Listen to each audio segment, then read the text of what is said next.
Hey guys, welcome.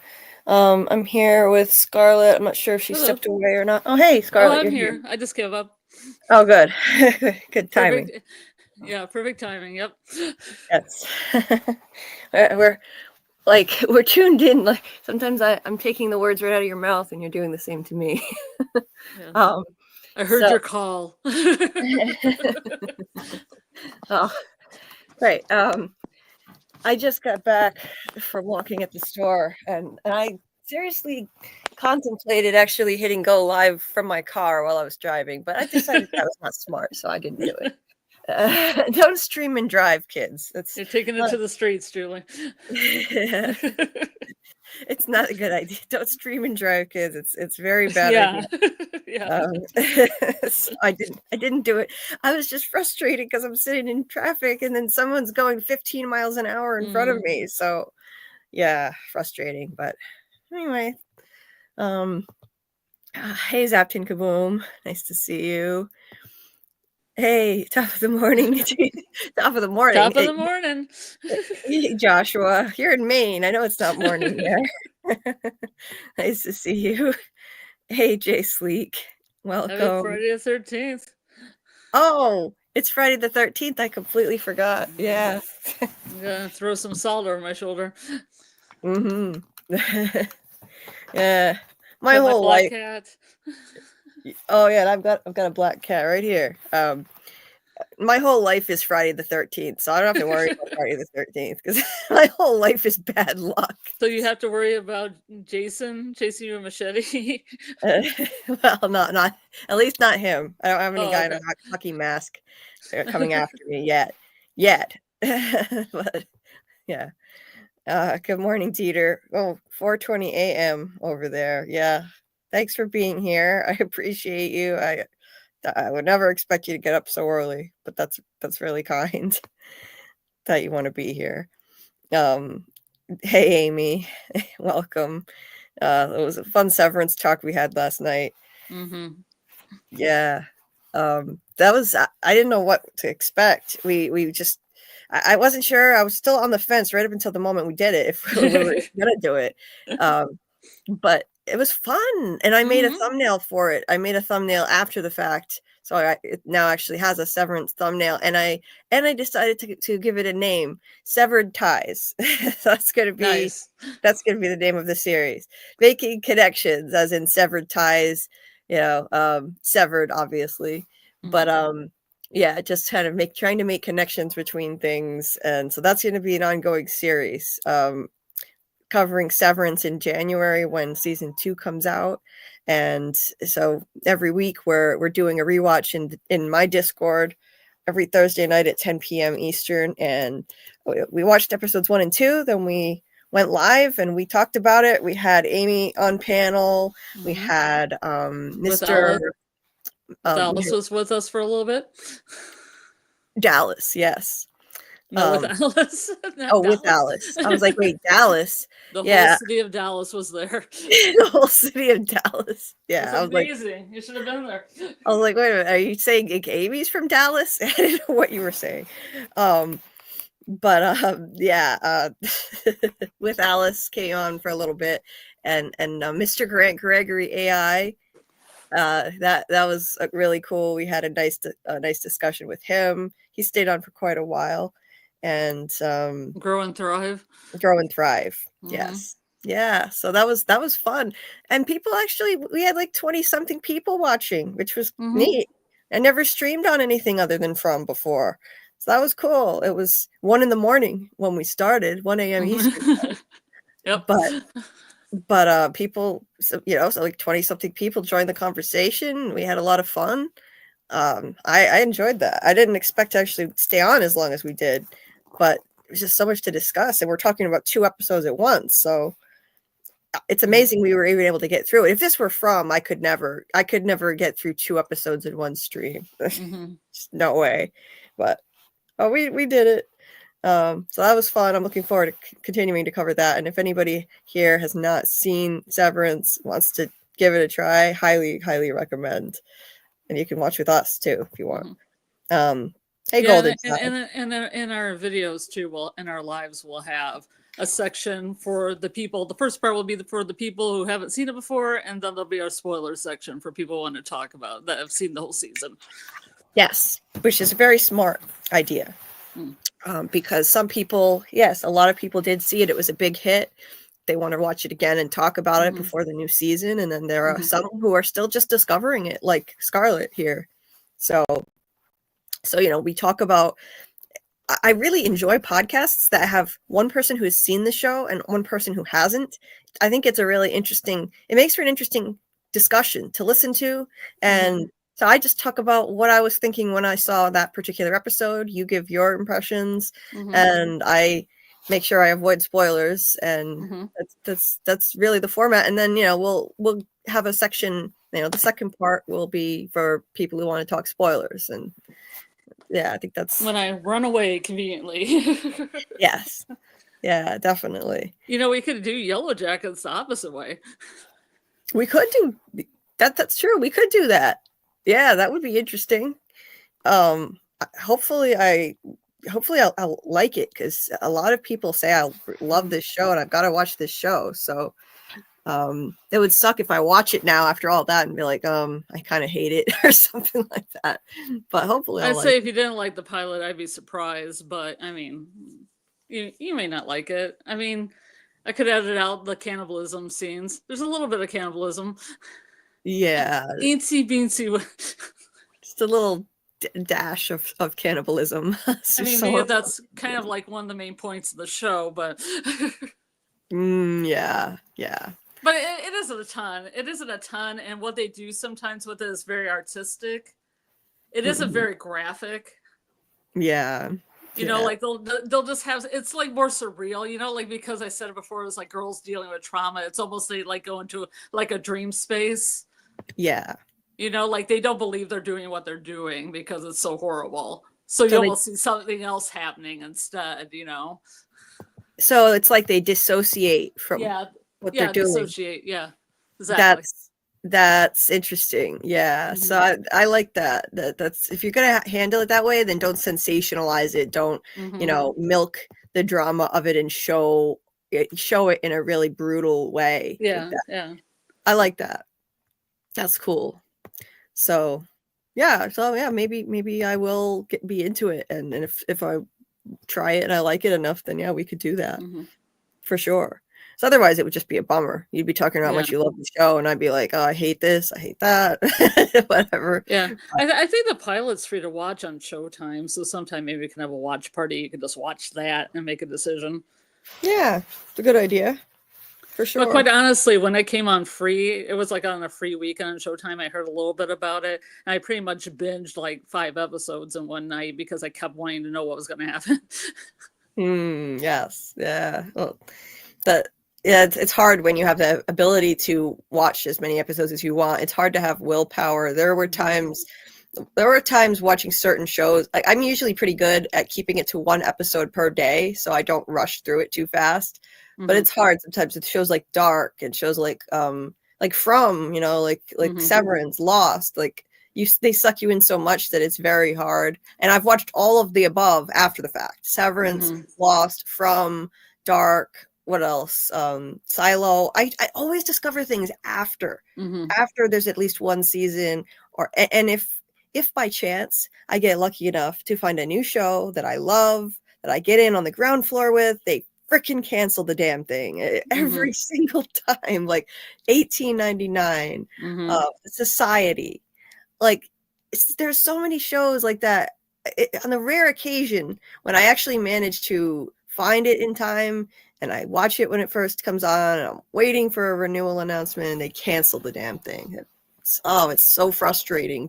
And then I find other shows, and I missed out on 2 years of theorizing with the Fromley here.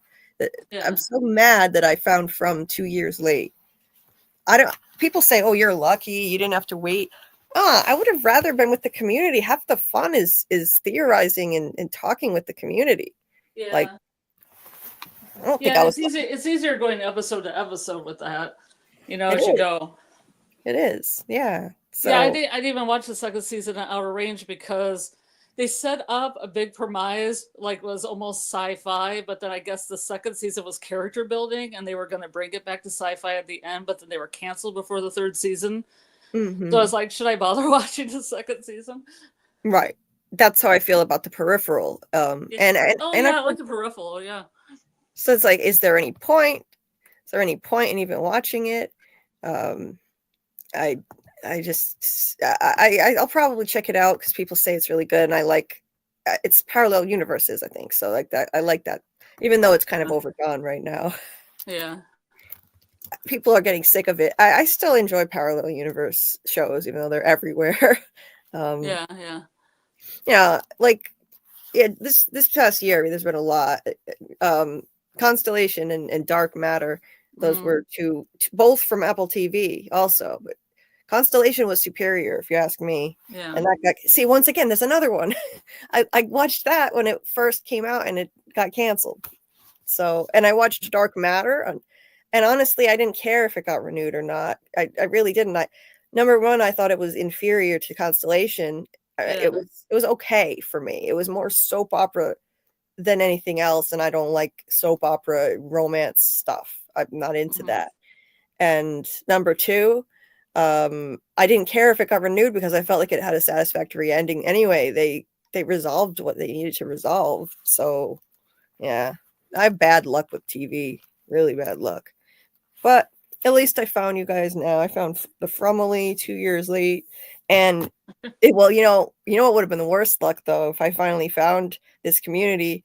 I built my channel with From all around From, and then it got canceled. Like if it didn't yep. get renewed, if I jinxed it, maybe Mm. I would have felt like I jinxed it if it got canceled because that's my luck.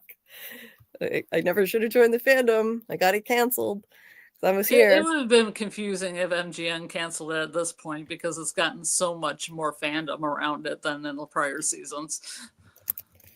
Yeah, it would have been insane. It's their flagship show. They would have been Mm, absolutely out of their minds if they canceled it at MGM. If this mm, were Netflix, it would have been on the chopping block. It wouldn't have even made it past season one. mm, Netflix cancels everything, everything yeah. good. So many things, like the ones I already said. Archive 81. That's another one I Mm, watched when it first came out. Gone. So there's one exception, and it's one that honestly it didn't really matter to me if it got renewed, even though I loved it. What the hell is it called? The one about what was it? Was a really popular show, and it's about people who are being like like what is it? Like they move into this new house, and the whole neighborhood is being weird and watching them all the time. What is it? The Watch? Was it the Watcher? And then they get letters. They get letters in the mail saying we're like saying I'm watching you. I've seen your whole family. And what the hell mm. was that the Watchers? What the hell was it called? Am I forgetting the name of the show? Even though I loved it. Um, and it's based on a true story. Mhm. It was I think it was the Watcher. Yes. Yeah, it was The Watcher, and it got renewed, and even though I loved it, it didn't really need to get renewed because they already used up all their source material. They resolved the story. It's I don't even know what they're gonna do with the season two. It might actually suck. Mhm. Whenever shows get renewed in under those circumstances when they have a really self-contained story in season Uh-huh. one and it was never meant to have another Mhm. season, it usually goes south. It, it's Yeah, it's like a Wayward Pines problem. exactly. Exactly. They got a Wayward Pines issue going on. Yeah, exactly. That another one was Under the Dome. They used up all their source material, but the network got greedy, and so then Mhm. it went off a cliff. It didn't make any sense anymore. Yeah. Stuff like that that shouldn't have had a second season. It doesn't need it. So I honestly don't even know what they're going to do. But The Watcher was so freaking good. It was just yeah, I felt like it was wrapped up, and the Mhm. true story was wrapped up too. There really was a guy who sent letters to this couple saying like I'm watching your family and all this stuff like have you seen what have you looked around your basement yet, or it was all this creepy shit. Yeah. What's in my basement? That's where I put the bodies. Yeah, I don't remember the exact words, but it was something like that. And talking about watching their children, and yeah, and saying like you know, I forget what it was, but like it was very unsettling, and it really happened to this couple. And but in real life they didn't actually stay there. They moved away. Mm-hmm. They moved away because you know they were too freaked out, so they never actually lived in the house. But in this one, yeah, they dramatized it for TV, and they obviously stay in the house, and everyone's weird, and so you're wondering which of the neighbors is actually the one watching them. They're all weird and creepy, and just show up standing in the yard, like looking at them in the daytime. And yeah, very enjoyable show, but didn't really need a second season though. Yeah, the best part of it is that it's actually true. That it actually happened, but yeah, just not in the dramatized way. And yeah, some people think the couple made it up just for attention or something, but that would be stupid because they bought this house and the house basically lost all its value because of the story in the news. So if they did that to themselves, then that would actually be foolish. Anyway, that yeah, long tangent on that, but I'm yeah, long story short, yeah, I'm just glad I found the Frumley, and it got the Frumley, and I'm like, we get to stay together as a community, because if they just canceled the show, what would we even do? We would have to find some other show to all, you know, commune together with. And I don't, who knows if we could ever do that. Someday the show's going to be over. We would just lose this community. That would make me very sad. I'm not looking forward to that day. So you At gotta all. try and move. You gotta try and move them towards Severance, and then move them towards Yellow Jackets. Yeah, like we all And then need by the time to. that gets around, From's around, and then move the From. After that, move it to another thing. Yeah, yeah. That's honestly the first thing I thought of when I heard that it was renewed. We get to stay together. We get to stay together as a community. It's not just about a TV show anymore. It's not just about that. It's a community here that we've built as a community. Every channel, not just mine. Like we see the same names in every chat. Yeah. So, yeah. So yeah, I'm just glad. I'm glad to still be here with all of you guys, and that we have, even though we have a long wait, that's okay. We get to stay together as a Frumley. That's all that matters. We can wait. There's been some confusion though over when the show is coming out, because I'm sure you must have. I don't, this part, the 2026 thing, but I'm sure you probably heard people were getting false hope from one of the interviews with the showrunners, because who was it? Which was it? I think it was John Griffin who kind of screwed up, and he said, we're wildly, was it him or Pinkner? I don't remember. One of them said, we're wildly hopeful that From will return in 2025 in like the fall or something, by the end of 2025. And he said, it's just rumors that it was said that it was 2026. And the other one, whoever said it of the two, the other one corrected him and said, no, wait a minute. We're going to shoot in the fall. That means we're probably going to finish by the end of the year, which means we'll most likely be releasing the show early 2026. Let's not get the internet all fired up coming after us. And then the studio coming after us saying, you need to have this in 2025. Everyone is saying this. Yeah. So sorry, guys. If you heard that they're wildly hopeful it's 2025, it's really not going to be. It's not. They don't want to shoot in winter, and I guess for the weather conditions they want, they need to shoot in the fall. So that's what they're going to do. No, Yeah. They said they want to go back to a fall shooting schedule, which was what they originally did. And it was brutal on them shooting in the winter. It wound up being something that was actually useful to them, that they wrote into the show, and it worked with what it was kind of a happy accident. It worked with what they were going for anyway, with the seasons changing. But they said it was rough on the actors. It was freezing. So they're not doing that again. They could be in production right now, but they're not doing that again. And I get it. I'm just glad we get to stay together. I can wait. Uh, that's cool. That's the longer they take, the longer we get to still be together as a fandom, and hopefully we get season 5. So that's years more to come, which is cool. Anyway, welcome, Golden Child. You were there with us last night too in the watch party and the live. Glad you could make it for part of the watch party. I saw you pop in. A few people popped in after I started, so I felt bad. Not everybody saw the beginning, but yeah, let's see. Hey, Albert Cunningham, you were there in our chat in the middle of the night. that was cool. Thank you for joining. Very glad to see you. Julie is exhausted. Yeah, I'm pretty tired. I'm pretty tired. Yeah, I slept all day after that all night watch party and live, but I'm still tired. Amy said this day is usually my bad luck day. Do you find Friday the 13th, like, do you feel like you have bad luck on it, Scarlett, or do you think it's nonsense? I don't. No, because I feel like it's extremely lucky because I like the number 13 and Friday. All the Fridays named after all those sexy goddesses like Freya and Venus. So I think it's a good day, and I think the only reason they named it a bad day is it's the only day of the week named after a woman. Really? Okay, I didn't even know the origin of that. I don't know anything about the background of Friday the 13th, so that's interesting. Wow, named after a woman, huh? Wow. Yeah, after a female goddess, and therefore it's evil and bad. Okay, and who was the goddess? Well, depending on the language, it's Freya, the Norse goddess of I don't know, nature, sexuality, what have you, and then Venus, because the Romance language version of it relates to Venus, like your Spanish and French and stuff, Viernes, something like that.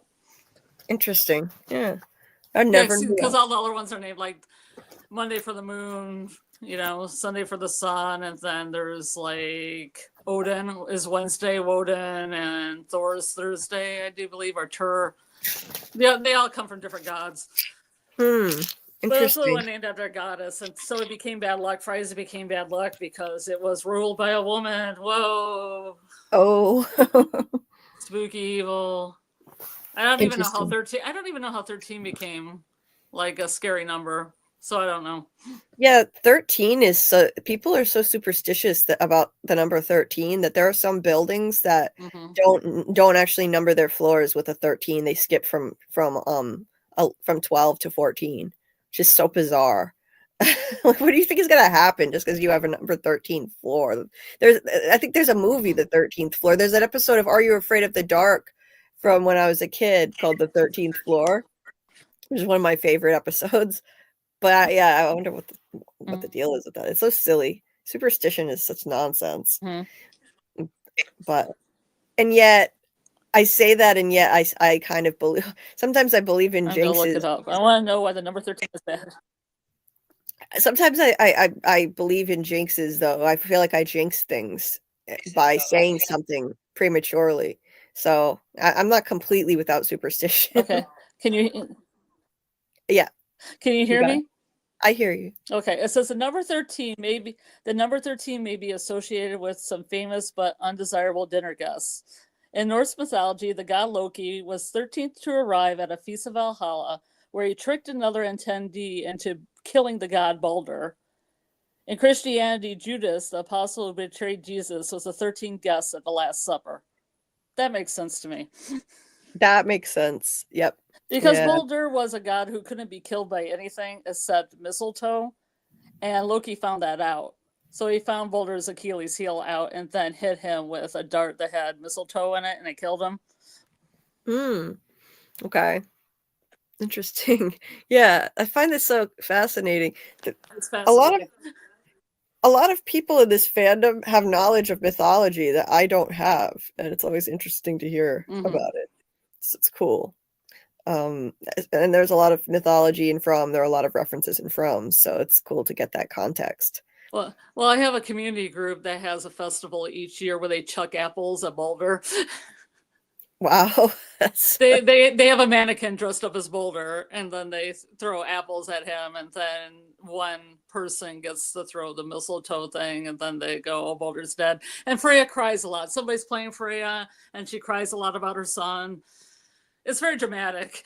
Well, that sounds fun. It's good that it's a mannequin and not a person dressing up as Yeah, him, though. yeah, That wouldn't be yeah. good. Yeah, around holiday season, they just donate presents around him and try to see if they can't like have donations that go up past Boulder and cover Okay. him up, and then take it to Cool. Toys for Tots or whatever. Well, that sounds fun. Yeah. Um, there's some weird stuff that happens in my state, and I don't know if I think it might be mythology related, but like I don't know, people dress up in these really strange costumes and do a parade every year. Like mummers or something. I don't know what it is. They dress up as all these different creatures and they call it the Ancients and Horribles Parade. I don't know what that Wow, means. that sounds very Lovecraftian. Yeah, it's weird. Are you sure it's not Cthulhu, Julie? Yeah, I don't know what it is. They do it on July 4th, on the 4th of July every year in Gloucester, Rhode Island. I have no Okay. idea why.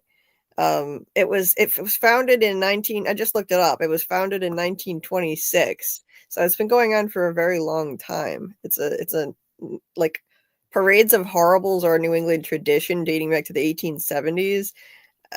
What it is though, I don't really understand. But they dress up. Okay, wait. They dress up to satirize politicians and other public figures. Hmm. They dress up in weird costumes. I don't.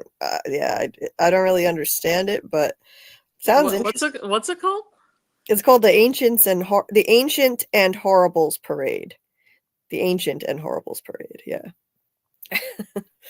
it's yeah, it's cool.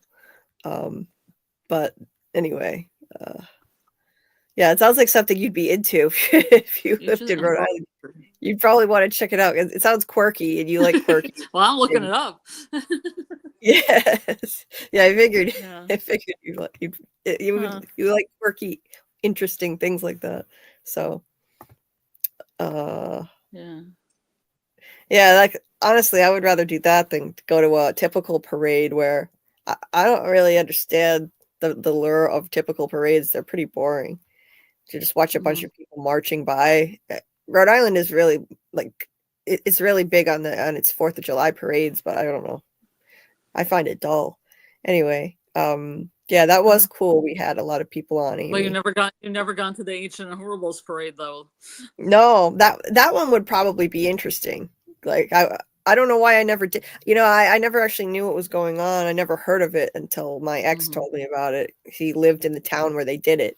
So it's not something that Rhode Islanders all know about for some reason. It's just like a subset of people. Just the cultists. Just the cultists. Yeah. Hey, thanks, Dieter. The name of the Severed Ties. That's what you're responding to. Oh, thanks. Yeah. Thanks, Amy. Yeah. It was a lot of fun. It was a lot of fun. Thanks for joining us. And Spontaneous fun. Spontaneous fun. Yeah. Spontaneous impromptu live. I literally just made a background for it really fast, and I literally did it like 10 seconds before I went live. I made that. It's great because Adam Scott's right there in the middle. Yeah. Adam Scott is right in the middle. He's a very small little person walking in the middle of all of it. So it's perfect. And that's the company he works at in the parking lot, which is very artistically designed. So I just made a screenshot really fast, cut it down, and then uploaded it. And that's it. It was fun. Yeah, I'm going to enjoy covering that show. I really liked having people to talk to about it.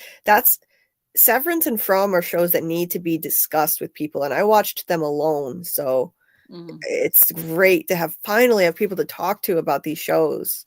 So much fun. And thanks. I'm glad you had fun, Albert. Yeah, thanks for coming to the chat.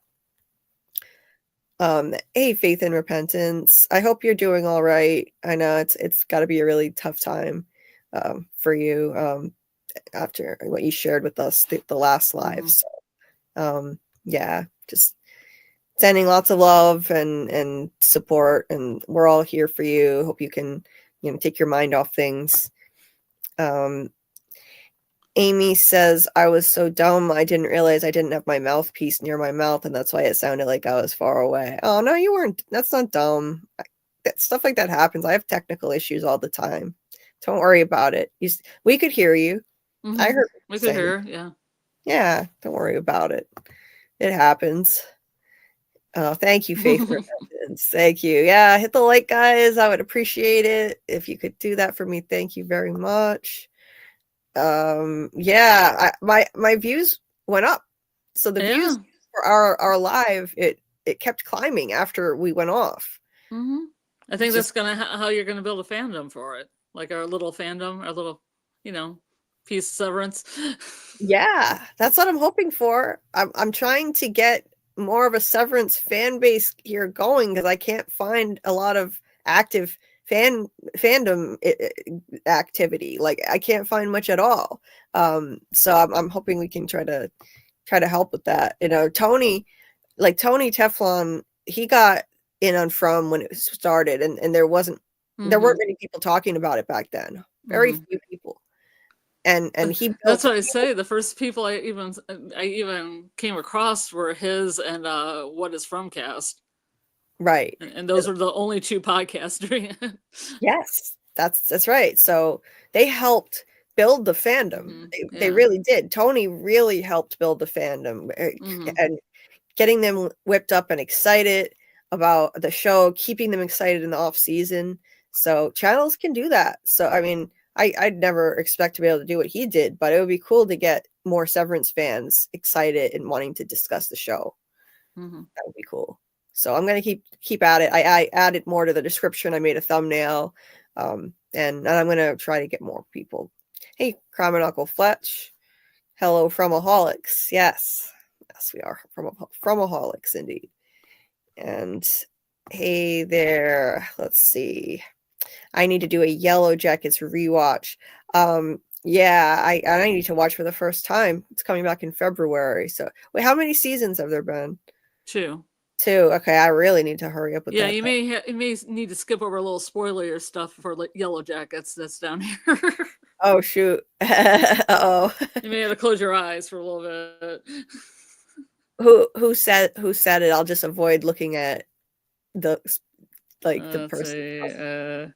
Amy said a little bit about something that happened, so you may want to skim over a couple comments if you want to go in fresh. I'll skim over a couple things. Yeah. Fletch said, I think season 2 of Yellow Jackets was what kind of took me away, but it's an awesome first season. I like this comment. Hey, my hearts. First thing I heard was dash of cannibalism. Yeah, it's just a little squinch, a little squinch of cannibalism. It's not all about cannibalism. It's more people dealing with trauma. But there's a little tiny pinch, a little squinch, a little dash. Just a little bit. Okay, yeah. A little flavor. Yep. Yeah, it's an odd thing to come in here. That's right out of the gate. Oh, see, that's the spoiler. Don't look at it. Okay, I'm not looking. See, I didn't look. Okay, good. Thank you. I scrolled down. Okay. Yellow Jackets is amazing. You wouldn't be disappointed, Julie. Easy call. Okay. All right. I believe you. Everyone's saying that, so I believe you. I've only heard one person say they didn't like it, actually. I've never actually, out of all the people I've heard discuss the show, I've only heard one say they didn't like it. The only people I have heard that didn't like it were guys that didn't like a bunch of female leads. Oh, okay. So I just didn't bother listening to the rest of it. Yeah, yeah, especially since aren't they playing high school students? Well, so it's on 2 different timelines. There's teenagers on one timeline, and then ladies that are in their 40s on the other timeline. It happens in the first part happens in the 90s of the teenagers, and then it's like the modern time. Oh, okay. Because I was gonna say, sorry. Yeah. And there might be a third timeline, the third season. They've teased a little bit of a 1998 timeline, but I don't know if that's going to happen or not. So it's a lot of timelines. A lot, yeah. I was gonna say, yeah, I was gonna say because if it's about a bunch of high schools, or if they're a bunch of women, young women, and they're high schoolers, and it's not like they can even, watch it because they're lusting over them. So yeah, I could see why. I could see why some men would be like, yeah, I'm not really, Is that why most guys are like, I like the teenager part, but I don't like the ladies in their 40s part? Yeah, maybe. Even though Christina Ricci is super hot, Yeah, still smoking. right.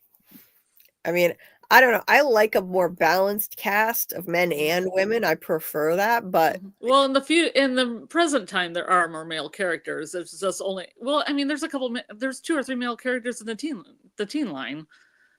yeah. Because it's about like a soccer team and their coaches are men, Okay. and one of the coaches brings his kids, his 2 sons. So there's male characters. Okay, that's good. Yeah, I But just like just the leads in the modern timeline are 4 of them are very known, well-known or award-winning actresses. right. Well, And that's then cool. guys are like, boo, Right.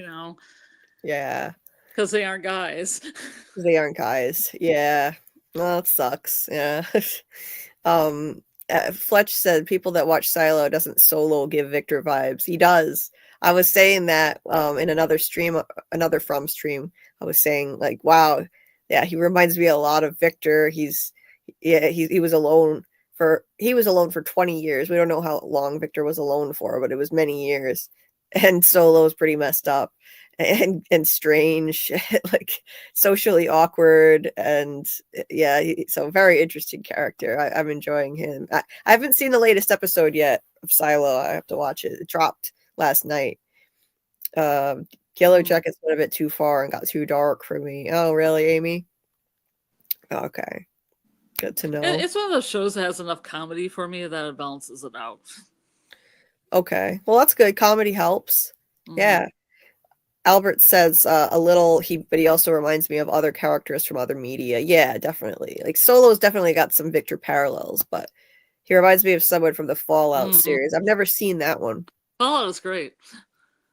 Oh, okay. Okay. I should watch that too then. Yeah, that's one I have access to if you ever want to watch it, like because I have Prime. Cool.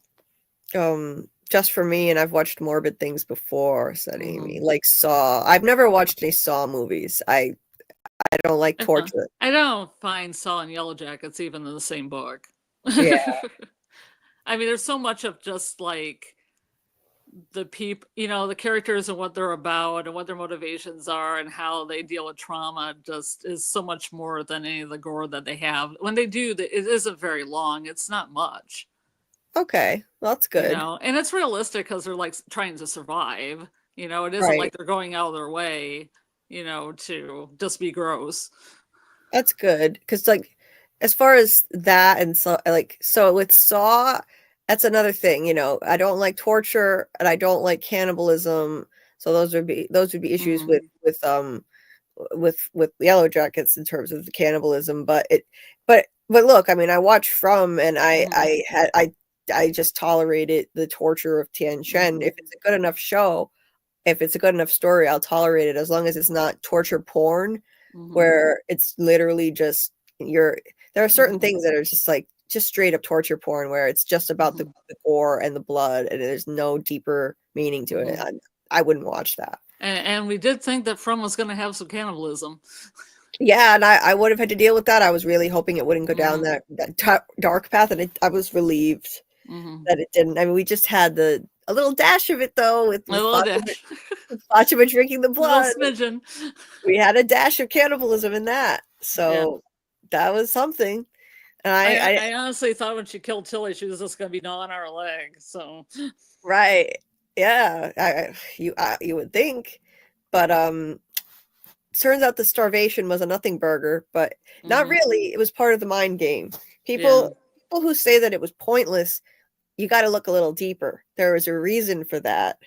There was a reason why they were pushed to the brink of starvation. The whole point of it was to make them do something reckless, like Boyd going out there with Tan Shen and not getting her to safety. And as a result, she died. And then boom, what happens the next day? They get food. Coincidence? I don't think so. That they were just only starve them until something like that happened.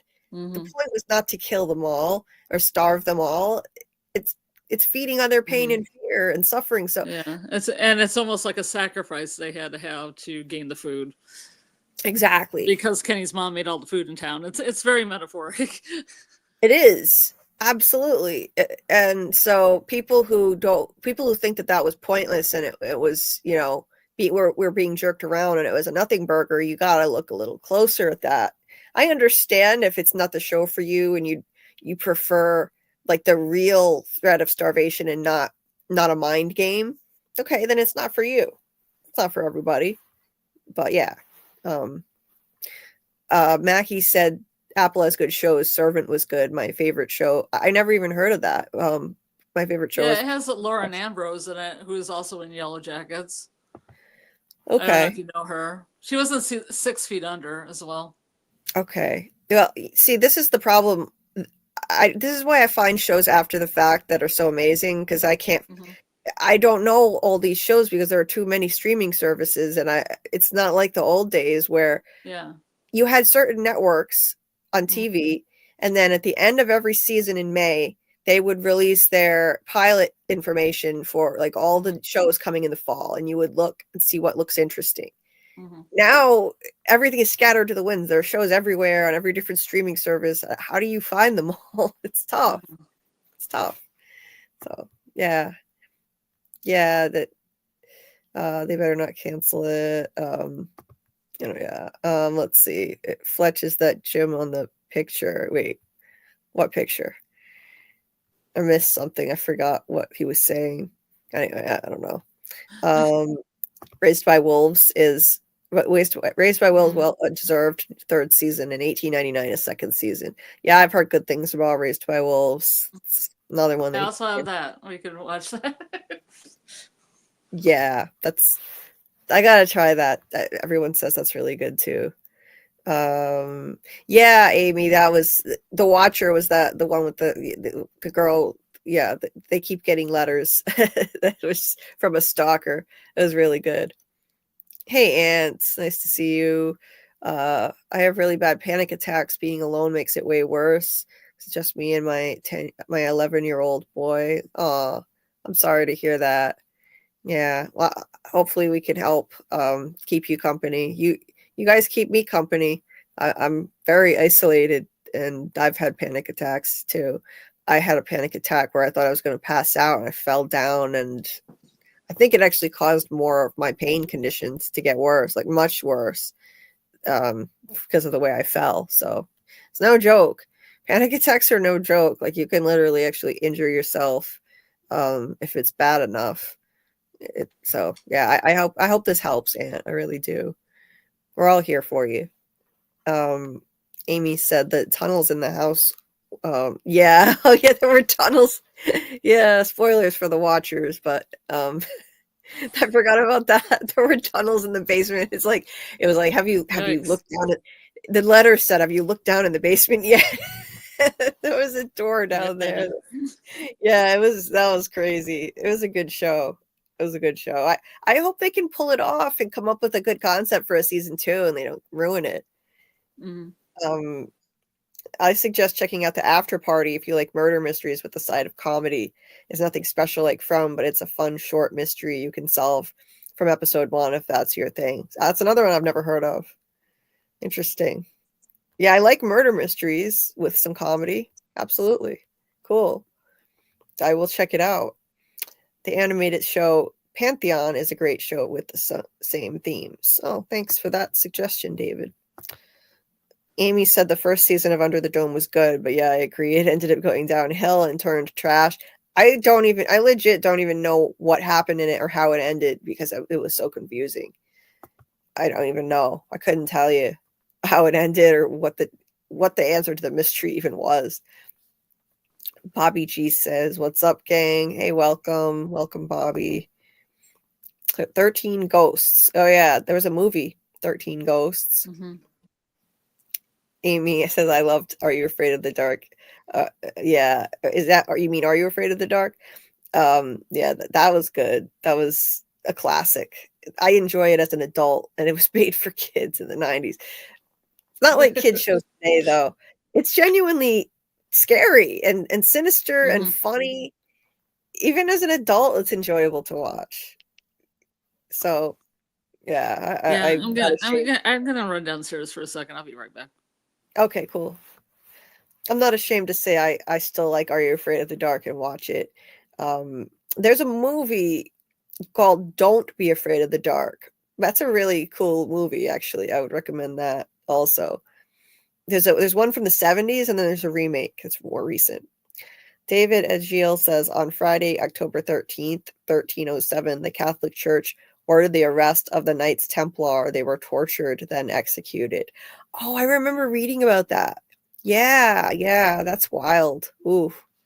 Yeah, so I know that's another source of the superstition surrounding Friday the 13th by King Philip the Fourth. Oh, not the fourth. Is that the fourth? Yeah, the fourth of France. I'm tired, guys. Sometimes my brain hiccups a little bit. Albert says we do a zombie day here. Mackie says sounds like LARPers. I always wanted to LARP. What's a LARPer? I don't know what that is. Dieter said he could hear Amy. Hi, Ty Briggs. I'm super excited about Severance. Me too, man. It's an amazing show. Such a unique premise. Oh my god, it's phenomenal. Genius premise. Never seen anything else like it on TV. Scarlett says that it's similar. There is a similar concept with the show Dollhouse, which I've never seen, but still, it's not like they're identical to each other. It's its own thing. It's unique. Dieter says anyone watched Ghost Ship? It's pretty old by now, like me. You're not old, Dieter. I know how old you are. You're not old. If you're old, then I'm old. So you're calling me old. I'm not old either. We're still young. I watched it a lot because I love the mystery. Didn't really like all the bloody stuff. Yeah, I think I don't remember if I've seen that or not, but it sounds like something I would like. It sounds like something I would like. I like creepy movies about ships or shows about ships. That's part of why I loved 1899. It was a creepy show on a ship. Hey, Neomac. Welcome. I haven't seen you in the chat before unless you changed your name from something else. Welcome. Hey, let's see. What does this say? The girl from Yellow Jackets is also in Heretic. Oh, yeah. I think I've heard of Heretic.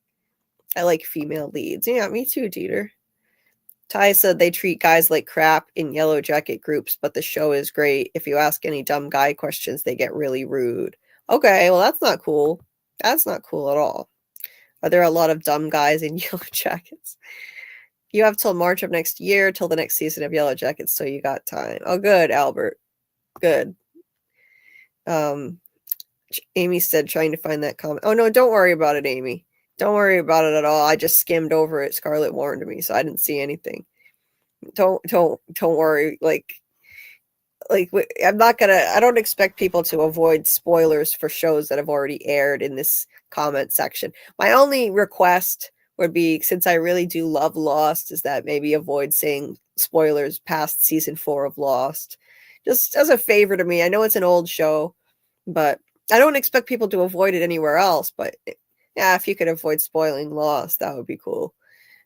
Just because I'm watching it right now and I really do love this show. I know it's 20 years old, so I can't be mad at accidental spoilers, though. There's like 2 guys in Yellow Jackets in the past timeline and a few in the modern. Okay. Solo got some devious secrets. In Silo? Yeah. Yes, he might. He might. I haven't seen the latest episode, so I don't know. Did Jim get killed because Tabitha discovered too much information? He tried to stop her digging. A house fell on her. Yes, Neomac. I think that's exactly why. Exactly. And it was too late. By the time he went there, the house already fell on him anyway. So it's like there's not even anything he could really have done to stop it. And that was the cost of her.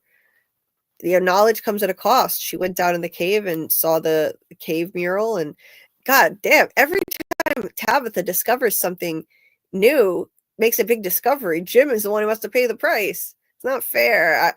Justice for Jim. I had my issues with the guy, but wow. She was digging the hole and she discovered the cave and the mural, and Jim gets punished. The house falls on him.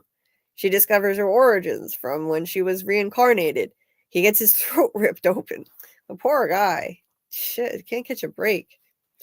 Ty said Solo showed a dark side this last episode that made him not remind me of Victor anymore. Oh, I'm going to have to check that out. Agreed, Ty, but I don't want to say anymore because Julie didn't watch it yet. Okay. Yeah, thanks. It's all about the mystery. No, don't be sorry, Amy. It's fine, really. Totally fine. This is, it's not like, it's when there's a show currently airing and people say spoilers from upcoming episodes, that's the only time I'd have a problem with it. And you would never do that. People were doing that with From. Trolls were coming in and spoiling stuff. That's the only time that there's a problem. Yeah, you're fine. You're fine. I didn't think Fatima was going to make it to season 4. I didn't either, Ty. I didn't either, but maybe that's why they didn't kill her off. It was too obvious. Everybody predicted she'd probably die, and so they kept her. Doc, hey Doc, what's up? Hey, for multiple devices, I can be in 2 streams at once. Yes, I do that too. Like, thanks for coming, Doc. Yeah, I do that sometimes too, being in more than one stream at the same time, bouncing back and forth. Sometimes I do it in the same device, different tabs, but it's tricky. Sometimes, same. I thought Tabitha or Donna would die. We saw Donna's memories, like with Jim. That's why I thought one of the 2 would die, said Dieter. Yeah, a lot of people predicted Donna, but yeah, she's still alive. I'm glad. I really like Liz Saunders. I really, really do. I love her. She's a great actress. They need to just give her more of a plot, though. Albert says, to add to the food, when Boyd first got there, Father Cautry said to Boyd that there was nothing out there, and Boyd said he was going to go out, then he finds the goat. Oh, yeah, interesting. That's true. Yeah. Yep. The point of no return. And the talismans. Yeah, then he found the talismans. Legacy of Monarch is good and renewed for season 2. Oh, okay. Interesting. I'm starring all these things where people make suggestions so that I can add them to a list. Dieter said, yeah, it's weird. No one else found in, wait, what does that say? I don't know. Clarify that for me, Dieter. Found something in the forest. Animals. I think you were trying to type animals. David said, when Siegfried tasted the dragon's blood, he was able to decipher the language and sing it to the woodbirds. After Fatima tasted the blood, she learned the language and origin of the monsters. Huh. Oh, you always come with such deep insights and references to history and mythology, David, and psychology. It's really interesting stuff. I enjoy it. Keep it coming. I definitely think that Fatima, once again, applies to knowledge comes at a cost. It's the same thing with her. She had to carry that monster pod and be forced to actually commit murder against her own will with Tilly and birth this horrible thing. And that was the cost that she had to pay to get that insight, that revelation that the monsters were human and they sacrificed their children so they could be immortal. So knowledge comes at a cost. Again. So let's see. The Servant, but you have to be a M. Night Shyamalan fan. I am. So I think I would like it. Cool. Then I'm definitely going to check it out. His latest, his more recent stuff isn't as good, but I like classic M. Night Shyamalan, the older stuff. The Servant. Okay, I got to check out The Servant. You guys are getting me interested in it now. Raised by Wolves, to be honest with you, I watched the first scene of Raised by Wolves. And forget about getting too weird. It was already too weird. At the beginning, I was like, what the hell am I watching? These weird aliens and it's so strange. So I watched the first scene and I stopped watching, but I've heard a lot of people love it. So I'll have to try it again eventually. I really liked the premise, but what was that ending? Oops, I meant Monarch Legacy of the Monsters. Of Monsters? Okay. Is Handmaiden Tale still running? Yes, Ty. It's coming back in 2025 for the final season, The Handmaid's Tale on Hulu. Fantastic show, but very bleak. Very bleak. There is no comedy. There is no humor. There's no lightness. It is brutal, brutal to watch, but you can't take your eyes off of it. The performances are phenomenal. The story is harrowing. I'm addicted to it, but it's one of those shows that I could only watch once and then never again. I wouldn't rewatch it because it's harrowing to watch. But you can bet my eyes are glued to it when I am watching. So I'm really excited to see how they're going to end the series. If June the main character, if she's ever going to actually, escape for good. She's or if she's going to be back, trapped there. Like, even if she's out, you can't be sure. You can't be sure what's going to happen, and her child is still stuck. Her child is still back in, what used to be the United States. So, one of her children anyway. So I'm really interested to see where that's going to go. If you like Godzilla, Monarch was really good. Okay. You're awesome too, Aunt. You're awesome too. Glad we could be here as a community supporting each other. The new Dexter prequel premiere was good. Okay. I've been interested in the Chucky series. I've heard that mixed things. Some people liked the Chucky series, some people didn't. But it sounds. I think isn't the kid who plays Ethan in Chucky? Wait a minute. Simon Webster. I think he's in Chucky. Simon Webster. Is he in Chucky? If he's in Chucky, that's even more reason why I want to watch it, because he's an amazing little actor. Yeah, he is in Chucky. Yeah, I don't know if he's like if he's at the center of it, or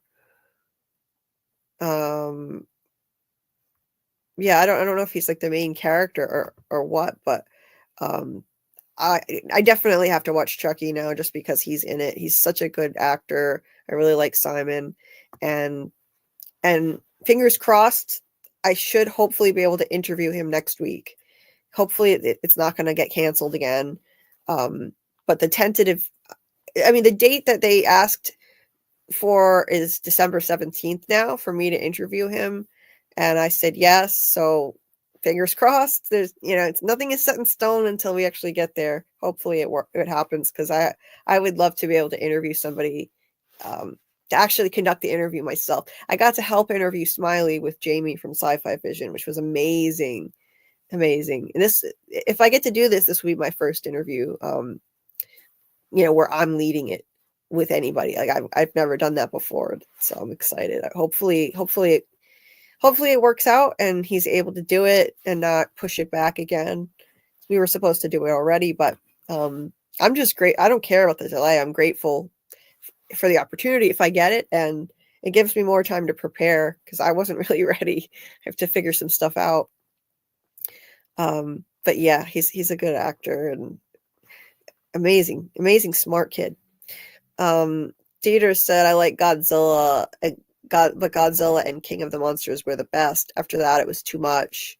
Godzilla X King didn't make sense at some parts, like the son of is a bad guy all of a sudden. What the F? Yeah.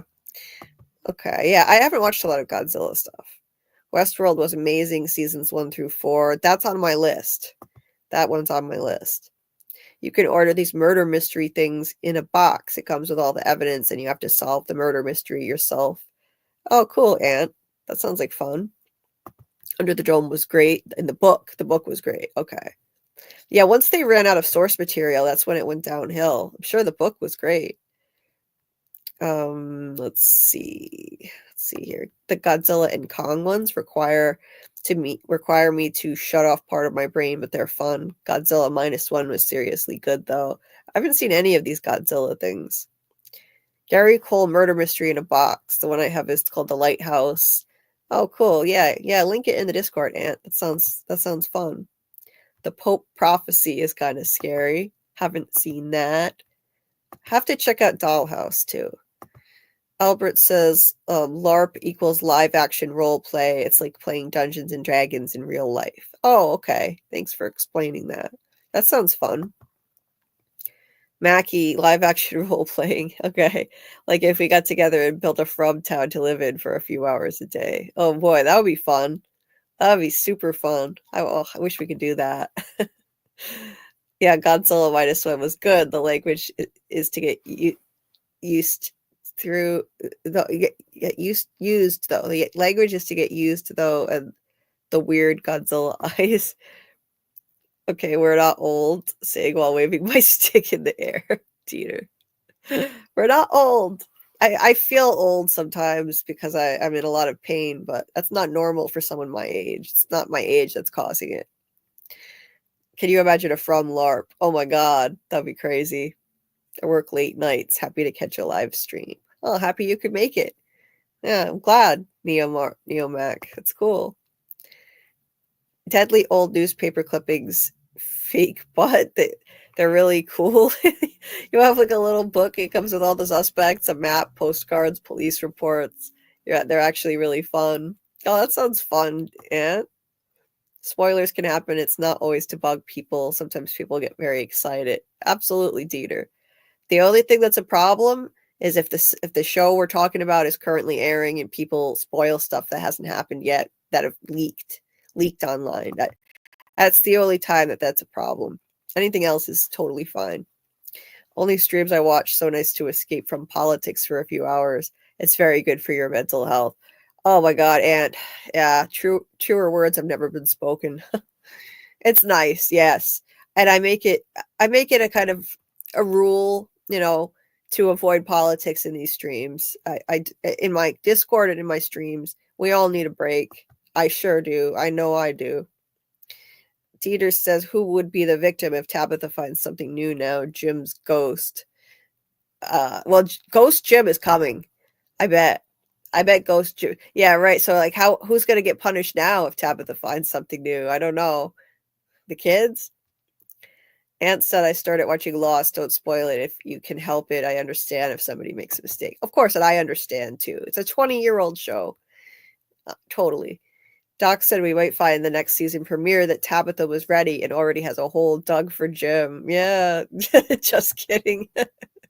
Yeah, God. Yeah, she's all ready to get rid of him. She was done with him from episode 1.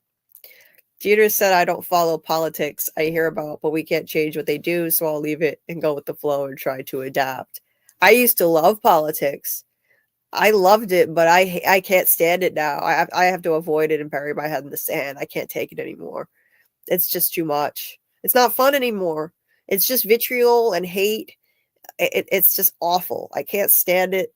I was a political science minor in college, and I ran out of time, or I wanted to major in it too, because I love it. I love studying it. I'm passionate about my views, which I won't share publicly, but I'm passionate about them. It's just no fun anymore because that you can't have a a respectful discussion anymore with anybody. Like you have to always be afraid that you're going to get attacked. Oh my God. Like I shared something on Twitter recently and I deleted it after because I was like, what the hell? All I did was share a picture of John F. Kennedy on the day that he was assassinated. It was the anniversary of his assassination. I shared a picture of him and a quote. That's it. This was like the 1960s. And yet I did that. And then like this person who I guess hates like all people of a certain political persuasion, who I could tell by looking at his account after, all of a sudden he followed me and like liked like 15 of my posts that have nothing to do with politics. And I felt like I was being stalked. So I got nervous and blocked him and deleted the post. So you can't even post a quote from John F. Kennedy from the 1960s without people stalking you and being creeps. So just be careful out there. It's toxic. I would advise people like just avoid in social media spaces, it's a cesspool. I don't even go there anymore. I would avoid it for your mental health, and so you don't get doxxed and attacked. Ant said every time they chase information, the town pushes back. The rainstorm, the snow, the creep show in yellow. Yes, exactly. Sarah said that her brother believed that when they if you push too hard, this place is going to push back. And we've seen that. Your wife is digging a hole for you, Jim. Good one, Teeter. Your wife is digging a hole for you, Jim. Oh my god, that's the comment of the night right there. You win. You win the live stream tonight. I'm starring that. That's fantastic. That is fantastic. Oh my god. I wish Scarlett were here for that one. I'll show it to her after. That's fantastic. Yeah, you win the internet for today, Dieter. Ant said, keep in mind the first episode said they had many days of no incidents. Only stuff started to happen when they started trying to gain information. It seems like they would leave them alone if they stop. Absolutely. 100%. 100%. Okay, yeah, I knew it was animals. I know, I figured it out, Dieter. Neomax said, I think Boyd's wife is Eloise. She had dreams like Tabitha. Ellis sounds like Eloise. It's possible.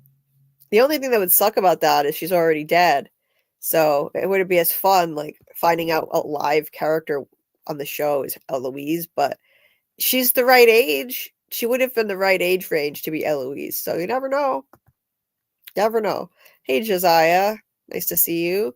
Has anyone talked about how it started snowing after Kenny spiked Sarah's snowman in episode 5? Oh, season 2, and then it stopped after she put it back together in season 3.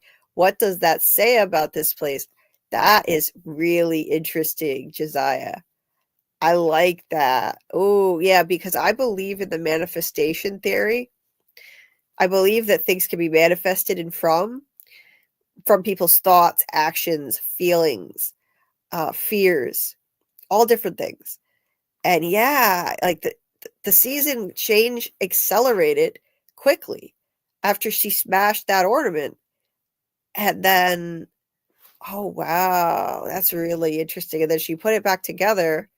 It kind of had a reverse effect. Like, you would think building the snowman back together would cause the winter to come, but no, it was the opposite. And it seems like a manifestation type of thing happened there. Because, yeah, we didn't see any more snow.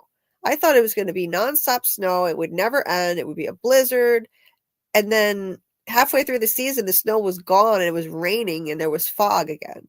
So that is fantastic. Great insight there. I like that a lot. Ant said, I could be wrong, but I think the man in yellow proved that there's no way out. He can kill anybody at any time. I think, yeah, he probably could kill anybody at any time. It's possible he was kind of set free, though, by the song being played and Tabitha and Jade remembering who they are. It's possible that he was able to come into the physical world because of that. Maybe he couldn't do anything himself personally until now. He had to use the monsters. I think he controls the monsters. The guy who plays the man in yellow, he referred to his character as management, like he's a manager of the monsters. So, but I think the monsters could take anyone out at any time too. I still think there's a way they can break the cycle, but how is I don't know. That I don't know. I just know that if they don't break the cycle, it would be a terrible ending for the show. So I think it's got to be possible, or it's going to be so. What's the point if all of this ends with a massacre and Ethan is the sole survivor? It all just starts over again. What was the point of us watching them go through all this for 5 seasons if we get 5 seasons? That's why I think there's a way out, but your guess is as good as mine as to what that could be. As of right now, I don't know. Like, let me know in the chat what you guys think. Like, what could be the way out of here? Maybe by boat. Maybe by boat. The whole "if I had a boat" thing, Boyd and his boat key. Maybe it's foreshadowing that there's a way out by boat that they can't find. They haven't found yet. That's a popular theory. What does it mean to save the children? What does that mean? They're dead already. can they go back in time and stop the sacrifice? And then will that somehow open up a door or a way for them to get out? The metaphorical door, I mean. So I don't know. Let me know what you guys think. And we'll start talking about episode 2 again. Because there's more to say, and I started the last live really, really late. So I wanted to get back into it again with some people who may have had to miss it last time. And also, the last one, I listened back to it a bit. My voice sounded pretty bad. It was breaking up because I had too much stuff on my Chromebook. So please let me know in the chat if my voice is crackling or cutting out or roboting. Please let me know so I can do something to fix it, because I listened back to the last live and it didn't sound so good. So yeah, there are things I can do to try to fix it if you guys could let me know if I'm coming through clearly or not. The man in yellow will be the Negan from, I don't know what that is, Ant. You'll have to explain that. Explain that, please, if you can. David Agil says, Pantheon starts in a school class with a history teacher talking about mythology. There is some online bullying, then a flashback. Then there is a mysterious person communicating only in emoji. Oh, that sounds so interesting, David. I like that idea, that concept. Ooh, okay. Very cool. Oh, you liked Chucky? Nice. All right. I'm going to check it out. Albert said, I don't remember Ethan, but maybe the kid was Ethan and I never noticed. I'm pretty bad at actors. Yeah, I'm pretty sure I Googled it. Yeah, it said it was Simon Webster. Hey, AAMM. Welcome. Nice to see you. You should try to interview one of the editors are from instead of an actor if you could. That would be a good idea, Albert. Yeah. It would be a good idea. One of the editors. I know I can't get any of the writers because even Jamie from Sci-Fi Vision couldn't get any of the writers until just this week for the first time. She's been interviewing. She's a journalist with experience. She's been interviewing people for a very long time. So I don't expect to be able to get the writers or the showrunners, but maybe some other people who work on the show. Who knows? Oh, cool. Thanks, Ant. Posted the pics in the Discord. Kind of ironic it's about a lighthouse, right? Yeah, I was thinking that. Yes, yeah, no politics. Yeah, I do ask that people refrain from political talk here. We need a break. We all need a break. I do think they're going to get together. That might be one of the reasons to kill Jim off, to add more conflict in the town. I do think they're going to hook up, maybe play, like Tabitha and Jade. Maybe. They're going to be pretty distracted by all the stuff going on, though. Neo Max said it's all distractions and lies. I try to live a happy life. It feels like they want people to live in fear. Yeah, the politics of fear. It's a real thing. It's a problem. Doc said I got doxxed for supporting peace in Gaza. I'm sorry to hear that, Doc. That sucks. It doesn't mean you don't care about the other side. Like you can care about everybody's suffering. Gaza, if you want, of course you want peace in Gaza. We all want peace in Gaza. That's terrible. Who wouldn't want that? What's wrong with people? Don't think they want us to live in fear. They try stuff and are always stubborn and make the biggest mistakes while looking to the people. Always focus on your own luck and don't wait for others. Yeah, some politicians want us to live in fear, though. Yes, it's a real thing. Fear mongering is what it's called. Dieter says, I win, shut it down, downhill from here. Well, the stream gets better and better, like always. Thank you. I appreciate it. David said, American politics fascinate me.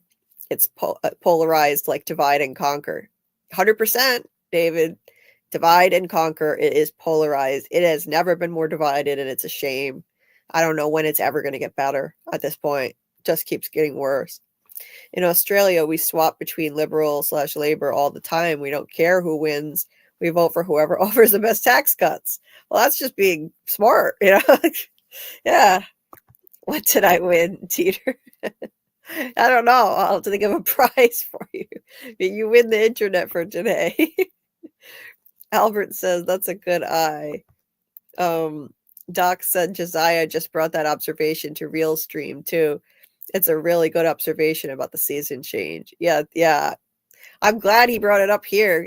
I love that. And Josiah, I starred your comment because I'm definitely going to end up wanting to use that and what is the term?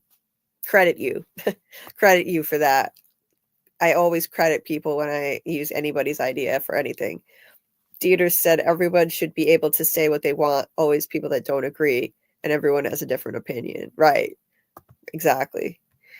AAMM said, I would really love for Eloise to be Donna or Sarah. Me too. If not, then I want her to be someone we haven't met yet. Yeah, me too. Somebody who's still alive. That would be more exciting. Abby would be interesting, but the problem is she's already dead. It would be amazing if it were Donna. Donna needs a story, guys. Like, think about it. What's Donna's plot line? What is her plot line? She's just the leader of Colony House, but she doesn't have a storyline for herself at all. Like, she doesn't see any visions or anything supernatural. She doesn't have like a real story arc. Kenny doesn't see. I mean, Kenny had a dream, a crazy dream with a cicada burn, so he had it. He had something supernatural. Christy has a storyline that's not supernatural. Christy has Moriel, which was kind of supernatural because Moriel ended up there. It was weird. But Donna doesn't have anything that's really hers in terms of a storyline. It's they need to give her something. She's a great actress. Give her something to do, some kind of story arc for Donna. Maybe I hope it's not going to be a romantic one, Donna and Henry. I'm just not into that idea, but just give her something. So if she were Eloise, I would freaking love that, but I doubt it's going to happen, unfortunately. And Sarah reincarnated, Eloise reincarnated as Sarah would be amazing too. That's what Tony Teflon thinks. Ant said, I wonder if they can't attack Jade and Tabitha for some reason. It seems like maybe it's just me, that they keep their distance from them because they can really run up and kill anybody they want. Why? Yeah, it's interesting. The man in yellow, he was right in the area. Like, why didn't he just go kill? Like, Jade and Tabitha were the ones who gained all this knowledge, and the price of that knowledge was Jim's life. But if he wants to throw an obstacle in Tabitha's path, why not just kill her? That's the ultimate obstacle. Just kill her. He could have just run after Tabitha and gotten her. So it's curious as to why that he didn't do that instead. I thought Eloise was Donna. I still think it's possible, says Doc. I still think it's possible too. I don't know if we're going to get that lucky for a cool twist like that though, but I would love it. Ant said, good call, Josiah. Sarah said that cicadas was her brother's biggest fear. That's correct. I definitely believe in the manifestation theory. And I'm almost caught up to you guys in the chat. So, yes, I'm not an hour behind. Matted yellow management, David says, like micro data management. Yeah, kind of like in Severance, you mean? Yeah. Yeah, I think the only way to get out is at night by water or the train tracks. AAMM. Yeah. I think that maybe at night. That's why the monsters come out at night, because people can't get out. The only hitch with that is Donna's story. There's Donna's story where Donna says that they circled around and they came back in a circle once, and then the monsters came and attacked and whatnot. So if we believe Donna, then we know that somebody did circle around at least one time. They did circle through at night and came back around. So if we believe Donna's story, then that would mean that you still can't get out, at least by the road at night. Maybe there's a way out through the forest. I tend to think that if there's a way out, it definitely is through the forest. At night, possibly, or even in the daytime by water. Who knows? But more likely by night, at night. Why would town be safe? Why would town be safe for the man in yellow? Hey, Catherine Brown. Are you talking about how Julie was telling Jim, you got to get back to town? I think this is where it happened. This is when it happens. It sounds like maybe the man in yellow can't go to town, and I'm not sure why. Maybe it's against the rules of this kind of game that they're playing here, which I do think it's very much like a game. So I don't know. I don't know about that. Ant said it's either they set him free already, got too close to answers, and he had to break Tabitha. Yeah, he had to act to break Tabitha. Yeah, definitely. Doc said, oh, since I'm not in Tony's stream, anyone have the tea on which streamers have been disrespectful to him? He is too polite to say himself. I want to know too, Doc. I'm going to message him and ask him. I'm friends with him on Facebook. I'm curious. I want to know who was doing this to him. He was having to stand up for himself. So that's a shame, you know. Leave Tony alone, especially now. Leave him alone. He lost his brother recently, so I hope people back off whoever was going after him and being disrespectful. That's not cool. I like Tony. He's a good guy. He's been nothing but kind to me. I'm trying to, like, I would love for him to find a way to interview the showrunners because he deserves it. So I'm wondering how Jamie from Sci-Fi Vision was able to get them. I'm curious how she did it because I know it wasn't easy. But Tony's been doing this from day one, and I would love to see him. If anybody deserves it, in addition, you know, if anyone else deserves to interview them, it's Tony. He's built this fan base up, gotten them whipped up and excited, even in the off season for years. He's got a fantastic show, and I would love to see that happen for him to get to interview them. Yeah, he has a good heart, and he's supported my channel. He's had me on his show. He's literally sent people over after his show to mine, and I mean, it's really cool for him to do. A lot of people found my channel thanks to him. So I hope people leave him alone now. You know, not be rude anymore. Dieter says your voice is perfect. Oh, thank you. I'm kind of dehydrated right now, so I don't know. My voice might not sound so good. I need to drink some water. Saving the children. I think it means save the children of the current cycle. Ethan, Julie, maybe Fatima's baby before the place hijacked her pregnancy and more kids to come. Okay, AAMM. Yeah, maybe that. I was thinking that too. You know, maybe it means save your own kids. F them kids, those dusty kids, as people say. Maybe save your own kids. Neo Max said, time in a bottle. Jim Croce, I don't know if I say that right, but would have been a perfect song for this show. 100% it would. Doc says, I need to finish watching Chucky. Yeah, I gotta check that out. AAMM said, I think the townspeople might be presented with the same opportunity of sacrificing a kid to come home, and they will have to hide Ethan. Maybe Julie, maybe not Julie because she might be 18 next season. Yeah, I tend to think that, like, this place wants people's kids, and I think that it's likely that in every cycle, someone is driven to try to sacrifice a kid or possibly even successfully try to, you know, murder a child. So that's I think that's likely actually that it probably tries to make history repeat itself. And that's why I think Miranda told Victor and Eloise to hide where Christopher couldn't find them, because I think he lost his mind and thought that he needed to sacrifice them. That's my working theory at the moment. I've been thinking that for a while. Ant said, even if they do make it out, what do they do? What do they tell people about their loved ones that died? Yes, all the normal people are going to think they're nuts. I don't see a way out, even if there was one. That's a good point, you know? What are they going to tell people? They're going to be murder suspects. It's a great point.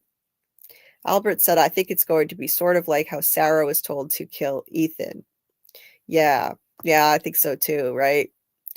Exactly. I care about both sides, Doc. Yeah, absolutely. The first picture you posted looks like someone's butt. Oh, I didn't see the Discord yet. That's funny. Yeah, I think that it comes with a fake butt, this murder kit. I don't know why. That's kind of strange, but okay. I think they would have to go back to the beginning and leave it there, and then everybody in the town will never exist. I think Julie will have to make a decision to kill her brother or free the children. Okay, and that's the thing. If they do successfully go back and stop the sacrifice of those kids, I think that maybe, I don't know if everyone would be wiped out of existence, but everyone who was reincarnated and all of their offspring through all of these years would cease to exist, in my opinion, because the reincarnation only happened because of the sacrifice. That's the problem. And I don't, it could happen. There's a version of time travel in stories where you can wipe people out of existence, the grandfather paradox, but I don't think this show is going to do that. It's going to be closed loop bootstrap paradoxes, I personally think, which is what we saw with Julie and the rope, like I explained in one of my videos. So I don't think they can stop the sacrifice of those kids. It would change too much. But that's just my opinion. Donna is like the mother of the town. That's true, David. You know, it's the problem is she doesn't have a story arc. Like, we just see her suffering because her people are dying and she's breaking. She's breaking more and more, but they need to give her a story arc, I think. She deserves one. She's a great character. Donna has known about everything for a long time and met the man in yellow and was told she can live if she doesn't let anyone get too close. Level, just kidding. Okay, Albert, you're kidding, but I think a lot of people might actually think that because the Donna mole theory is still a thing. So yeah, some people actually think that, and that's fine. All theories are welcome. I don't think so, but I think Donna is connected to Fatima and Victor, Catherine. Fatima and Victor. Yeah, okay. I mean, she feels like a mother to Fatima, and she always supplied Victor with the peaches, right? AAMM said, I think something big is coming for Donna because she's been on the back burner storyline-wise the last couple seasons. Exactly. They got to give her more. Give her a story arc. David said season 1 and 2 were filmed in fall, and season 3 was the winter solstice, so the return should be in March. Yeah, probably March 2026, I would think. Hey, Me Moon, welcome. Jade and Tabitha also have eternal life since they keep coming back. Yeah, they actually got the curse of immortality too, in a way, because they keep coming back. Exactly. And even though they didn't sacrifice the kids, they tried to stop it. My guess is they probably tried to stop it and maybe they were physically restrained, tied up, so they couldn't do anything. Mackie says, I think the man in yellow doesn't go after Jade and Tabitha because they always come back in another cycle. Okay, so yeah, if he gets that, yeah, that's right. If he kills them, they're just going to come back anyway. You're right. Absolutely. Catherine said she comes back a little smarter each incarnation. Yeah, I think each time they probably get a little bit further.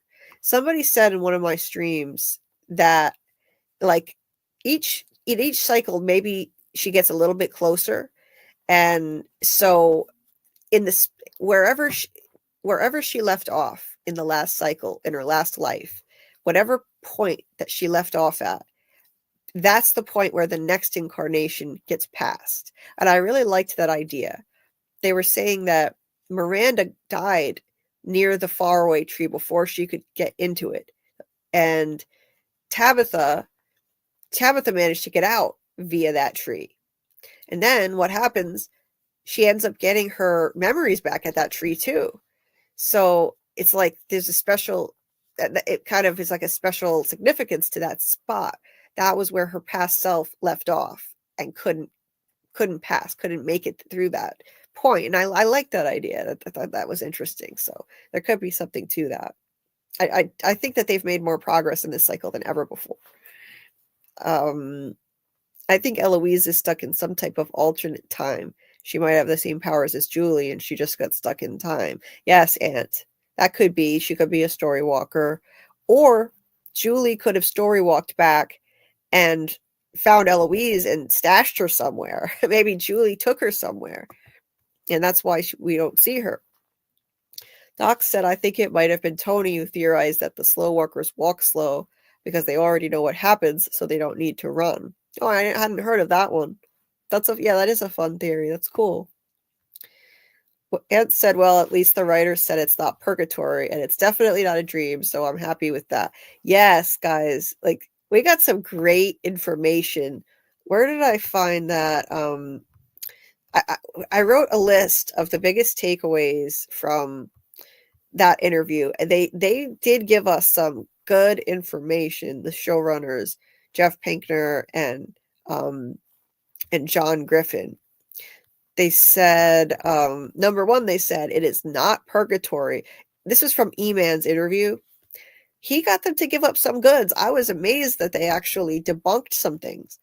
So they said, they were like, is this, like, what can you tell us? What can you debunk right now?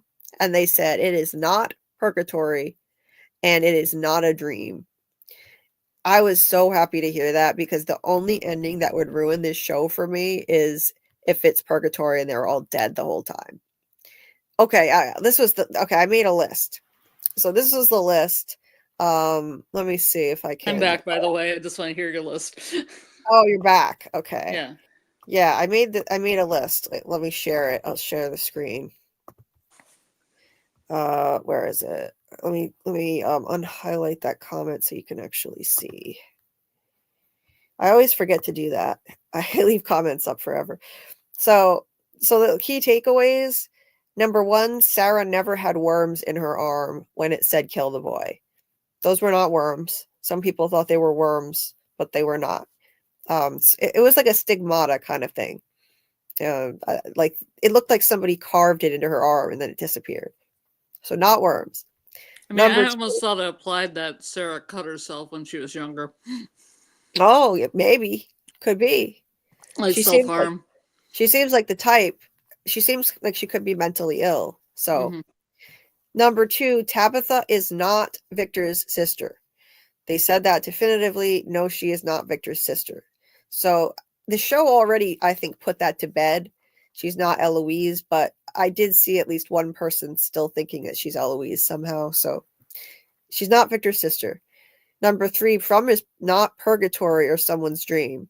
It's not. Thank God. Thank God. That would suck. Number 4, he asked, do the monsters eat the organs? They refused to answer. They said, stay tuned. So that could mean maybe. Where do the organs go? We don't know. So maybe they hedged on that. Number 5, the monsters could always run, but they chose not to. They always had the ability to run. They chose not to run. And just like I figured, they tried to explain that to us with what Kenny said in episode 2, which we're covering right now in the rewatch, that there are only so many places you can run to. So they just stopped running. They don't need to run. So they confirmed that. And they also said what they've said in other interviews, that the man in the yellow suit was inspired by a guy John Griffin saw on the street who once looked neat and clean, later saw him again and his suit was dirty. He looked like he'd gone on a quest and failed, like a magical figure who'd been defeated, which was very interesting wording. Very interesting. John Griffin said he used him in a lot of short stories he wrote before. That doesn't mean that the character doesn't have a lot of depth. Now, these are my words. So Griffin was just inspired by the way that guy looked. And I think the fact that he thought this guy looked like a, quote, magical figure who had gone on a quest and been defeated, unquote, I think that's an encouraging clue that there's a lot of depth to this character and he is magical in some way, but he was corrupted. Maybe he started off not being evil. So I liked that. Yeah, I've heard in other interviews that they said he was almost an angel-like in the beginning with a clean suit, like dancing like he was an angel trying to figure out a human body, which I thought was interesting because they have the Elgin thinking, come on, ladies, an angel. Right. Yeah. Right, exactly. So I've got to watch more of these interviews because this stuff is really interesting. I haven't seen all of them yet. So number 7, when they were asked if the man in yellow in the painting has a scar on his face or not, because it looks like he has a mark, and people are wondering if the man in yellow could be Randall, they refused to confirm or deny it. So that's still a maybe. Number 8, they wouldn't confirm or deny that Smiley's rebirth looked like the red squid thing in the cave painting. I found that surprising that they wouldn't confirm or deny it. I mean, I guess they want to keep the theorizing going, but come on. E-Man showed a side-by-side of them. Fromley Theory is the first one I've ever seen who actually put it on his channel. Scarlett, you pointed it out yourself. I have a really good picture of it with all the folds in it that make it look exactly like the painting. Yeah. I don't have a good side-by-side representation. I want to get it side by side, have a good image in my file to show every now and then. I need to do that. But yeah, come on now. Of course that's what it is. I really believe that's what it is. E-Man showed a side-by-side comparison. Smiley's rebirth looks exactly like the red squid painting, but they wouldn't confirm or deny it.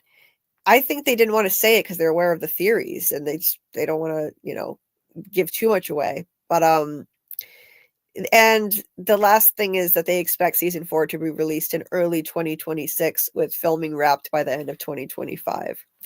So yeah, we're not getting it till 2026. There's just no way. So yeah, great interview. If you haven't seen it on E-Man's channel, check it out. And check out Tony Teflon's interview of Doug Hughes, the Man in Yellow. I talked about that at length in another stream. Check that out because that was amazing. And check out the other 2 interviews that Doug Hughes has on What Is From Cast. One including Bob Munn, who played Frank Pratt. And he's also the mayor of Halifax. Fun fact. And they all know each other because they all work in Canadian theater. So it's it's a good listen.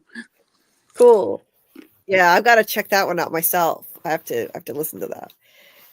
Doc said, I think they are afraid of Tony's questions. He's really good at getting actors to say things that give clues. Yes, you're right.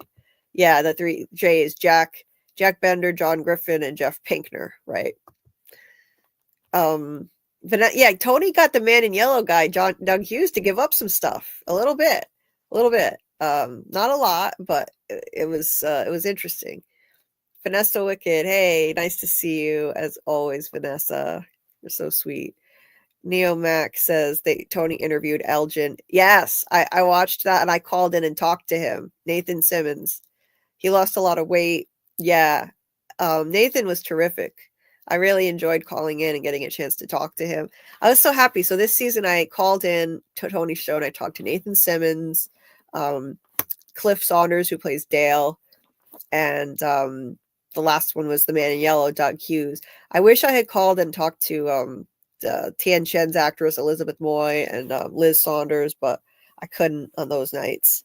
But I was happy to get to talk to them. And of course, Smiley. We got to interview Smiley. That was amazing. Yay! Yes. I'll never forget that. Ant said the creep show Man in Yellow is his new nickname. Copyright. Yeah. Bobby says, if the place is after children and it can control who and what comes into it, then why only 2? Why not 12 or 13? It seems like it's probably always 2. That's true. I don't know. The original story was 7 kids, so you'd think it would be 7 kids every time. So I find that odd. I don't know. How were they sacrificed, says Neomac? Any ideas? I think they're laying in the bottom of the water somewhere. They look like they've been possibly drowned, and they look like they've had radiation exposure, but it could just be like they were born in the dark. Like Scarlett said, you said that you think maybe they were always in the cave. They were severely vitamin D deficient and malnourished. So born in the dark, murdered in the dark, literally. It could be. Is that what you think? Like, do you think they were literally kept in cages down there for their whole lives or something? That kind of seemed what the setup was. It seems like it. It seems Which like seems crazy because they're probably 7, 8, 6 to 7, 8 years old, and they've lived underground their whole lives. Oh my God. And that makes crazy. It's insane, and it makes it even worse. Like, yeah. What did they get this?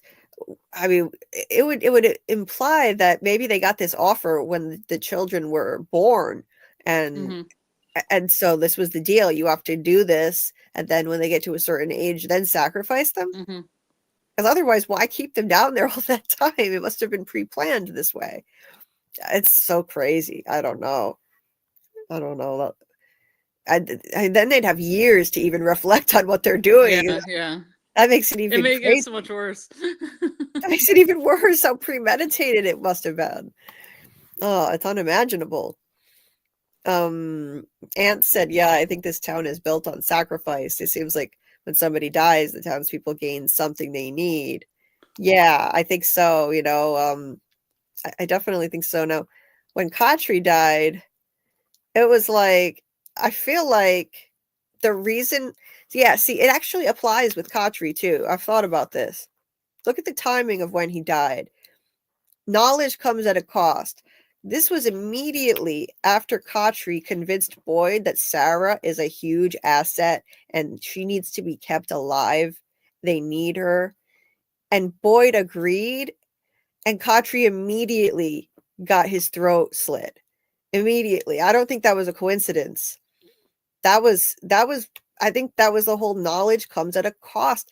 As we go back and continue this rewatch, I'm going to have that in my mind and looking at how knowledge comes at a cost in all these different circumstances. I definitely think is going to be a major theme of the show, and sacrifice.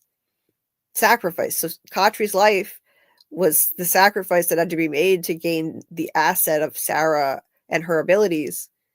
I mean, just look at the timing. It fits. I mean, sometimes I think there are happy accidents where maybe they didn't have the idea knowledge comes at a cost from the beginning. Maybe the showrunners did say sometimes, people put pieces together that they didn't even intend, but it fits and it's a happy accident. But yeah. Bobby G said, I think the soul system on this show is different and would allow for Ant's proposal in preventing OG sacrifice.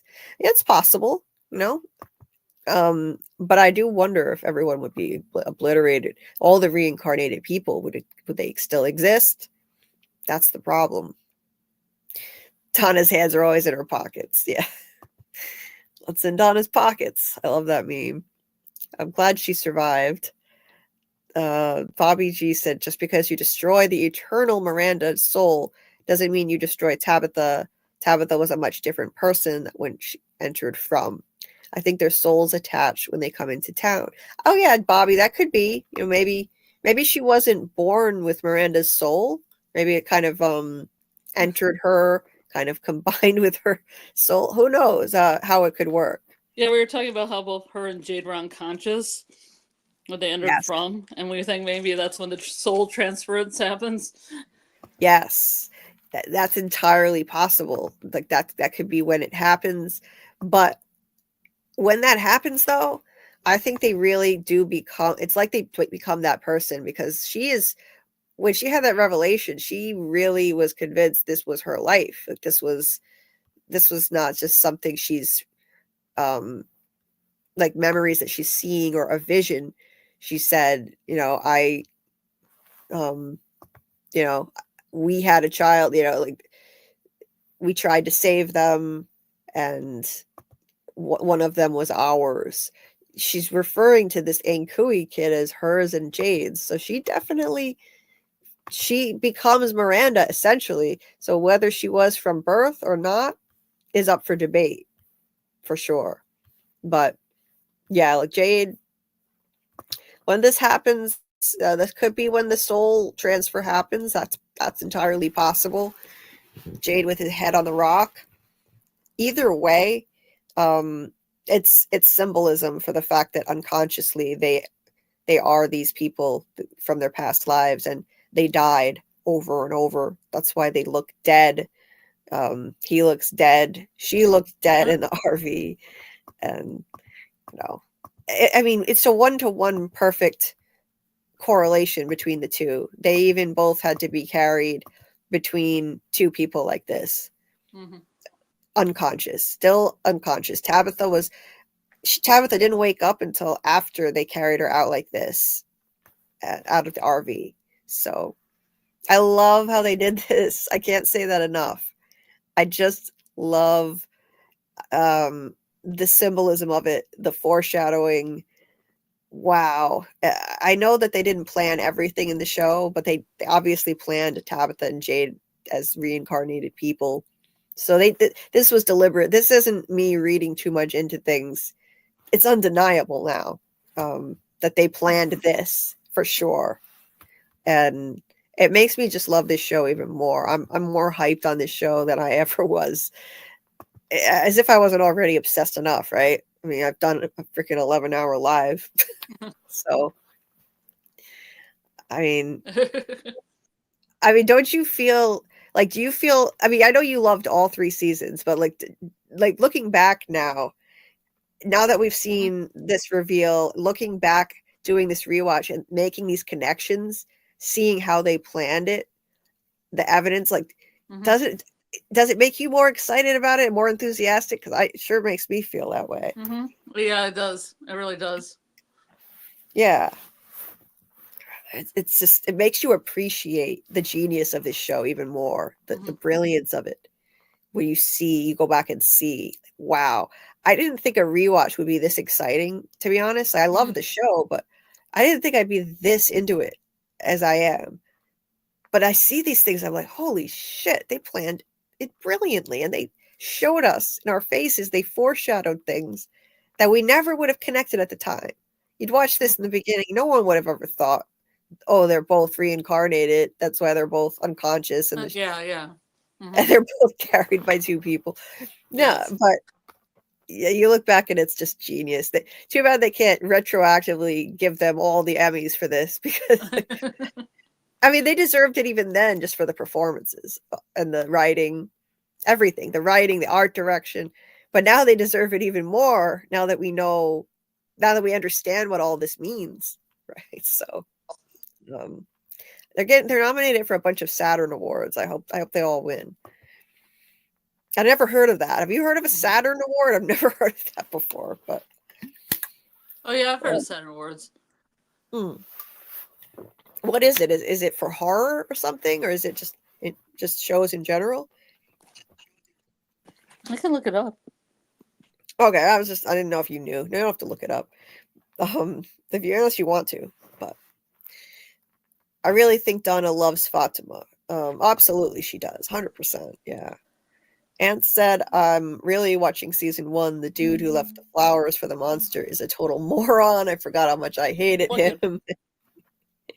Porn stuff. It says yes. Go ahead. It says the Saturn Awards are American awards presented annually by the Academy of Science Fiction, Fantasy, and Horror Films. Okay. The awards were created to honor science fiction, fantasy, and horror film, of course, but have since grown to regard other films belonging to genre fiction as well as TV and home media releases. So there you go. Okay. Cool. Well, that's good, because I feel like the Emmys are kind of snobs about horror, the horror genre. What? Yeah. Like, I feel. Am I having a lag? Yeah, I couldn't hear you. What did you say? The last thing you said. Oh, first I said that Steven Spielberg is holding one in a picture when I brought up Saturn Awards. Oh, okay. I couldn't hear you. Okay, cool. And the second thing was, I agreed with you about the horror aspect, that the Oscars tend to, I don't know, they get a little bit more open-minded in the last 10 years, because Avatar and some of these things have won, but right, before that there was a lot of drama. Right. I feel like there's a lot of snobbery when it comes to the major awards and the horror genre, and it's underappreciated, and it's underrated, and that sucks, because the From actors deserve all the accolades. And I wrote that in a tweet. And just tagged Fromily and From on MGM, and Harold somehow saw it, and Harold liked my tweet, which made me happy. He deserves it. I said, especially him and Scott McCord deserve Emmys. Yeah. But it's kind of like the Grammys and rap music. It took a while for them to come around and actually realize that rap music deserves accolades too. For a long time there was prejudice against rap music in the Grammys. So, but yeah, it's time. I think that's why you have a lot of splinter award shows for different genres. Right. Like you have country music awards, and you'll have black music awards shows and stuff like that, just because they want, or Latina music awards, It's a shame that that's even necessary. Like the BET, like the BET awards and stuff like that. It's a shame, that awards shows in general are not more inclusive of all different of diversity in general. Diversity of genres and race and all of that stuff. But anyway. Aunt said they got the curse of immortality, but being that they didn't willingly sacrifice their kids, they're not turned into monsters, right? You gotta really have game to flirt with a monster, right? I think the man in yellow caused the monsters from the massacre. Sorry, the massacre from the show.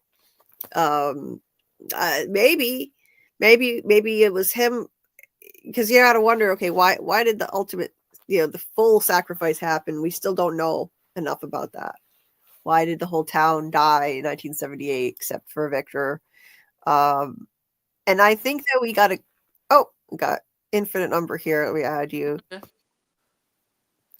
Hey, infinite number. What's up? Hey, Julie. What's up? Hey, what's up, Scarlett? Hi. How are you guys? We're just frumming. Just frumming all the time. Yeah. Yep. My girl likes to frum all the time. So Yeah. I'm slightly, my voice is slightly I like to call it ashy. My voice is slightly ashy because I had caught a cold the past week, so it's almost out of there now. So I might sound a little distorted here and there, just so as a heads up, but I'm here with you guys. Cool. No worries. You sound fine to me. So no worries at all. I was gonna say before you popped on, like, I think we got a clue from episode 2 of season 1 that there could be a lone survivor in every cycle, because Kenny made this speech. Oh wait, those are extra pictures I added after. Hold on. Most of these are chronological. Kenny made this speech because we were just talking about the massacre. Like, why did the massacre happen in 1978? And so that made me think of this, because there was a lone survivor. There's been a lot of debate. Was that a mistake? Was Victor supposed to survive it? Or was it a glitch? And that's why things are kind of stuck. Maybe that's why the monsters are still dressed in 50s and 60s clothes. But I personally think that it was intentional, that in every cycle, I think there probably was one lone child survivor. And Kenny says something in this episode 2 of season 1 that kind of reinforced my theory, where he said, if every game with my dad would always end the same, I'd be down to my last piece, just moving around the board trying to avoid him. So that, I think that might be a clue, right? Because and that Kenny just plays chess really, really badly. Yes, because the only time I ever play chess like that is when I'm playing like a 7-year-old that just wants to fight all the pieces instead of using chess strategy. Yes, right. He said he didn't like chess anyway, so Kenny's probably just playing like that. Yeah, right. He's probably really bad at chess, but I mean, I found this interesting because chess is a metaphor for what's going on the show. They presented that to us for a reason from the very beginning, because one of the first scenes in the whole show was Kenny playing chess with his dad. Mm-hmm. They presented that to us, and then we had this scene where Kenny literally compares what's happening to them to a game of chess and says, "We're running out of spaces on the board, Sheriff." So, and when he's talking about it would always end with him down to his last piece, he was bringing that up and talking about it because he's comparing it to what they're going through, saying, like, they're fighting a losing game. That's what he was trying to say, that they're not going to win. And he was always down to his last piece. So we're looking at a metaphor here that they presented, and we know that the showrunners, I got to find the interview where they said this. I keep forgetting to ask Robert. Robert Saunders told me this. I hear this all the time, that the showrunners planted major clues in the first 2 or 3 episodes. And I think this is one of them. And it would make sense too, because they've already hinted. We've heard them hint that they said the answers to the end are at the beginning in season 3. And that was a reference to the boy in white telling Christopher, the answers to the 1978 massacre are at the beginning of meaning the history of the town, the beginning of the town. Or if Gina says that chess is a universal language, much like music. Yes. Yeah. Who said that? I forget who said that. Gina. Gina said chess is a universal Never language. forget Gina. Never forget. Never forget. So many Yes. people just walk by her dead corpse. Let's not forget Gina, okay? Yes. Yeah, let's not forget. Gina was just completely passed over and ignored. Yeah. I just Ignored. didn't care. Christine or anybody didn't just go, oh my God, Gina.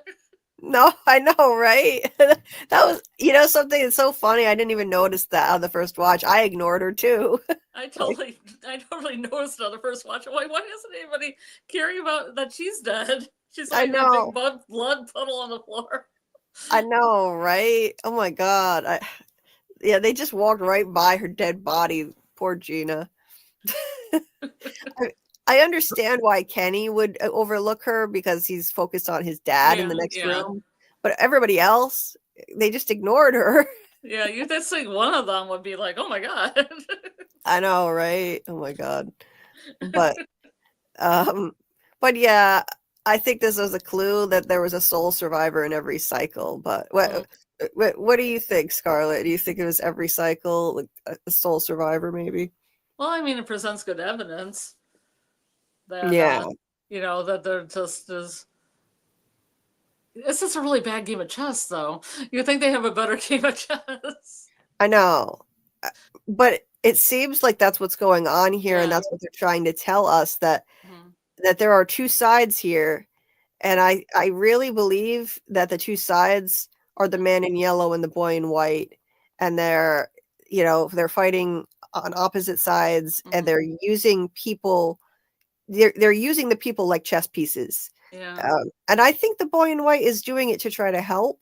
The man in yellow is trying to cause harm, but the boy in white is doing messed up things sometimes. In the ends justify the means. That's what I think. And my personal theory is that they both are bringing people here. Man in yellow bringing people here to torture them, and the boy in white bringing people here to try to help. Which also causes harm because he's hurting them by doing that. But yeah, that's what I personally think is going on here. But well, I did have notes where I correlated like a lot of the main characters with the main chess pieces, because I think all the pawns are red shirts. Yes, yeah. So, but now I think Boyd's the rook, because before I think I had Boyd as the king, but then he had that rook on the desk, so maybe he's the rook. Right. Yeah, or maybe Kenny's the rook because he gave him the rook. One of those guys is a rook. Right. I mean, so and what is the, refresh my memory again? What does the rook do? It move. It's a. I read this thing, which was interesting because it equated them with the king and queen. It's like as powerful as like two queens, or so. I mean, like a queen as powerful as two rooks, or something like that. It was a really interesting chart. But the rooks can move all the way across the board, like in a straight line. And they can also castle the king. There's a move called castling where you move your rook and then you move the king beside the rook, so the rook is protecting the king. So it's a pretty valuable piece. Okay. So, yeah, I mean, even though Boyd is the center of the show, that doesn't mean he would have to represent, I don't know a lot about chess, but, you would think, oh, the king or the queen would be the most important or something. Yeah. But that sounds like it makes sense to me. Like he could represent that. Yeah. Yeah, I mean, it's supposed to be like a castle or a fortress, so he might be protecting the fortress. Yeah, see, I mean, you can see it looks like a castle. It's, it's kind of beaten up. Yeah. But yeah, it looks like a castle, and it's blood-stained. It's which is a metaphor in itself. It's blood-stained from all the carnage that's going on here. They did this for a reason. They showed us this shot for a reason. That's a great point that I hadn't picked up on that you said about this shot in particular. So yeah, that was deliberate imagery. Umbra, what do you think? Like, do you think there are like two opposing sides, like a game of chess, or do you think something else is going on here? You know, I never thought about it until you mentioned that and brought up the whole point of the man in yellow doing this and the boy in white doing that. But that does make a lot of sense, actually. And it would make sense on how some people are getting pulled there to overtime and things like that to try to win this game, so to speak. Mhm. I would say this, and that I heard you guys talking. I think this past, what was it, Wednesday? I think you guys went live, Mhm. Yep. and I think you were saying that Scarlett had the belief that everybody except one survivor would die in this cycle, right? Kind of Yes. a repeat like Victor. I actually too believe that as well, but Mhm. I want to believe that it'll be a happy ending like you, where they actually break the cycle. But I'm almost weary that it might do the same thing, and it's this whole like, oh, it's just Ethan left. You know what I mean? That's Yeah. kind of where I'm Yeah. at. So just to go to that point of them having this one survivor left to continue the game, it might just be the case of that. But no, I like that idea. I like the idea of it being a game of chess, so to speak. Makes a lot of sense. Right. Especially when you think about how specific characters seem to fill certain roles in town, and certain characters seem like they're brought here specifically for the purpose of manipulating them into causing harm, like Sarah and Elgin. They both were good people who wanted to help. They were brought there, but they had certain traits that were exploited. Sarah seems traumatized, like she had serious mental issues. She was easily exploited. Elgin, I think he was exploited for his religious faith, the fact that he believed that this woman was an angel, the kimono lady, and so he blindly believed in her. So yeah, it seems like certain people are brought there to manipulate and cause harm to people, or just brought there to suffer in some cases, and then others seem like they're being brought there to help. I mean, there's Father Kotri, maybe he was brought there to provide hope and solace to people, to help. Boyd, Yeah. it doesn't get more helpful than Boyd, Mr. Fish and Loaves, with his 30-year military career, going to worst hellholes on earth, making do with the smallest amount of resources. What better person to select if you're trying to help, to bring here to this hellhole with such limited resources? So it seems like he was brought there to help. Either that, or it could have been just a mistake. He wasn't supposed to be there. I know there's a theory that Abby was supposed to be there because she had a dream as a child. But I don't know about that. We don't know what her dream was. All she said was she had a dream. It could just mean she dreamed that she died and woke up. A lot of people dream that you die, and then when you die in a dream, you wake up. I took it to mean that personally, but you never know. Maybe Abby was selected to be there for some purpose, and Boyd was selected to be there to help. They happen to be together. Who knows? But Well, I just, even people like Bacta, she knew that nursery rhyme from her grandmother's, so she had some connection to From that other people didn't have. right. Yeah. And it wound up being helpful because she Mm-hmm. remembered the rest of it that they didn't know. That helped Boyd figure out what to do because she remembered the rest of the nursery rhyme. So maybe she was brought there to help. Um, the roles that people fill, it seems like people are selected for certain reasons. So maybe in some cases it's to help, maybe in some cases it's to hurt. And I know some people think nothing is there to help. There is no force trying to help. That's what Randall said. But I believe Ethan over Randall. He's a little kid, but he said in season 1, when they were writing questions on the wall, we should ask who here is trying to help. I always remembered that. And he's like our go-to character for insight, even though he's a little kid. Mm-hmm. What he's saying seems to be true, talking about all the quest stuff and how this works, the thresholds. So I believe Ethan. I think there is a force trying to help. And it's probably the boy in white. He does messed up things sometimes in order to help. Bringing people there is a messed up thing in itself, obviously. Well, I Bringing think it was explained that when he told Christopher straightforwardly, it didn't work. Wait, what did you say? He told Christopher when the boy in white said that he told Christopher like straightforwardly, and it didn't work. Yes, yeah. So I guess maybe Christopher couldn't handle all that knowledge being dumped on him like that, and he snapped. That's what I think. Mm-hmm. So he had to.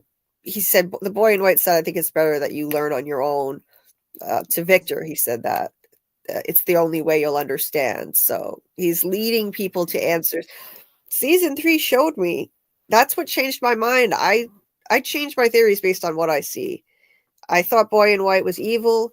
I saw season 3 and I thought, no, I don't think that anymore.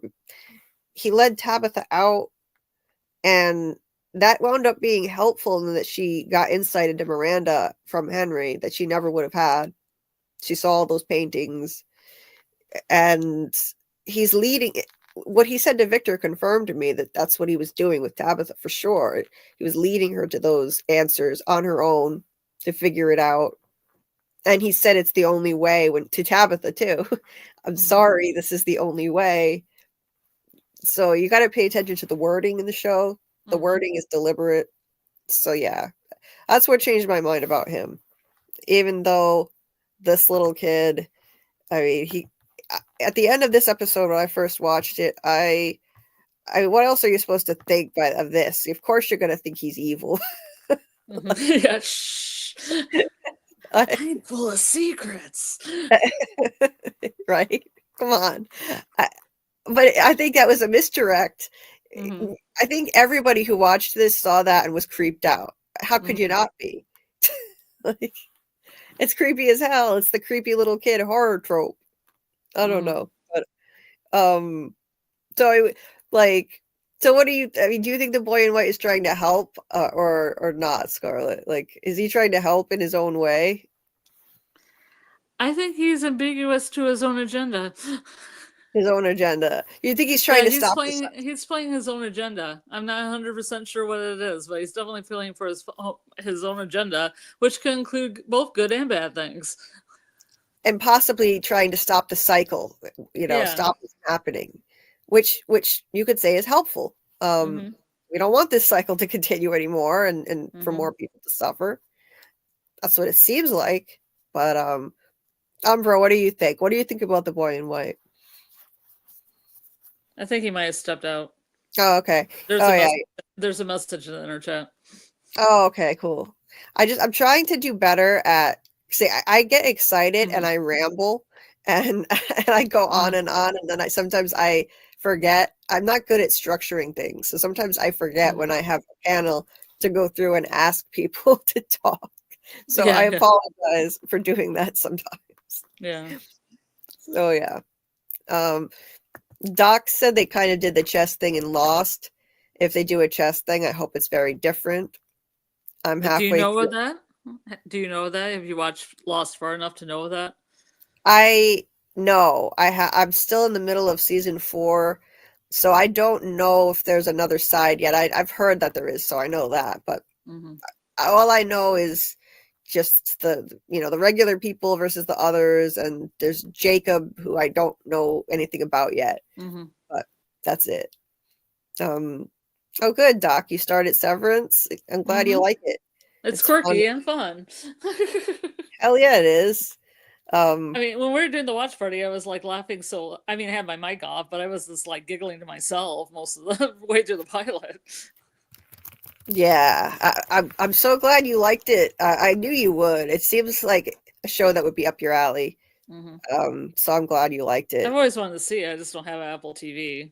Right. I'm just unfortunate because there's always seems to be one show on each streaming service I want to see.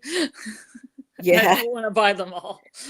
Yeah, you buy them all. It's no better than paying for cable TV. It adds up to the same amount. I mean, luckily, Showtime, like with Yellow Jackets, had a DVD release. A lot of the Mike Flanagan stuff on Netflix that I really like the Fall of the House of Usher and Haunting a Hill House, have DVD releases. And Severance Yeah, has a Blu-ray release, so I'll just buy them on physical media and right. enjoy them over and Yeah, over, with no yeah. worry of them just taking them off of their streaming services for no reason, like HBO did with Westworld. They just took Westworld off for like no reason. Oh, see, that sucks. You know, this is the problem with streaming, and I don't like it. I used to download everything, and then I knew I'd always have it to keep. And now, Mm-hmm. or I'd have DVDs. I had a million DVDs, and Mm-hmm. before that, I had a million VHS tapes. But Mm-hmm. now we're dependent on these streaming services that could just take these shows off Mm-hmm. at any time, and you've invested all this money subscribing to them. Mm-hmm. So I worry about that sometimes, and I have my own little sites that I'm not supposed to use, but I have my own little sites because I can't afford every streaming Yeah. service, and you have to worry that. Or they edit them weird, like Yellow Jackets. They had this joke that was kind of edited out, and it was still in my DVD set. And then when I was talking to Cyber Queen Media, they were like, "Oh, I thought there was a joke here," and I'm like, "There Mhm. was. I don't know why they took it off. It wasn't like off color or anything. And actually, it was funny and made the scene funnier." And I'm like, "Why did they edit that in the streaming service?" Right. It's really bizarre. Yeah. Yeah. I don't know. Yeah. So I have an issue with that too. Like I've had shows that just disappear and it sucks. But Mm-hmm. Neomac said the boy in white was so happy after the massacre. It looks like he won the game. I realized that. I know what you're talking about. There's a scene where he's on the merry-go-round smiling with a bunch of dead bodies around. So I know how that looks. And but the way I explain that, I think that's a misdirect too. We saw that in season 1, and I think it's a misdirect to make us think he's evil, but I think he was kind of trying to just distract Victor from all of the carnage and the bodies. Like he was beckoning to him to follow, smiling to kind of reassure him. That's what I think. But I mean, yeah, like this right here, yeah, this looks evil. He's A little smiling. dead body back there. There's a dead body back there. Of course, it's creepy. I'm not gonna lie. It's sus. It's sus, and it's blurry, but he was beckoning to him to come. Yeah. And then like the thing keeps turning, and it seems like he disappears off of it. Right into the portal. Yeah, like is this thing I like that theory that you had mentioned, that maybe the merry-go-round is a portal. You spin And around on it. he could have got it out. Like Victor, all he had to do was get in that portal and just go. Yeah. But I don't know. I still think he was just trying to distract Victor at this point. Like, yeah, don't look at all that. Look over here. Although he did kind of, I don't know why he would make Victor, push Victor to go take an item off of every body and bury it. That he had to get close to those corpses to do it. But there had to be a reason why I think those relics were important, that needed to be preserved. I don't think it was just to honor the deceased.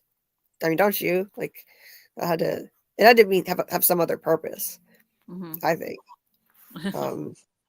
Anyway, I'm behind you guys.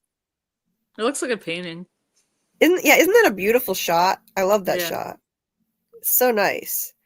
I love it, and there's a creepy stinger in the score when you see that. So, yeah, it definitely is trying to lead you to think he's evil.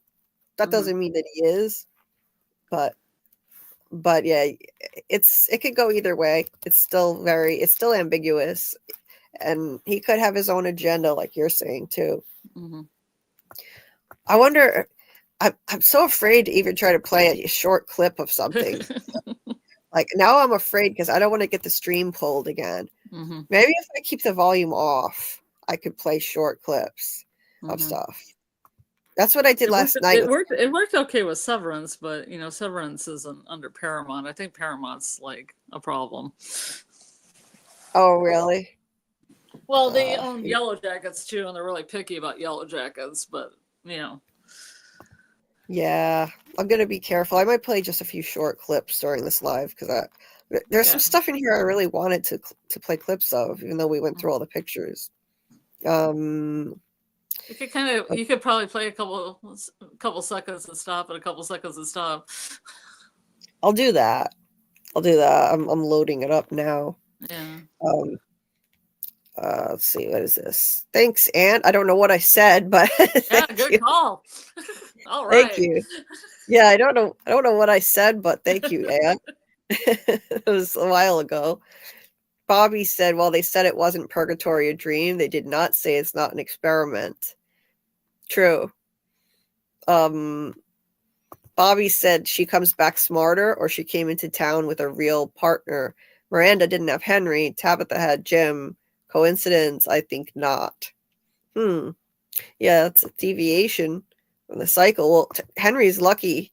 I mean, he probably wouldn't have ended up dying like Jim, because I don't think Miranda ever had that epiphany that Tabitha just had. Because if she and Christopher had that epiphany, then why would Christopher still be a threat to her children?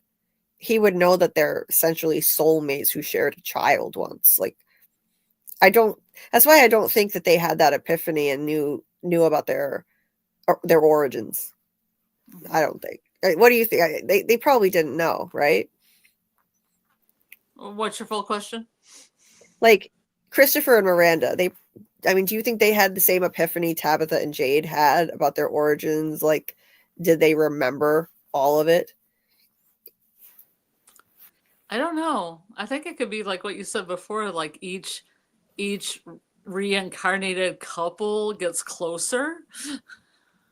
Right.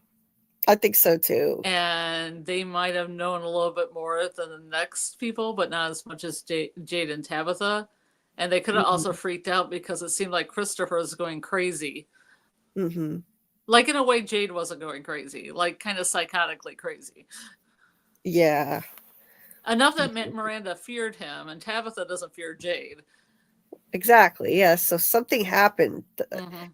I really think that if they had had the same epiphany together, like Tabitha and Jade had, that Christopher would not have been a threat to her kids. So maybe the boy in white just dumped all this information on him and he snapped because he didn't believe it. That's the thing. He didn't believe it. He said everything here lies in that flashback. Yeah. So whatever he was told, he didn't believe it. So that definitely confirms to me that he didn't know about his origins. So that means Tabitha and Jade have made more progress than them, which is good. Yeah. And Catherine here said, I think Donna would take a deal, not out of selfishness, but for herself, but to save people. She's hard and tough, protective. She's so kind to Ethan and even Elgin, Victor, all of them. Oh yeah, she definitely cares about everybody. I believe that. Dieter said the video with Nathan Simmons with his eye out. Awesome. Yeah, that was so gross. Dieter posted a really funny clip of Nathan with a fake eyeball coming out of his eye. It was gross. The one on a spring? Yes. It was gross. It looked fake, but it was still gross. Yeah, exactly. Well, that's his look for season 4. Yeah, they find the eye, but they can't put it quite back in, so it just dangles out of his eye socket. Yeah. Yes. Teeter said, or the kids are buried near the stones where Father Cautry was praying. Yeah, that's a possibility, Teeter, for sure. Let's see. Umbra, are you back? No, I don't know. Back? It said he was back. I'm back. Yeah. Oh, there you go. So I was muted as I'm trying to talk my bad. No, it's okay. I do that all the time. While you were gone, we were talking about the nature of the boy in white. What do you think at this point with everything we've seen? Is he trying to help in some way, or do you think he's an evil figure? I'm torn because he seems to be helpful, and I was listening to you guys as I was walking away.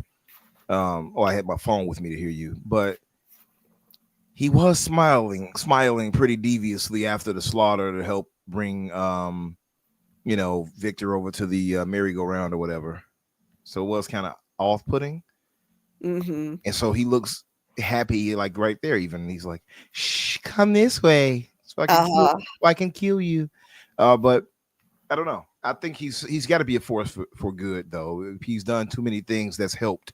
So Yes. I don't know if that's necessarily the case, but it's just odd. And it could be the case that distortion over time is going to warp him into being the man in yellow, or the Right. man in the yellow suit, should I say? Because we've already seen him get older.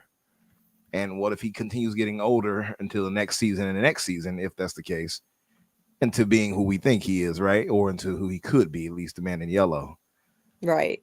I don't know. I don't know how that might play out. I just find it really odd, and I like to know who he was before he, became this entity or whatever he is. It's just too much left unanswered right now for us to really say. So Yeah. that's the thing. I did hear you guys talking about the theme of chess Mm-hmm. as it relates to things here, and well, I mentioned a bit before I stepped away. Um, how about this?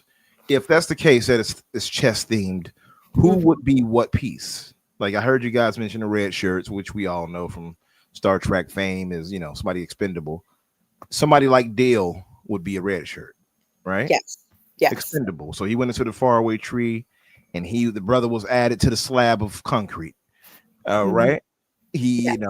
What if the case is that he was expendable, or at least he hadn't completed the quests that our young brother keeps speaking of, like the quests that weren't completed.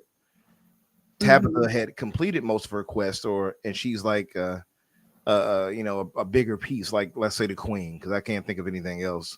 Let's say she's the queen. I would say Boyd would be the king. Um, so with Tabitha being the queen, maybe that's why she was able to go through the faraway tree and literally get home after the fact. Now, of course, Mm-hmm. she was assisted by the boy, in white pushing her out the window, but still, she was able to get out.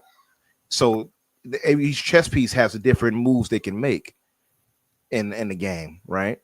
And Yes. she's able to go further away because I believe the queen can kind of jump a bunch of spaces at a time when they move. So maybe that's the case for her. Same thing with Boy, him being the king, um, or Ethan could be the king, where because the king is the protected piece. You have to make sure to protect the king, or it's checkmate, right? Right. So, and they've shown certainly that they've tried to take Ethan out here and there.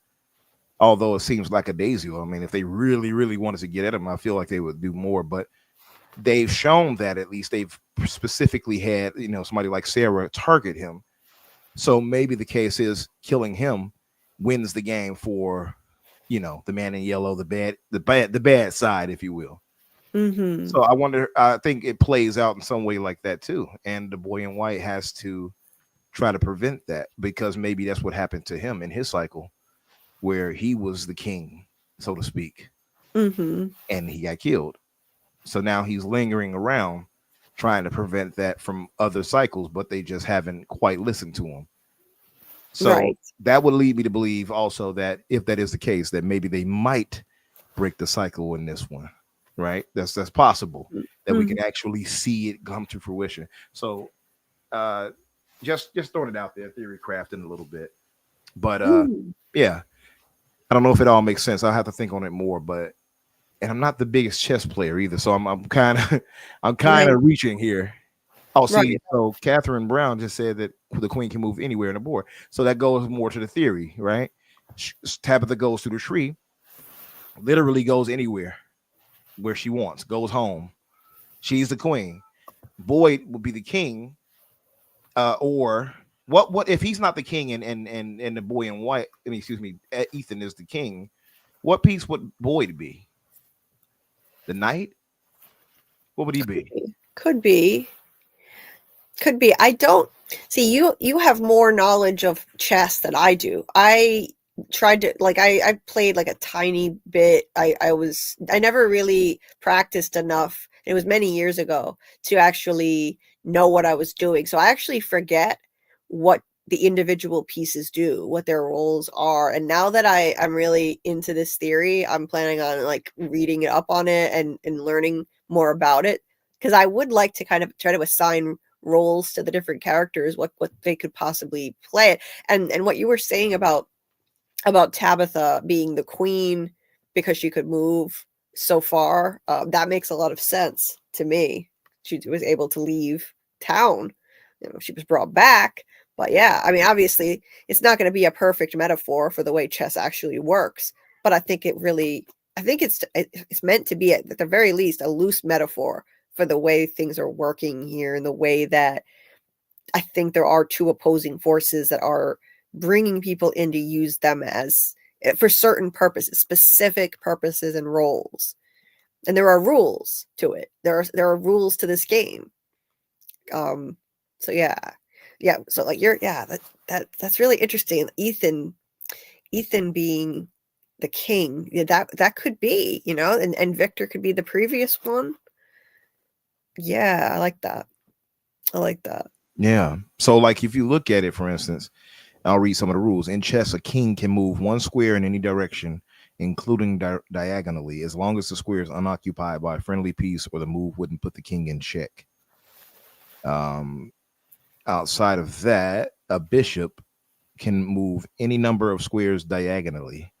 So they too can technically travel across the board, just diagonally. And it's so long as there is no other piece in the way. The bishops is considered long range pieces and can be very dangerous, which kind of fits somebody like Sarah. If you think about it's a very dangerous piece. Yeah. Goes all the way across doing whatever they do. That sounds Sarah-ish to me. Sarah's a bishop. Yeah. The king seems very immobile, right? They can't really go far. And a pawn, as Catherine brought up, can't kill a king. Yeah. But a bishop can, right, Catherine? So if Sarah's a bishop, she could kill the king. Oh, yeah. Very well. Yeah, that very well could be. Yeah. Interesting. Yeah. This show sends you down all different rabbit holes, and some of them I think are, dubious. Like some of them are a stretch, but this chess thing was put in our face so much that and from the beginning too, the fact that it was introduced in the very beginning in one of the first scenes, we had chess being played, and then we had Kenny comparing this to chess in episode 2. And then season 2, we bring it back with Father Cautry sitting there with a chessboard talking to Boyd as a ghost. So yeah, I don't think it's a stretch that they could be using this as a metaphor for the way it's working here, and it could give us some insight into how this is going down. Like that there are two opposing forces. There are theories that there are multiple forces battling. It's not just two. Or that it's all just one big bad, and that's it. It's all evil. But I just think, I don't know. To me, I'm really liking this chess metaphor with the two opposing sides. Oh, Chris Smalls makes a good point. Julie could be a bishop too. Yeah, that makes sense because she's a story walker, right? So she's going all the way across the board. She's going all the way across diagonally. Yes. That's possible. That's possible. Absolutely. With her story walking now, that makes sense. She's able to do things that other people are not capable of doing. That's the thing. Certain people, they play very specific roles that no one else plays in the show. Sarah's role is totally unique. Elgin's role was unique to him. Julie's role is completely unique. So, yeah, I'm liking this. William Waddy. Hey, William. He said Father Cautry and Tilly were bishops. I gotta do a lot more thinking and research on this. I'm fascinated by this. So a king, a bishop, and a knight can force checkmate on a king, a long king on the other side. So Mhm. so the bishop can do it, the knight can do it, or the king on the other side can do it. I would probably venture to say the king on the other side is I don't know. Would that be the man in yellow? I'm not sure. Could be. Could be. Yeah. Or maybe the two forces that are playing the game, they're separate. So I would say it depends. It depends on what we think about the man in yellow. If the man in yellow is the big bad, then he would, or he's right under the big bad working for him, then he could just be moving pieces around on the board, bringing people in, and he's not represented as one of them. But if we think he's just someone from a past cycle who was turned into some kind of monster, then yeah, he could correspond to a chess piece. So, could go either way.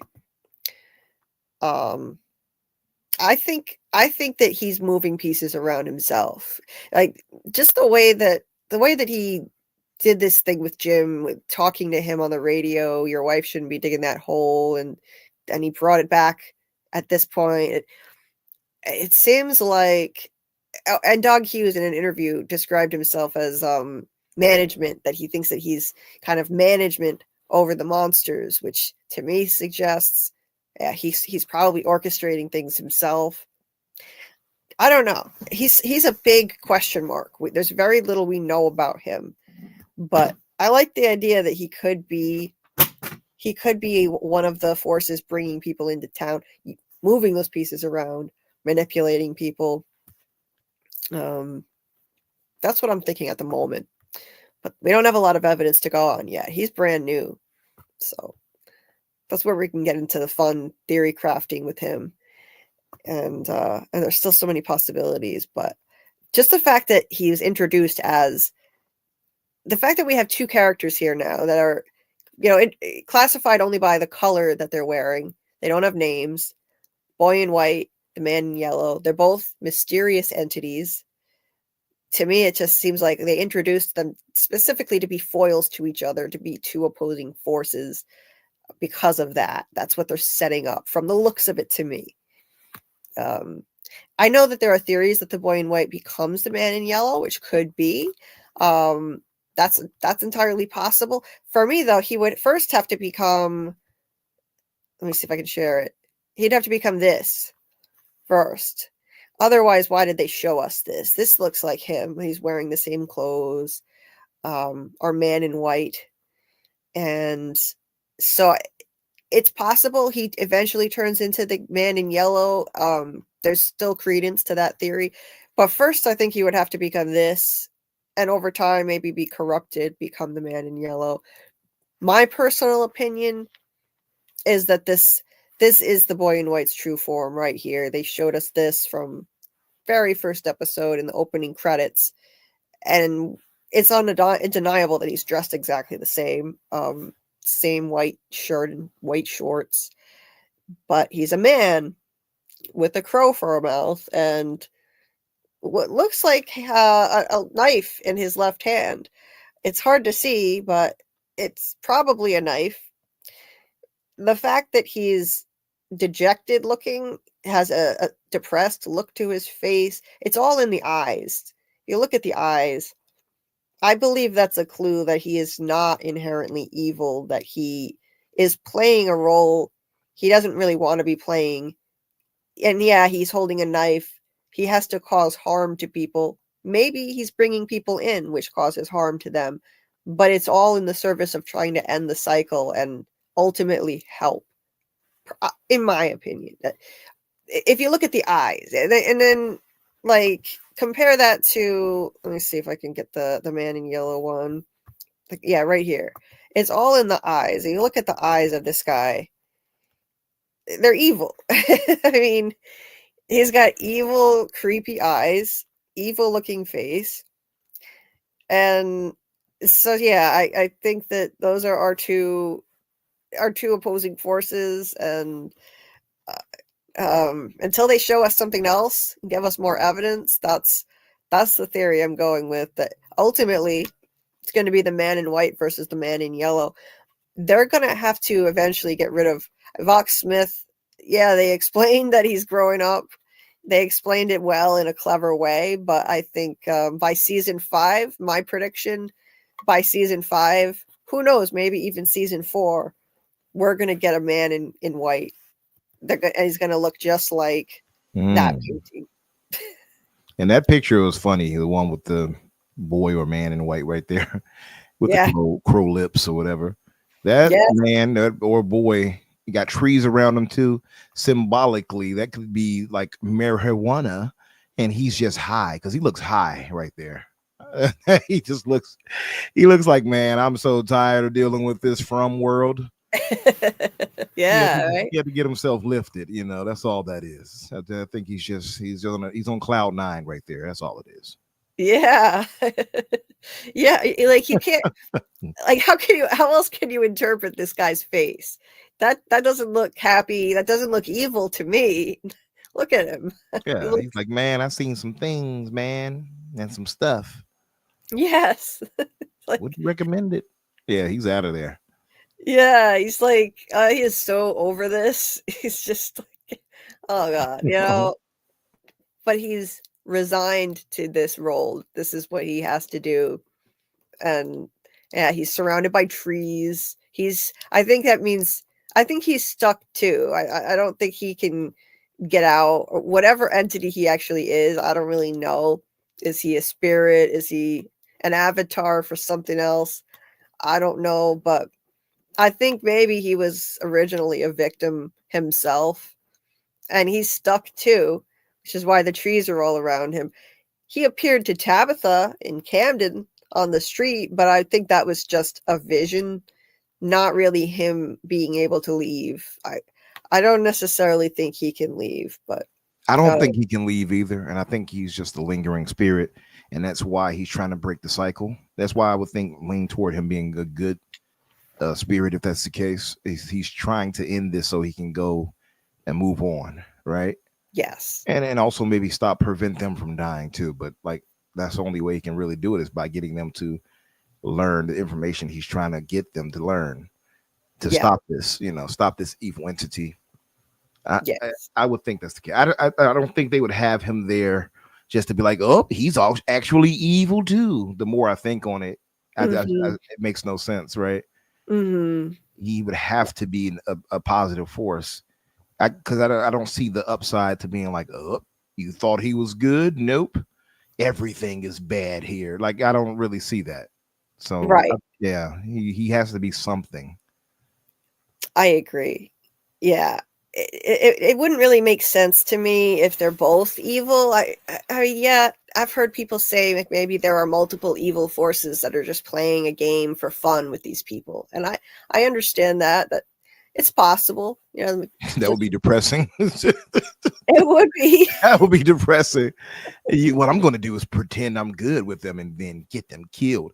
Me, I'm just going to be bad and kill them. Right. Let's see who racks up the most bodies. All right, let's do it. Yeah. That's messed up. It is messed up. Yeah. Right. And again, I think Ethan was right when he said that one of the questions that they put on the wall should be, who here is trying to help? We should ask who here is trying to help. So I think that's a clue that someone's trying to help. There is an entity trying to help. And we damn well know it's not the man in yellow. He is not trying to help anybody except maybe help Tabitha be rid of Jim once and for all. But he's not helping. We know he's not force for good. I think we can all agree on that one. And AAMM said, Julie, that drawing you show of the boy in white with where you say it's not, that you say that's his true form. He still looks like a kid in the drawing to me, not a man. I don't know. I mean, he doesn't look like as manly as the man in yellow painting. I will say that he looks like he still has a face that looks youthful. Yeah, I agree with that. I don't know. It just, to me, it doesn't look like an accurate representation of a little boy. From me, it looks like a man, I think. A young man, but a man. There are men who have kind of boyish faces. that baby face. I would say man, but yeah, that's up for debate. It might be that he's a boy. Either way, I think that's our opposing figure, and they've shown us that from the beginning. Now, the fact that he has a crow for a mouth, that makes me it's a little confusing because I don't associate the crows with goodness myself. But I mean, maybe it's kind of a sign that he's afflicted by the evil forces here too. He's trapped. The crows have him trapped too. The trees are all around him. So I look at it that way. That doesn't mean that he's an evil entity just because he has a crow for a mouth. My personal opinion. It's Now, interesting though, because it can go either way, right? it could. Because and depending on the culture, because crows, I often think the way you think, like crows are kind of a bad omen, and they are in some cultures. Ours probably is that they're a bad omen. Native Americans see crows as a positive, Right. So they see them as a good omen, and it both represent death and an afterlife, typically. Which we would say that he's a spirit, right? So he's in the afterlife, and he's trying to, or at least he's trying to get to it. So maybe he's the crow that's trying to lead them out of that and get himself back into the afterlife properly. And also too, isn't there a crow that's kind of like flying around at times in the show? They never show it. They only show it that one time when a crow crashes through the window. Every other time, it's in the closed captions. It'll say crows cawing, but you never actually see them in town, which is kind of odd. Yeah. But okay. But yeah, you're right though that crows have different connotations in different mythologies, and they could be a force for good. Yeah. Check this one out right here. In Native American lore, I guess, so the crows can be seen as they're considered good luck. In Western cultures, like that's why I said we would see it as bad, because our culture definitely dictates that it's bad. But it says in spiritual guides, some Native American traditions, crows are considered spiritual guides and messengers from the gods. In my opinion, his role is kind of a role of a messenger, right? Kind of to lead people the right way, or whatever, or at least hint to the right direction. Interesting. Yeah, and that could actually make sense in the context of when the crows appear to people when they reach the fallen tree. The crows. See, I have a theory that a lot of other people have wondered that, and have this theory that maybe if you go over the fallen tree and you go that direction, it might be a way to avoid being stuck. And the crows, where do they always appear? They appear on the other side of the fallen tree. We saw it happen in 2 different instances now, where they're on the opposite side of the tree.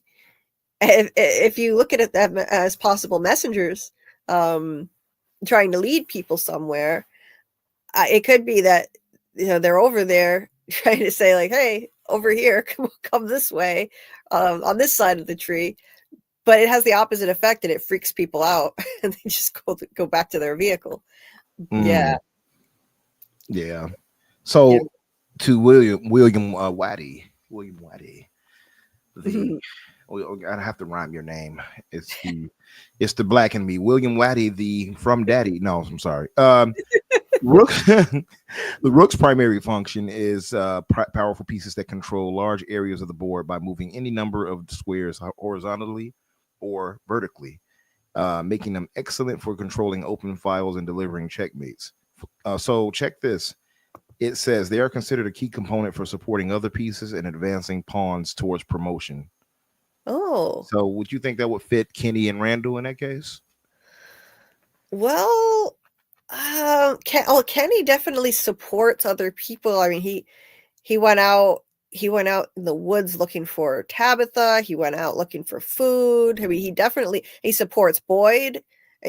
Boyd, he's Boyd's right hand. Like Boyd really, like, he does turn to him for support. He continually does that. He did it again in season 3. And so you could say that about Kenny. Now Randall is good in an emergency.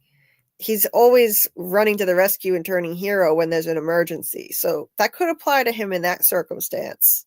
Otherwise, it's not that helpful. But yeah, True. Yeah. yeah, Or maybe or maybe we're still to see what Randall can actually do, to be fair, right? yes, Maybe that's the case. But Kenny definitely fits that description. I'm with you on that one. yes, 100%. Yeah, it's interesting. I like this. Golden Child said Kenny's dad did say to the nurse that Jade wasn't the problem. It was the other one, meaning Toby. He definitely is an important chess piece. Yeah, maybe he was taken off the board for a reason. He said that what he said to the nurse was, "I don't like him. Look at the mess he made." And so who knows? Maybe he was a chess piece that was taken off the board right off the bat. Like it's possible. Like you could say that Sarah, if this is like an analogy to chess in any way, Sarah is definitely a chess piece, and Sarah took him off the board for sure. So, Right. So this could work. Chris Small said Julie would be bishop. William Waddy said Julie would be queen or bishop. Albert Cunningham said the king is the weakest piece and can be checkmated with any piece. Okay. Which is true. I looked into it, and yeah, the queen can also. So both can be checked by the weakest piece. Yeah. They just have certain moves they can make that protects them, specifically the queen. The queen can move in a lot of directions. Yeah. So I mean, we may not be able to make a really clean, accurate one-to-one correlation between all of these people and chess pieces specifically, but it could be an overall metaphor for what's going on and a clue to the fact that there may be two opposing forces bringing people in, using them in different purposes. But Scarlett, you there? Are you still there, or what are you thinking? I don't know if you're there or not. You've been quiet. So who did they say was the bishop? I think it was it where is it? I started. Was it who did they say was bishop? Oh, well, William Waddy said Father Cottrey and Tilly. Chris Small said Julie. Okay. William Waddy said Julie, queen or bishop. So maybe Julie. I almost feel like maybe Father Cottrey. I think it almost feels like Boyd a little bit, because the bishop is a defender of weak squares and pawns. Mm-hmm. So, I mean, that could fit a few people, actually. Technically, it could fit Sarah. She's a defender of weaker people. The other people couldn't do what she does, right? In that sense. Yes. As far as the dirty work, and the mental fortitude to continue being still somewhat normal and sweet. Boyd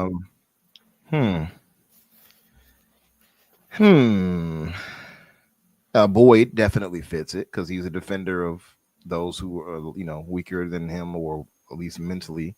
Oh yeah. He's like a leader amongst them. Who else would fit that? Defender of someone. Maybe Acosta. Acosta could be. Yeah. Acosta. Yeah, I don't know. She is right now. She is just being a problem in that she's getting in the way of certain things. Mm-hmm. So yeah, I don't know. Like she could have honestly, like she could have been brought in by the side that's trying to cause harm. She could be. I would say she's probably on the other side because I think she's going to be an obstacle. She's going to be an issue. That could change, but for now, I think she's going to be a problem in season 4 in terms of Boyd. After what she just saw, the way that the reaction that she had to Boyd torturing Elgin, and seeing that Donna was in on it, Kenny was in on it, they didn't stop it. And Ellis was there. I think Ellis was there. Nobody stopped it. Yeah, Ellis too was there.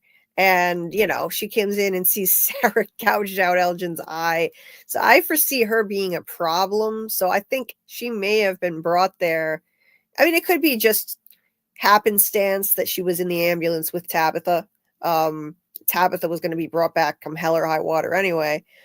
But maybe she was brought there to cause problems, because we know on the bus, somehow it was orchestrated that multiple people on the bus seemed like they were handpicked to come here.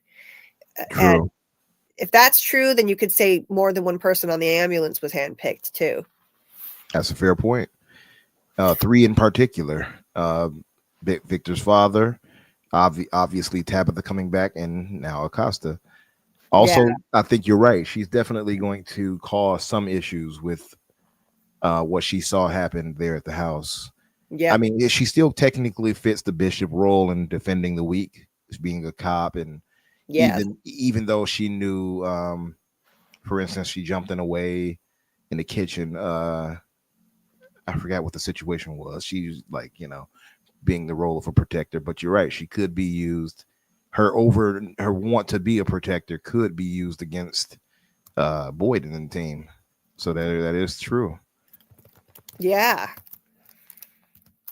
Yeah. So I think there could be a split, a schism in season 4 where people really turn on Boyd. It was already happening and it was already becoming more of an issue, and now there could be a split coming where people start siding with either Boyd or Acosta. Maybe Acosta tries to kind of take authority herself. No, nobody is going to push Boyd out completely, but I do think there could be another split. Like there used to be a split between Colony House and Town. There could be a split where there are 2 factions and one faction is behind Acosta, maybe, or at the very least, I think she'll cause problems and division, even if she doesn't have any authority to do anything. Mackie Vell said Sarah might be a universal chess piece. Not sure who she'd be with. Catherine said a queen can only live to the end if her king is still alive. Interesting. That's true. The king is the most important piece, which is why I said Ethan might be that piece. Right. Yeah, because Albert here said, the king dies, it's game over. So that's interesting. Yeah. So this is educational for me, because I only learned a little bit about chess, a very little bit, many years ago, and I've forgotten all of it. I only played maybe a couple of games, not enough to actually learn all of this. So this is interesting stuff. Mackie Val said, who would be the chess pieces for the monsters? We might not know enough of them.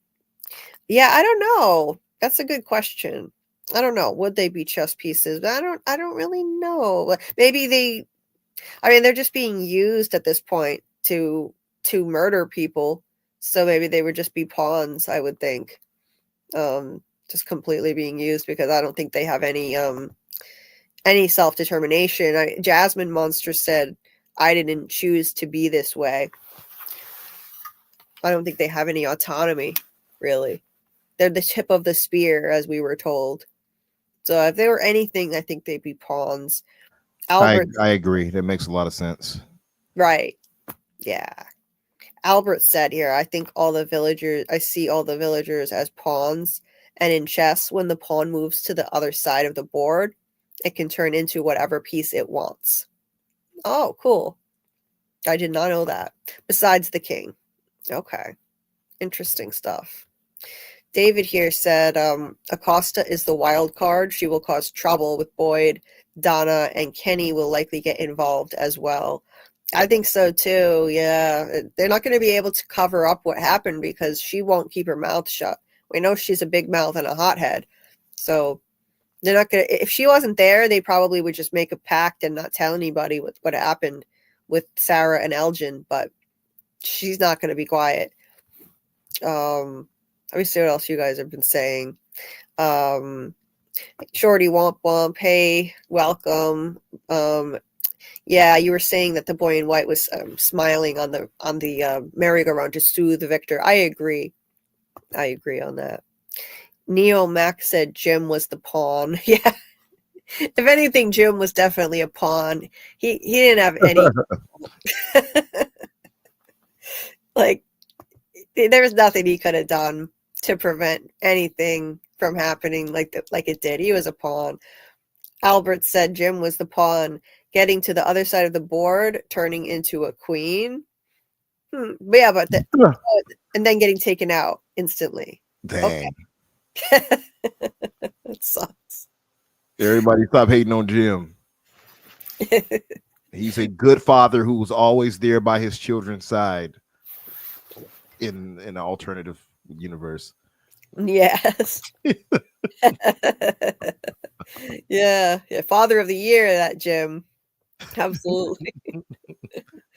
Oh, I was no fan of Jim, but he didn't deserve what he got. He really didn't. That sucked. And yeah, he did do something big in the end. He figured out that the numbers would correspond to music notes. So yeah, maybe he did advance, got to the other side of the board, and then got taken out instantly. It's so funny though, because he figured out that it was 12 way back. He's like, oh, 12. I figured it out already. 12. It's just so nonchalantly. Yep. Like if they would have applied him further, they probably would have solved everything by now. Right. Yeah, that was so funny. It seemed like just a joke, a throwaway line. Yeah, the answer is 12. I figured it out. And oh my God, the foreshadowing. Who would have thought? Who would have thought? Catherine Brown said, is it two sides or two sides of the same coin, like Dark? Good point, Catherine. Good point. Yeah, in Dark, it's ambiguous. It isn't like there's no pure good or pure evil on either side. So it's like two sides of the same coin. Okay, Scarlett is back. I'm not going to say any more on Dark because I don't want to spoil it for her. But I see what you're saying there, Catherine, for sure. So in terms of this show, I would say that there is no pure good side. Boy in White is not purely good because if he is bringing people in to help, he's also torturing them by bringing them to this awful place. So there's no pure good. But I don't know about... If you wanted me to go back downstairs for a little bit, you can talk Dark. No, I don't need to do that. She made up one point and I agreed with it, but I would just say in this show, specifically in this show, like I've been saying, I don't think Boy in White is evil, but he can't be purely good either if he's causing harm, in that the ends justify the means and he has to cause harm to ultimately help. Obviously, if he brought Boyd to town, for example, well, Boyd is suffering. He's going through hell because of it, but he's helping these people. He's Mr. Fish and Loaves. So it's ambiguous. And I like when there's ambiguity and it's not just black and white, good and evil. That's been done to death. And it's just I like it more complex. I like to see I don't know how it's going to be in Lost because I'm not far enough down that road, but I like it when it's more like not black and white, not cookie cutter, like a cartoon villain versus a pure angel. It's not that at all. Now, you look at the Man in Yellow though. The Man in Yellow is... You would say, of course, yeah, he's got to be pure evil, but maybe we're going to find out a backstory for him where he was corrupted, like the actor who plays him said on Tony's interview. Villains, he quoted Mary Wollstonecraft Shelley, and it's a quote that basically says that villains aren't born that way. They're formed by their circumstances, by the world turning its back on them, and so maybe so there's going to be an ambiguous nature even to the Man in Yellow. We may find out a backstory of him where he was corrupted, and that's why his suit symbolically represents that. It was once a pristine yellow and now it's tarnished, it's dirty because he's been corrupted. So I think that I'll be curious to find out what his backstory is, if he's if he was one of the original townspeople and he was corrupted, turned into some kind of different monster than them. Maybe he was the ringleader, or I've seen people say maybe he was like the mayor of Fromville originally. Uh-huh. It could be. But He's certainly different than the he's different. monsters. Yeah. But He still is. monstrously strong. Mm-hmm. So I don't know how that plays out. Going to the whole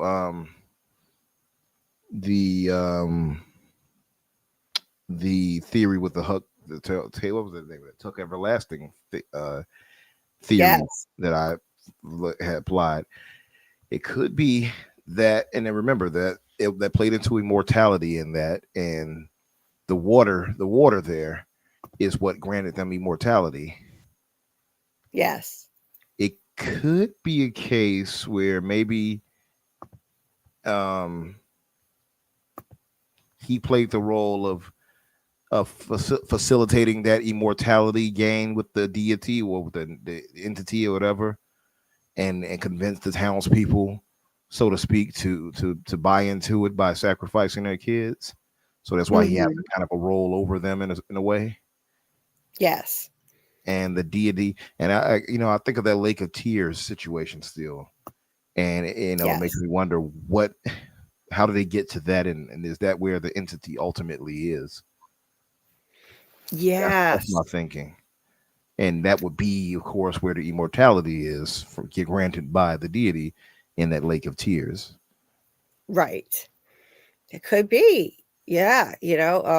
That's really interesting. Yeah. Like that could be how they got their immortality. That could be the source of and it would make sense. I have a picture up here of the guy who played the man in the yellow suit in Tuck Everlasting. I think it's Ben Kingsley, I believe. That is, yep. Yeah. Nice picture. Yeah. And Scarlett, yeah, I saw what were you saying in the chat? I just missed in the private chat. You said I We're think talking about. I'm playing Alan Wake 2 on and off with my boyfriend, and we have this part that is a parody of the Twilight Zone called Night Springs. Oh, okay. And I think you really would like it. You play a waitress. It's really crazy. It almost looks like Twin Peaks, and you're a waitress, and you're running around killing Alan Wake's haters. Yeah. But they stay. It's funny. It's a parody.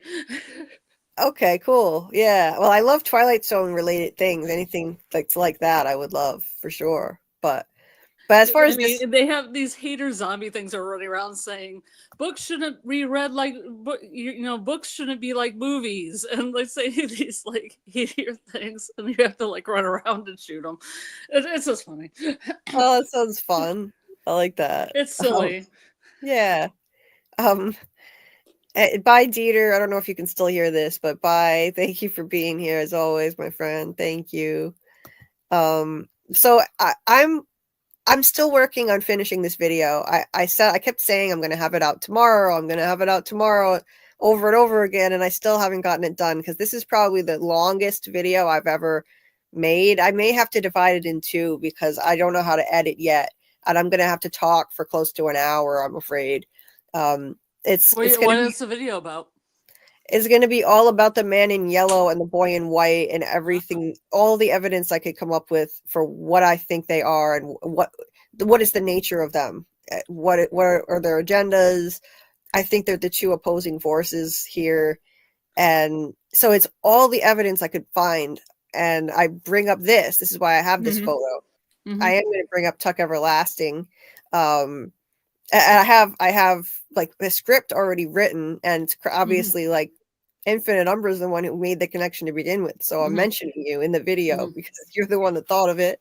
Oh, nice. I feel honored. Thank you. You're welcome. I think it was a great find. There are major parallels. So in the video, hopefully I'll finally finish it tomorrow and release it. But one of the things I talk about is that this could be an influence on the show. This is the man in the yellow suit, and he's a huckster. He's a con, like not a con artist, but like he's trying to find this this source of eternal life that comes from a spring in the woods. And so he buys the forest and he wants this so that he can profit from it, and he's the villain of the story. He's a very mysterious figure, no name, just called the man in the yellow suit. And there are a lot of parallels to From. He one way that he's able to find this immortal family in the woods is that he hears a melody from a music box that I think he had heard from his grandmother. His grandmother had played the song. Yeah. And we have ties to grandmothers in From all the time. And music box, hello. Yeah. Right? So, and children's literature seems like it could be an influence on the show. Yeah. Exactly. Right. You got the Cromanocle was such a fictional thing, but the Flight of the Cromanocle is a fictional children's book. It's not real. They made it up for the show, but that's been at the center of the show from the start.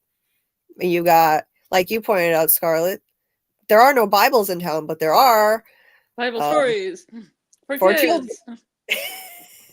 Yeah, for kids. So what does that tell you? It's interesting. And of course, you pointed out, I never would have known this, that there was a children's book, The Lake of Tears, and another children's book, the Faraway. What is it? The Faraway Tree. The Magic Faraway Tree, I think that's what it's called. Yeah. So I don't think but even when they tell a story to the kids create a story about the tree and make the tree. So that's like kind of like a children's story too. It is 100%. So I think it's not a stretch of the imagination to say that children's literature could be an influence on the story, including this book from 1975, Tuck Everlasting, and the man in the yellow suit. Well, also think of the ages of the people that are making the show. Yeah. Exactly. And they're also their backgrounds like theater and drama, and this is a drama. Right. There's a lot of talking, not a whole lot of action, not a lot of gore, just a lot of talking about, time is like a wheel and philosophical things. Right. And do you want to be immortal or, because there's, you can live for eternity, but it's kind of at a cost. Right. Yes. And he says that if he wants to sell this spring water that gives immortality, and that it will be very expensive. And so again, it comes at a cost. Now, I don't think it's just talking in terms of money. When he says it will be very expensive, you could look at it with a dual meaning. There's also a cost to the immortality. The Tuck family, they regretted it. They didn't want to be immortal anymore. There are all kinds of problems that go with it. And they didn't want to be immortal anymore. They lived in the woods, isolated. And so, yeah.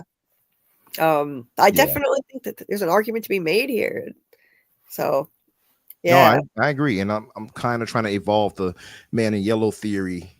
In Tuck Everlasting, he was seeking out immortality, right? He was seeking out that water. Right. And so what if he did that here? He came to this town or whatever, and he was seeking out this, this Shangri-La, if you will, this so to speak, this immortality.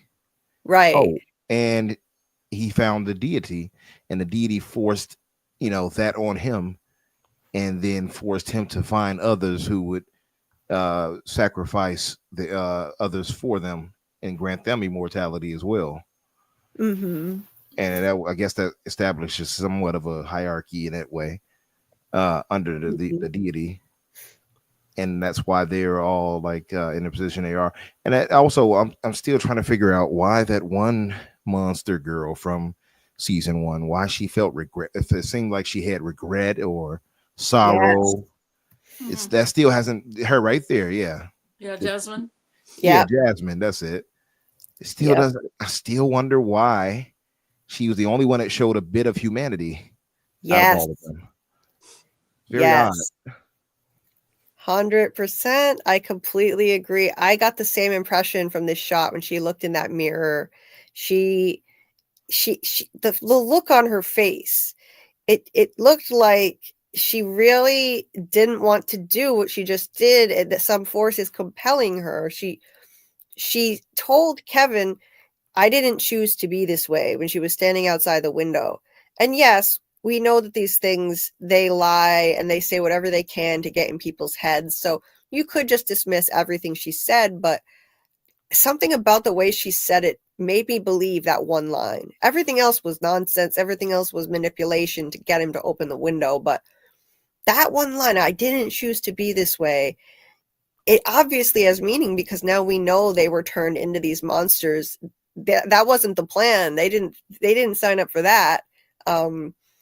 They didn't expect that. And so she didn't choose to be this way. And that part of the deal is being turned into these monsters. They are compelled to do this, and they I don't think they have any choice. They can't just decide to stop. It's so look at her face. She does have regret. She looks purely regretful right there, and she even washes her face to kind of get the blood off of her or whatever. And I think she washes a bit off her collar at a point too. She just looks, she looks regretful for sure. But it's so weird because it transitions from that, and she's also the only one who seemingly was holding her end of the bargain, where she came in and closed the window behind her. Of course, she was playing the guy, of course, but then she, bit his tongue off or whatever it was, started biting him up, and then she did this in the mirror, and then after that, she was smiling when she got the other girl that came into the room. Like, yeah, we got you. Trudy. No. Yeah. Old Trudy. Old thieving Trudy. Yeah, she got her good. You like stealing things. We're about to steal your life. But yeah, it's so weird because she was like that. And then all of a sudden she was kind of like deviously, joyful in what she's about to do now and kill this girl. I don't understand it. I don't understand it. And like you said, maybe it's the compelling of the entity making them like get past that little humanity that they had to go do what it demands of them. I don't know. Well, in a lot of vampire fiction, there's a head vampire that will compel their minions. True. Yeah. Yeah. It could be like that. No, I just want to say, something, backtracking a bit to the water, because when you're talking about the water and Tuck Everlasting, I just thought about all the times people give water to people or get water out of the faucet. Yeah, you're right. Yeah. It might be a little bit of a homage, if you will. Yeah.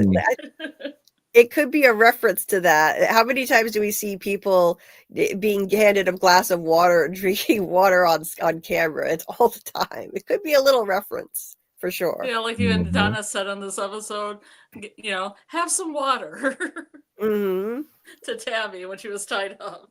She did. Yep. You're right. That's a great point. So I don't personally think that the water is, drugged. I don't think it is, but it could be a little reference to, if they're inspired a bit by Tuck Everlasting, it could be a reference to that. The water was what gave eternal life. So at the very least, it could be that. A little wink. Just a wink. A wink and a nod. Right. Yeah. Absolutely. And she's trying to wash, like Umbra was saying, she tried to wash the blood off of her collar and she couldn't get it all off. So again, that was like a metaphor. Like there's nothing she can do. Like she's forced to do this and murder these people, and she's stained in blood that will never come off. Like the blood. So it's like Lady Macbeth. I was just about to say that. Out damn spot. Yes, Macbeth, Lady Macbeth. Yes, absolutely. It's like this show is just on another level in terms of like just the depth that you can go with an analysis like this. Like the references to mythology and literature, that it's. And I don't think that we're all just reading too much into everything. I really do think that there are deliberate references to literature and mythology, and that her trying to get the spot out. I totally think that was deliberate. They did that for a reason. It was such a long, lingering shot. It was so unusual. You don't normally see a monster in the aftermath of a killing. Just walking up, she walks up to the mirror and she's looking at herself and what she's become. Like her face looks, it does look regretful. It looks, like look at this, look at myself, look at what I've become from what she used to be, that what she transformed into. Yep. She looks like, regret of what her life, previous life, and now she's this thing. Yep, definitely.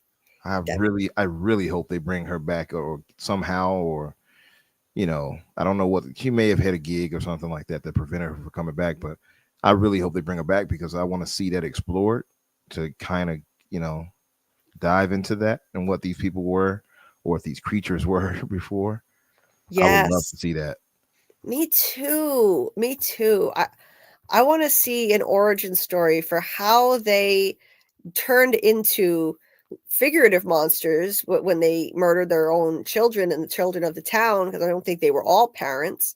But I want to go back and I want to see a flashback, and I hope we can see that through Julie's story walking to how they became this. And because I don't think that people are born evil. We were talking about this on the last From stream, that I think, I kind of think about this philosophical concept of tabula rasa, which means blank slate. People are not born evil. They they become the way they are because of life circumstances, the people around them, the society and culture around them. And these people, even though they did something, the most horrific of things that you could never justify, of course, child sacrifice is, there's nothing worse than that.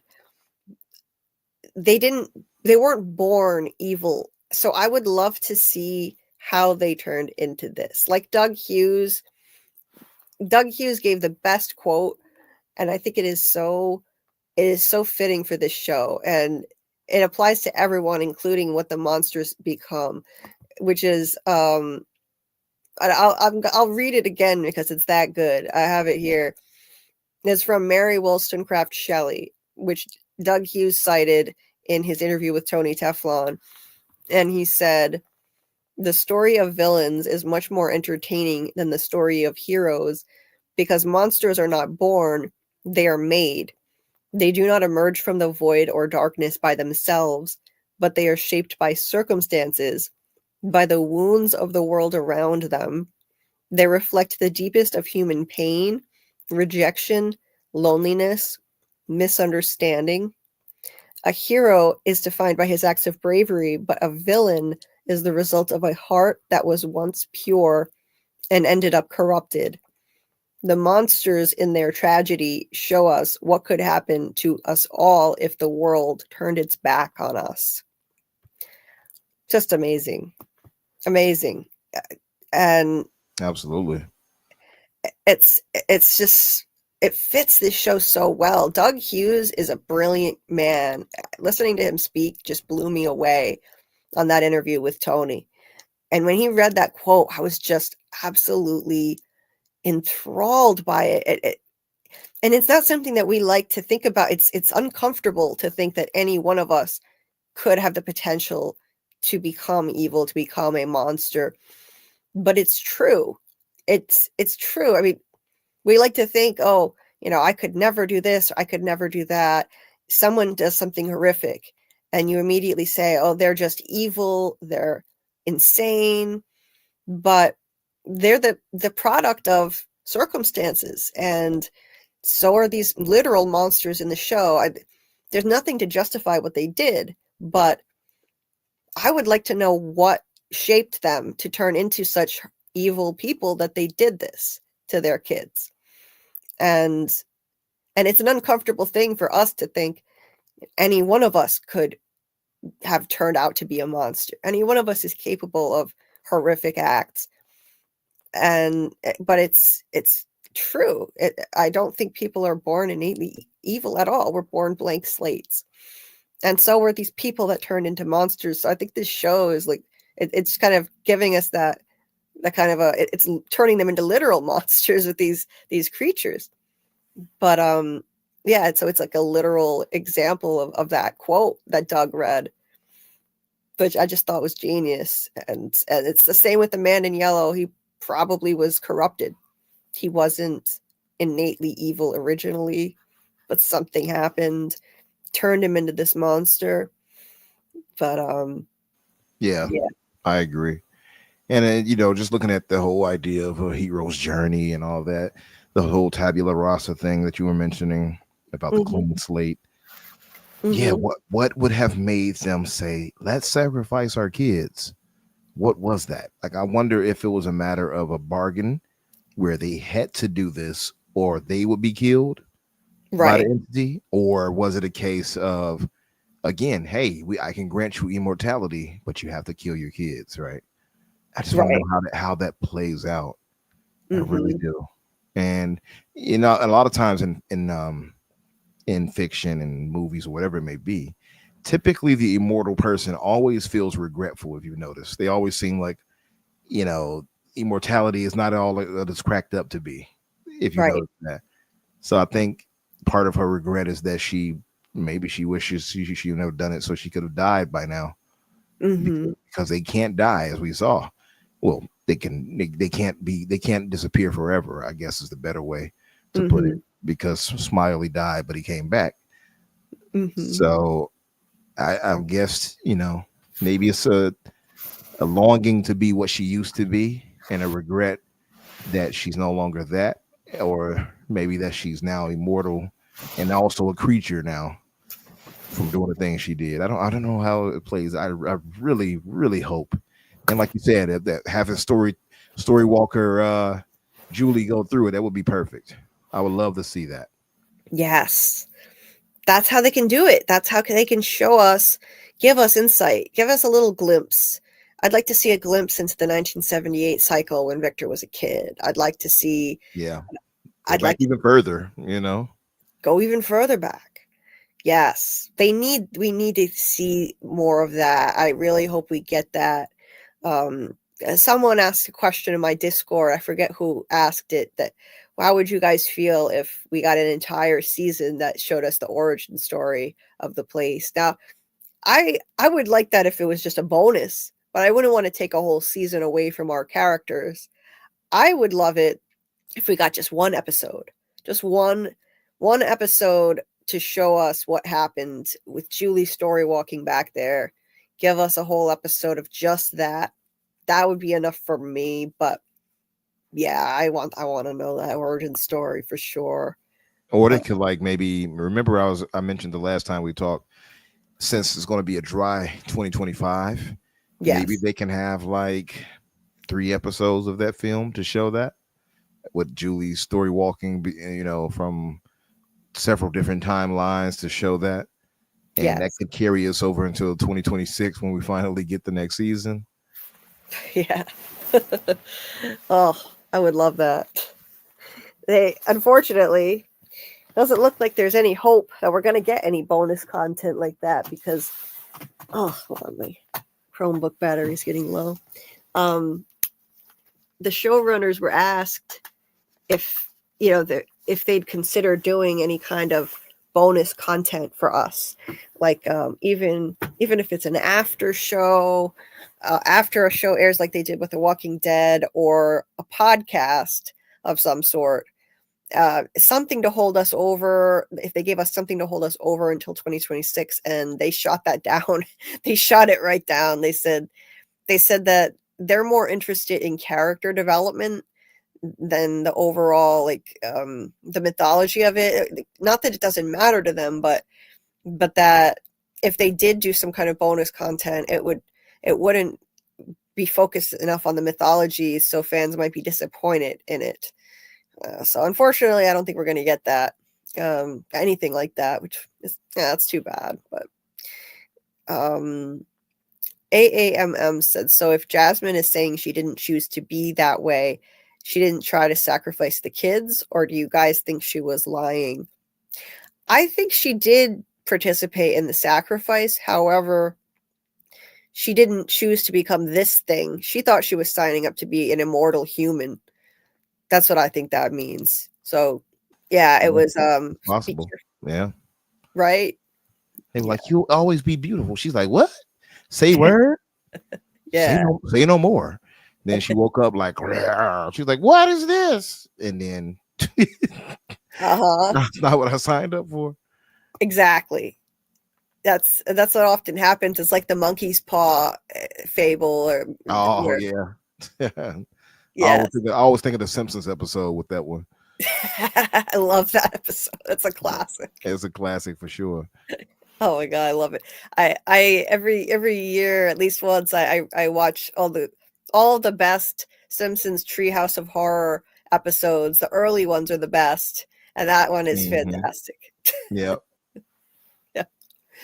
But yeah, the monkey's paw. You wish for something, and it always backfires every time. So yes, it's a classic. It's been done many times in cinema and TV. That concept has been done and redone, and like David Ajale here says, object of desire, immortality, be careful what you wish for because it might come true. That's what the saying is. Yeah, exactly. Be careful what you wish for. And Catherine, I meant to highlight this and read it. It said, Jasmine, there's a quote in Buffy, humans that become monsters still have degrees of humanity / human weakness. For some, never completely goes away. That's an interesting idea, Catherine. Maybe there is still something inside them. You see like almost a little vestige of humanity in Jasmine here. There's something there that is still in there a little bit, just a little vestige of humanity that that can't be removed. So that I like that idea. Because she did, I believed her in this moment. They were smart in that. I think she was not an extra. I think they hired her as an actress specifically for this, and she did an amazing job with this acting. Amy said, "Don't the monsters always smile?" Or she stopped smiling when she was alone, but put on a show when the other monster came in. That's true. Yes, they do always smile and put on a show and try to manipulate people. But it's not just that she stopped smiling. There's just something about the expression on her face, the way that she's specifically looking at herself in a mirror, that to me, it feels like regret. It feels like, unhappiness in her face. Like, this is not what she wants. This is not what she wanted to become. The fact that they put her in front of a mirror and put that expression on her face, that to me, that's what it seems like. But yeah, it's this mirror stuff. It keeps coming back. Like, I noticed something actually in let me see. I'll find the picture. I'm always pointing out when people look at themselves in mirrors on this show, and because like it's a recurring thing, and I definitely think they're trying to convey a message with this. I forgot to mention this in the last stream when we were talking about this episode. After Sarah murdered Toby and left the door open at the clinic, she washed all the blood off of herself, and there was quite a bit of it. And this was kind of a metaphor also for how corrupted she had become. She's literally soaked in blood, pouring off of herself. She's now turned effectively into a type of monster, and that she committed murder. And that's a theme of the show, corruption of people, turning them into monsters in a sense. She's not an evil person, but what she did is monstrous. And she's trying to wash the blood off. But then she looks in a mirror, and no matter what, she couldn't wash away what she just did, though. She looks at herself in the mirror. Another deliberate choice. Like, this is who she is now. She's a broken person in a sense, and that she committed murder. She's a monster in that way. So I love that they, once again, the use of mirrors in the show to convey meaning. They do this a lot, and Elgin looked in a mirror too as he was helping the kimono lady. That was another one.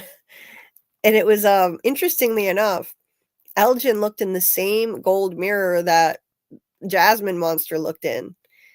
So it's just, you see the clear parallel. Elgin is also has been turned into a figurative monster by this place. What he did to Fatima, it's not as bad as murder, but it's pretty bad. And so he's being corrupted. It was the same thing. So they had Elgin look in the same gold mirror.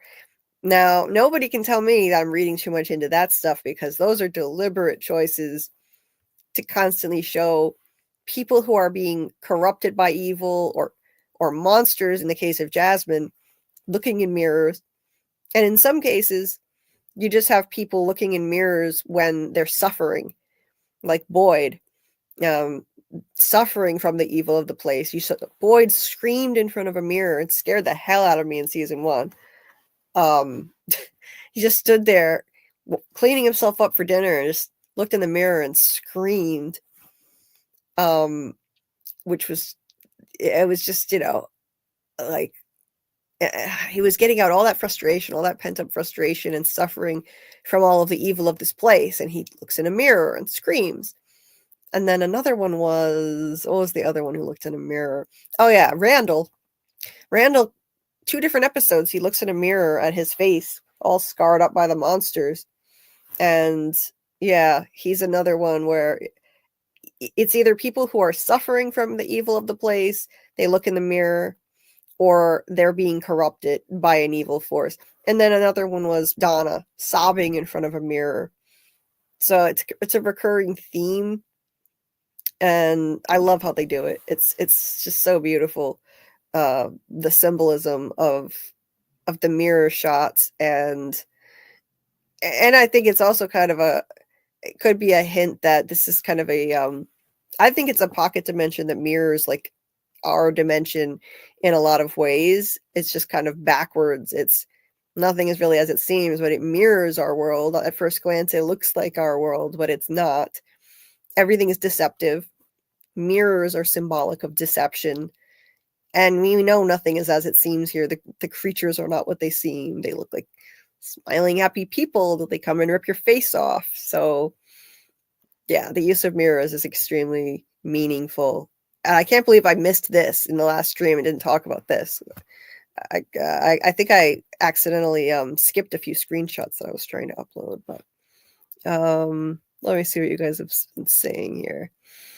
Albert said they're also in a house with a talisman, so it's possible that maybe she just got a hit of it and maybe felt regret. That could be Albert.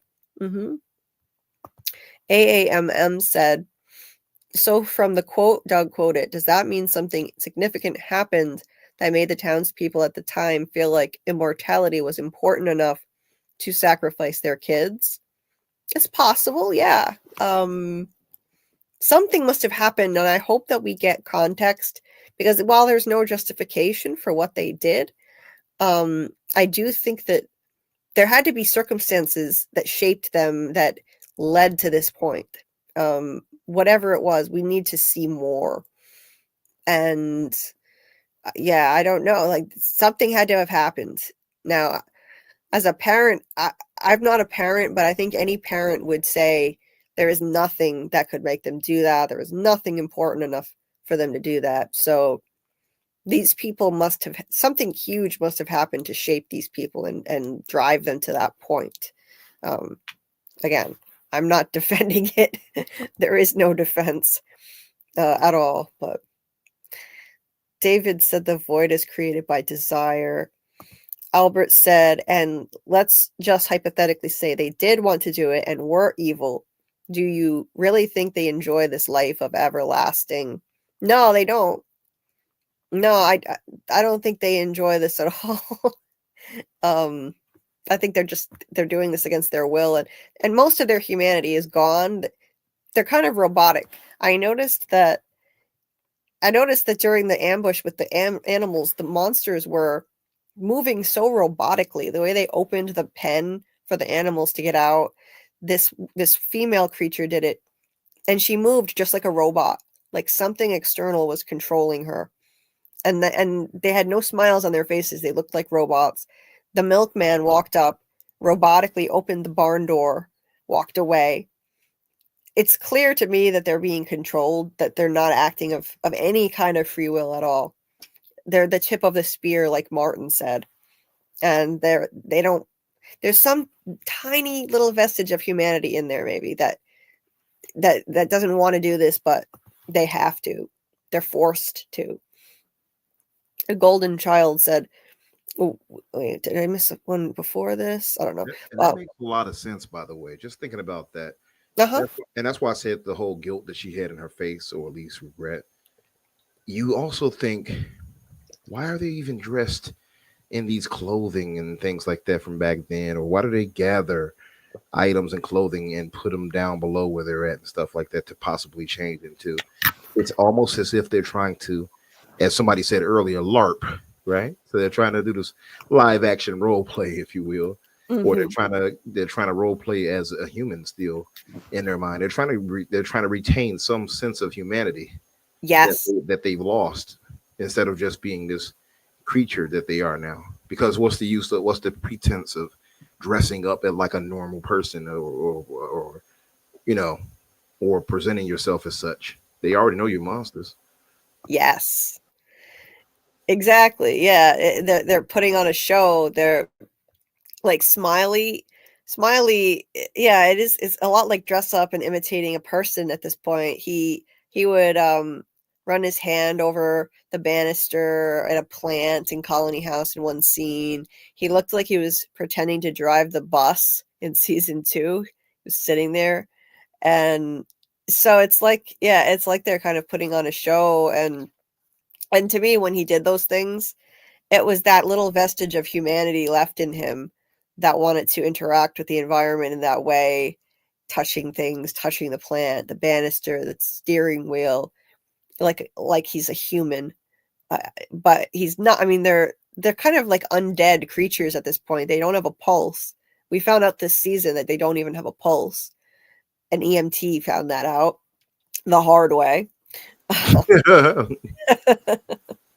but but I think that there's this tiny part of humanity still in them that wants to be human again, but they can't. Obviously, I don't think that can ever be reversed. So, Yeah, yeah. I agree. Is there something in them that still wants to retain that humanity that they've lost? And that's why they dress up and pretend to be normal town folk, because again, they're not fooling anybody. They can't come out in the morning, so when we see them at night walk roaming around, we know who they are. And Mhm. I guess initially, those who come to the town without warning would be fooled, but the townsfolk now know. So Mhm. who are they dressing up for? Must be themselves. Right. Yeah. That's what it seems like to me. And um there was something you said earlier that it just stuck in my head. I really like the idea, circling back to this, that you said that maybe the Lake of Tears could be like the source of the immortality that these monsters received, and that would be fitting because it just kind of hit me. Yeah, like the name, the Lake of Tears, would be very fitting if if this is the result. Absolutely. Yeah. Right. And it's probably because people, once they got the granted to the immortality there and saw what they became, everybody began to wail. Yes. Yeah. It makes perfect sense to me. So yeah, a golden child here said, what if everything we've seen was Julie's version of the past until the end, where the man in yellow appeared with her, who was the future version of Boy in White? Interesting. Interesting. Mm. Interesting for sure. Hmm, it could be. Yeah. So then, by Golden Child's thought, everything we've seen from season one up to this point, he's saying would have been the past, and the future Julie is just going back in time for what we're seeing. Right. That could be. That could be. And I think that it's very possible that wherever future Julie came from, her body is laying there, her actual body is laying there, having a seizure like we saw Julie in the ruins doing, and this is how she's traveling. She's decided, she's figured out certain locations where she can do this. Maybe it's always the ruins. It's probably always the ruins. And she goes there. She probably has a system, I think, where she has somebody there with her, and she'll say, "Oh, give me an hour and then pull me out," or something like that, because Like somebody would need to help her and pull her out. Yeah, I like that idea. Makes a lot of sense. And Yeah. it makes me think of again Hodor from Game of Thrones. Just that whole idea of it wasn't Hodor himself, but it was Hodor featured in it with the warging that I forgot his name right now, that the young man could do, and essentially going back in time, Mm-hmm. and which caused Hodor to have the issue he had, and he had a seizure. He was having a seizure because of it. So maybe that she's having that seizure, like you say, to story walk. That makes some sense. Right. Yeah, because I can't think of another way that it could happen unless we find out that the faraway trees can transport people through time, which is another possibility. But we've been shown already a way that Julie was able to go seemingly back in time by quote unquote story walking and throw Boyd the rope, because that's an event that already happened in the past. You could say that was just astral projection, but she did something in the present that actually completed an action in the past. So it's some form of time travel. So I think they showed us how it works. So I think that's going to be how it works. And the future Julie is really just laying there having a seizure or something like that. And then she has somebody there with her to pull her out.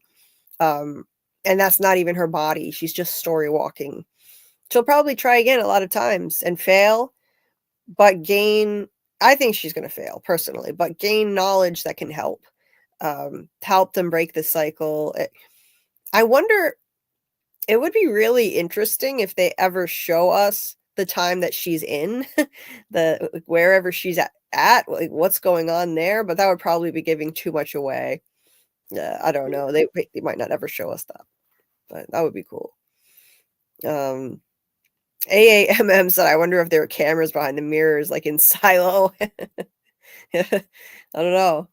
I don't think they need them here because some entity could see and hear them everywhere they go. Yeah, I definitely think there's some omniscient entity that can see them regardless. They don't even need cameras. Let's see.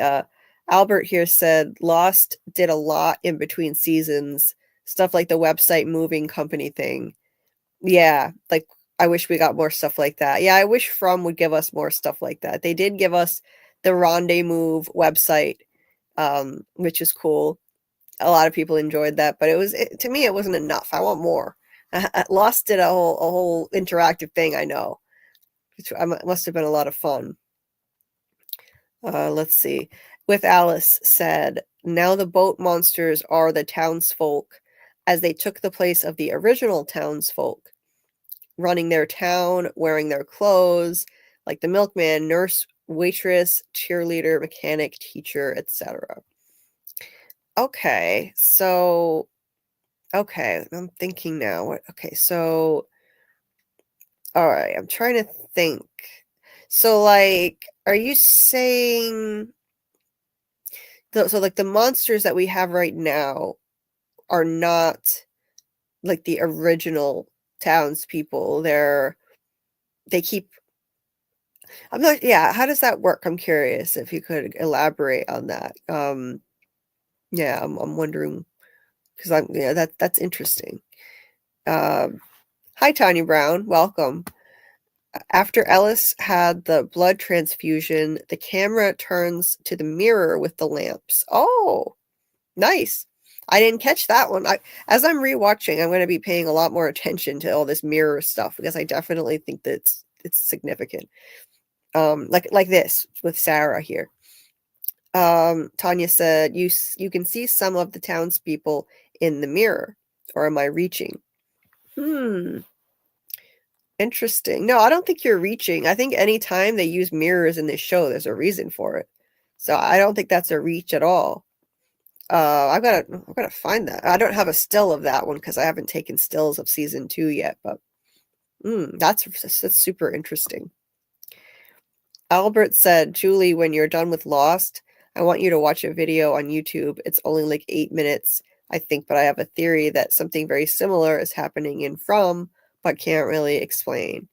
Okay. Yeah, if you wanna tell me what channel that is on or something, like what I need to search for so I can find the video, I'll just find it and bookmark it to watch later. But I'm curious. Thank you for that. Yeah, just let me know what I can type in so I can find this thing, and I'll bookmark it for sure. Let me see here. Let me go back up because I missed a bunch of stuff.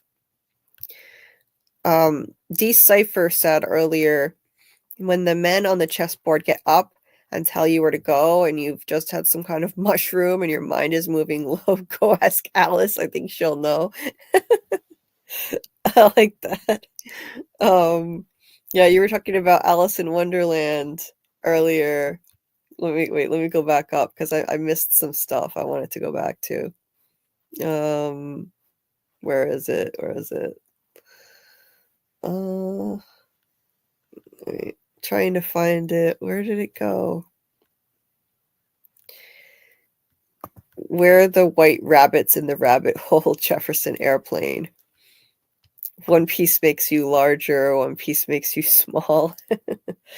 Actually, the show 1899 used that song. I don't know if it was that song. It had that quote in it, so maybe it was that song as the theme song of the show. I really liked that. Let's see.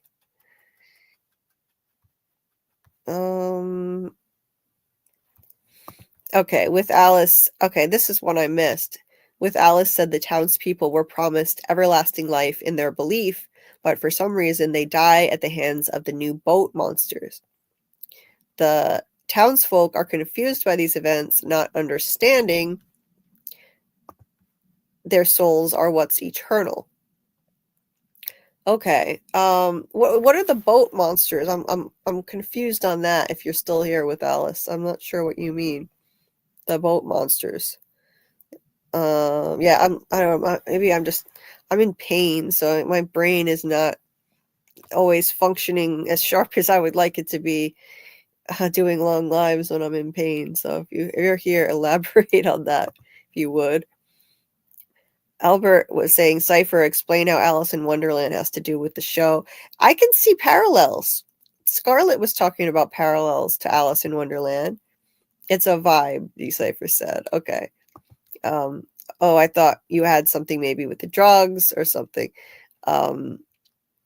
Decipher said, Julie P said rabbit hole, which made me think of Jefferson Airplane, White Rabbit, which has lyrics above that are chess related. Okay, cool. Gotcha. Yeah, I missed some stuff when we were talking, so I wanted to get back to that. Yeah, and Scarlett has been saying, and I've thought about this too, like for a while now, that there are similarities to Alice in Wonderland in the show. And like for example, Tabitha kind of when she digs the hole into the cave, it's like she's going down the rabbit hole, and it just changes everything for her, doesn't it? She goes down into the cave, and that takes her on this whole crazy journey, starting with that, and it turns out going down the rabbit hole, it's it's become kind of a symbolic thing in popular culture when you're digging for information, knowledge, enlightenment, like expansion of the mind, opening the third eye, whatever you want to call it. That's kind of what happened to Alice when she went down the rabbit hole. And so, yeah, I see parallels for sure. And then in season 3, I mean, we had what looked like a similarity to the Mad Hatter Tea Party. Yeah, with Jasper. With Jasper. So, yeah. Right. I thought you might pop it when I said I brought up that. Yeah. My ears burn. Huh? What? You said my ears are burning.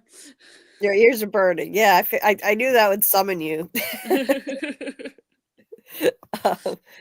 Yeah, because Decipher was citing lyrics from Jefferson Airplane earlier. Oh yeah, okay.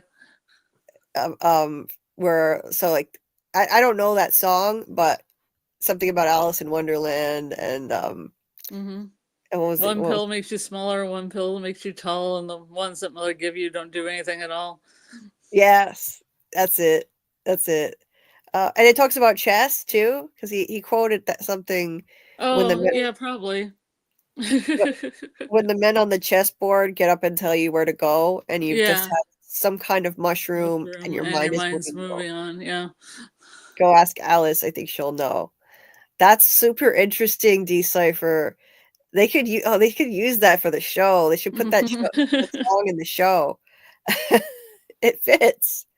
Totally fits.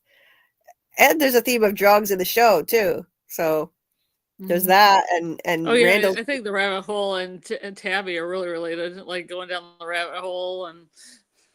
Oh yeah, absolutely.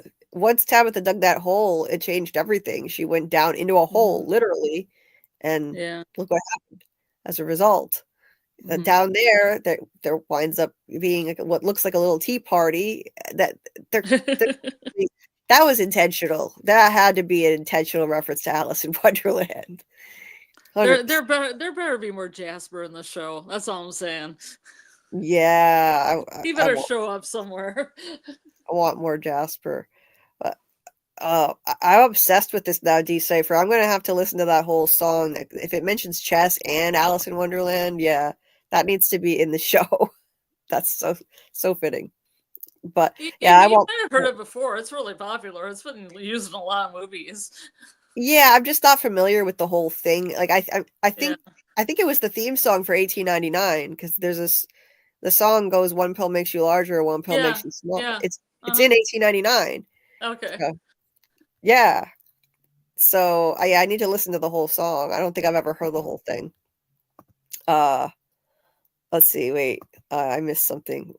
Albert said it's titled Lost Flight 18 in real time. Thank you. I'll star that. That was a video he recommended to me to watch after I finish Lost. Albert said, I also see it with Henry and Miranda being hippies dropping acid. Yes, drugs. Oh, yeah. And it led to her third eye being opened, enlightenment. She went down a rabbit hole figuratively. Yeah. The song is pretty much summarizing Alice in Wonderland. Cool.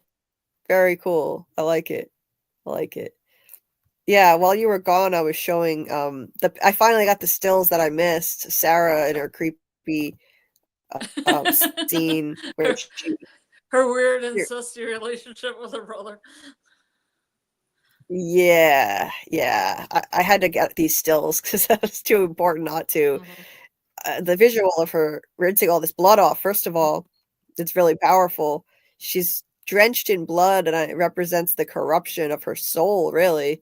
She can never wash away the fact that she's a murderer now, no matter what the reason was. That she's trying to wash it all off, and she's soaked in blood, representing her guilt. And you feel sorry for her, too. Like, she definitely didn't want to do it, and she thought she was helping. But look how vulnerable she looks. You know, I do have sympathy for her. I do. Like, and then how fitting. Oh my God, I can't believe I missed this in our talk on Wednesday. She's looking in a mirror, like looking at what she's become. Once again, mirrors. Because we didn't have photos for these. Right. Yeah. We had nothing for the scene. It kind of got skipped over, but we talked about it, but we didn't have the pictures. Yeah, I missed it. I somehow I overlooked taking the screenshots. I don't know how that happened, but yeah, she's looking in a mirror again. Mirrors associated with evil, through the looking glass. Through the looking glass, she's suffering from, like this place corrupting her and turning her evil, and now she's looking in the mirror at what she's become, just like Jasmine looked in the mirror right after she murdered Kevin, and she looked like there was an ounce of humanity still in there that regretted it and didn't want to do it. So I just love how they keep doing this with mirrors. I was excited when how I am with mirrors on the show. I was like, oh my God, another mirror shot. Kind of stuff you don't think about on the first watch, but then you see it becoming a recurring theme. And Elgin looking in a mirror as the kimono lady was corrupting him too. It all just connects. But yeah, so like I'm gonna see if I can just play a tiny bit of the actual scene without getting the video pulled. I'm gonna try. But it was super weird. Yeah, I don't know what they were going for with this, but so here it is. It was super weird, her and her brother, for sure. I don't know if they were going for incesty vibes, but that's what I got from it. Definitely is. They're kind of close. Yeah. That was definitely intentional. They have her look in the mirror at herself, like, what have I done? What have I become? This place has turned her into a monster. Right after she's washing off the blood. Then, she comes out. Overalls. Those overalls. So just those overalls. Yeah. Just the overalls. And she's in a towel, Yeah. That's fine. Yeah.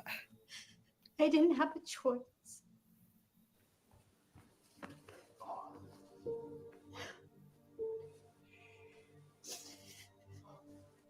Will you please help me?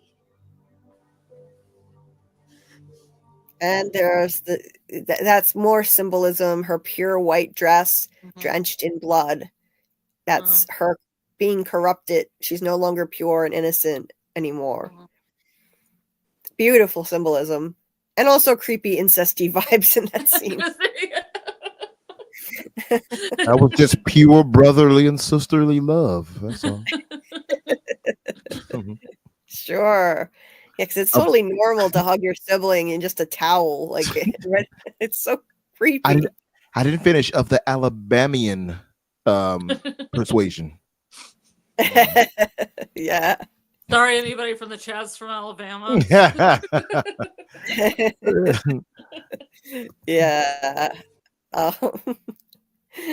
I understand she was very upset and emotional and everything, but yeah, it felt weird to me. Why would you hug your brother in just a towel? It's icky. Did she tell him? Or was it just that metaphorical story that didn't really say, hey, and by the way, I'm like that story about the girl with the broken glass and I murdered 4 people. Well, 3 people. I'll also murder you later. I don't know. Because she never mentioned murdering people.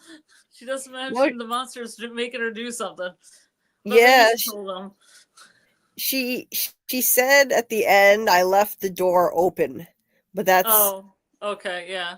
She did say what that. did you do? Yeah. Yep. Yeah, he said, so what did you do? That secret. He was keeping that secret for a while. Was it right here that she said it? I forget. It's way at the end of the whole glass thing. Oh yeah, I can't play the whole glass speech because it's too long. But yeah, she has this really long speech, and then he asks her like, "What did she do?" And she said, "I left the door open." Oh yeah, yeah. Just tell I can probably find it if I cruise around. I can probably find. It looked like it was the monsters. Yeah, it was the shape they used to make. This was it. Sarah. I hear their voices. And it's just like the broken glass. Yeah, this is the broken glass story. I can't play all of it. But... trying. She keeps trying because she knows there's an answer. She knows there's a shape they used to make. Sarah. I hear their voices. And it's just like the broken glass. They told me it had to look like it was the monsters. I didn't want to. But they said it was the only way to save us. It was the only way to go home. Sarah, please just tell me what you did.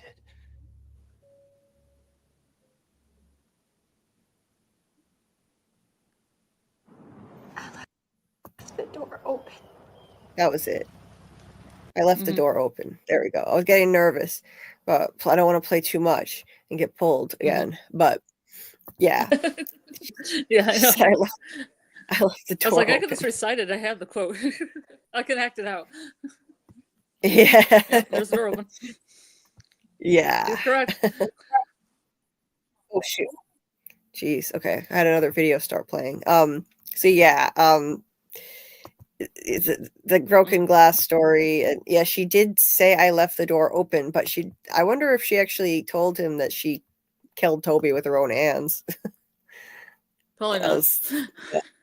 Probably not. And I Yeah. made out with this dude, and then I stabbed him with a screwdriver. You know, as you do. Yeah. Yeah. Screwdriver is apparently her weapon of choice. Yeah. Calling Keeps the, cards. keep the tools away from her. Yikes. Cal Bishop said, yeah, it looks like Sarah and Nathan took baths together for a little too long growing up. I think so, Cal. A little bit too long. Yuck. And Nathan really, I swear to God, I thought they looked like they looked Amish, except her hair was down. That's the only problem. Him and his overalls. And her very, very old-fashioned outfits too.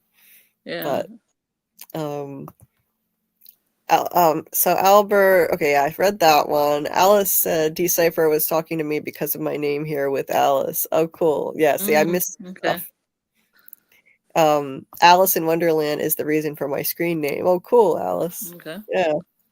Cool. Alice in Wonderland is, yeah, it's amazing. There's so many films and shows that reference it, and this is definitely, I think this show, you could argue that it's an influence for sure. They have a lot of influences, but I think that's one of them. Like you can never just point to one thing. Like a lot of people are jumping on the King in Yellow right now, and that could be an influence, but it's far from the only one. If it is, there's more. I think that's just a lot of wishful thinking. Yeah, probably. People want that big Lovecraft thing ever since the first season of True Detective, when we didn't get it. Yeah. So I mean, people did get a whole show though, right? Lovecraft Country. I've never seen it, but yeah, kinda, but not at the same time. not Nobody's gotten that true like Guillermo del Toro at the Mountains of Madness, like Lovecraftian thing that everybody's wanting. Right. But like I say before, there's the Lovecraft. There's a Lovecraft Society that has a Lovecraft Film Festival, and they have DVDs of all these short films that competed in the film festivals. They've done a black and white kind of 1920s version of both The Call of Cthulhu and Whisper in Darkness. And I think those are great. I don't think I have to rely on From to be my Lovecraft. Oh yeah, absolutely. I just don't think it's going to happen in a relatively high budgeted TV show. No, I don't think so either. But you can dream. Wasn't there a story by Yeah. There was some story by Lovecraft that was the subject of a Night Gallery episode by Rod Serling.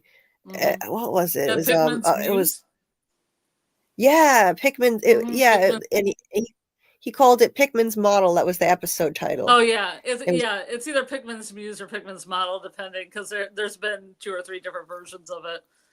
It's about the same story. There's a indie film that's based on that. It's really good too.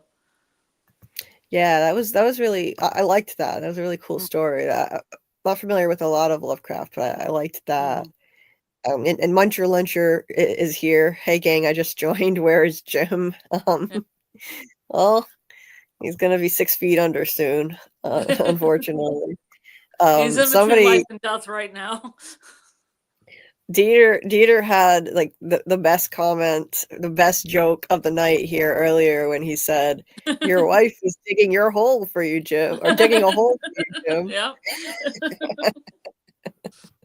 I had to star that one and save it. She always knew, Jim. That was amazing. Like it's so fits. Oh my god. Yeah. Poor Jim. Rest in peace, Jim. Sorry, Muncher Luncher. Don't mean to rub it in, but that was a funny joke. David here says, we haven't seen her brother return since he died, have we? It seems like some people return as apparitions or inner guidance, but others never come back. Right. There's no ghost, Nathan. So, yeah, I don't know. I don't know why. It's like, I'm starting to maybe change my mind. Maybe Khatri is just part of Boyd's inner voice, inner conscience. I always thought that's what it was, and I thought Tom was with Jade. Yeah, I'm starting to rethink. I'm in between right now. I have to rethink and look back over everything. Except the only thing that changes my mind on Tom is when you said he looked like kind of smirky and snarky in that one scene. I swear to God, he looked evil, kind of grinning at Jade behind his back. Yeah, He yeah. looked evil. And Katri was super sus, saying, I can't answer that for you, Boyd. When Boyd said, "What are you?" I'm afraid I can't answer that for you, Boyd. And he just kind of smirks at him too, and he gives a look. Yeah. But it could be the show messing with us. Mm-hmm. It could be the show messing with us.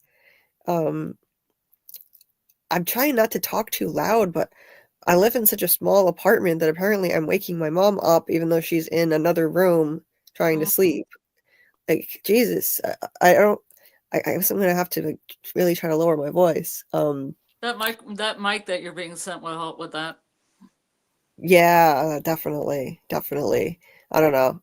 Let me know if I'm talking too low, but I'm gonna try to lower my voice. Let's talk at whispers. Yeah. Like everything is a secret. Yeah.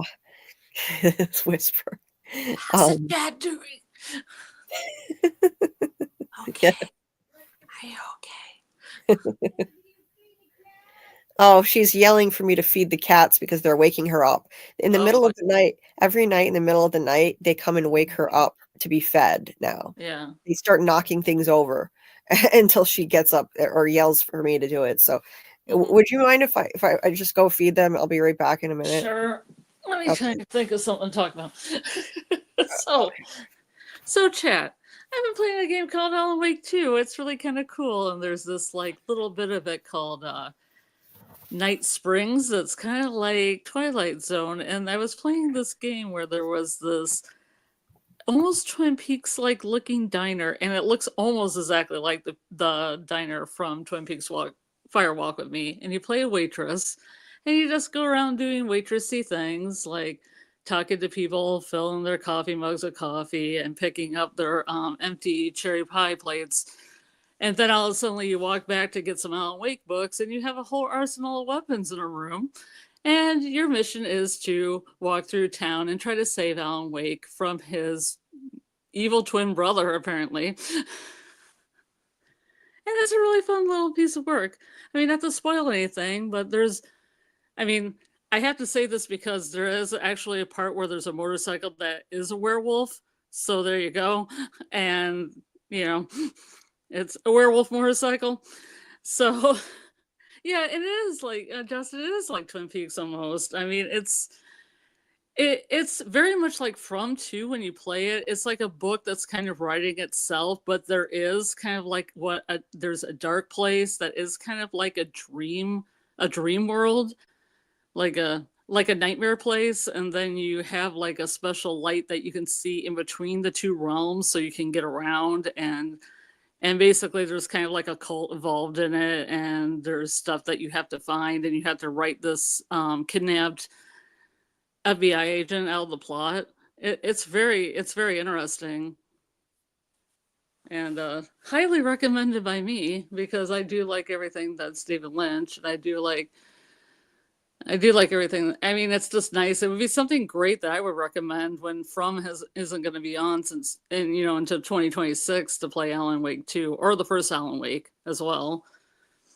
So that's what I've been kind of doing on and off. I've had a migraine all day. I woke up and I'm just like, I'm not really with it. So, and I didn't eat anything all day. So I've been kind of muting my microphone and going and eating stuff and taking aspirin and coming back and almost falling asleep because my day was really busy. So, as it is. But I don't know. I don't know about the ghosts and apparitions. I think they might be all in people's heads, like Tom, like Father Cadre. I mean, I definitely thought Father Cadre was in Boyd's head as just because he needs kind of like a guiding force, kind of like a guiding angel, a voice of reason. Especially with that scene of Elgin, it was kind of like he was a voice of reason. And then Tom, I don't know, Tom's kind of suspect. He did do that little kind of like wink thing, that. Oh, thank you, Justin. Yeah.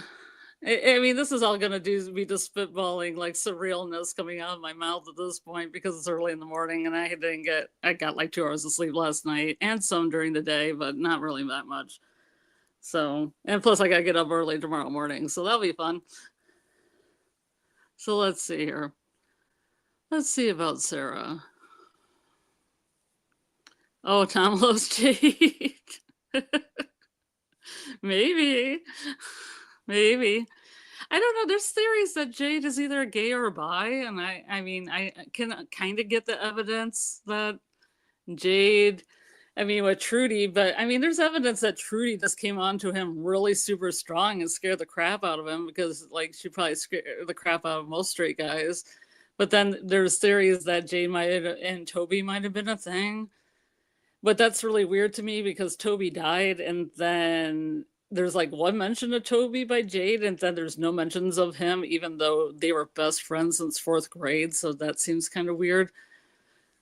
But I don't know. There's other bi characters in the show. Christy's bi, so I mean, why wouldn't Jade be bi? I mean, that'd be nice to have some bisexual representation on From. I mean, I don't have any problems with that.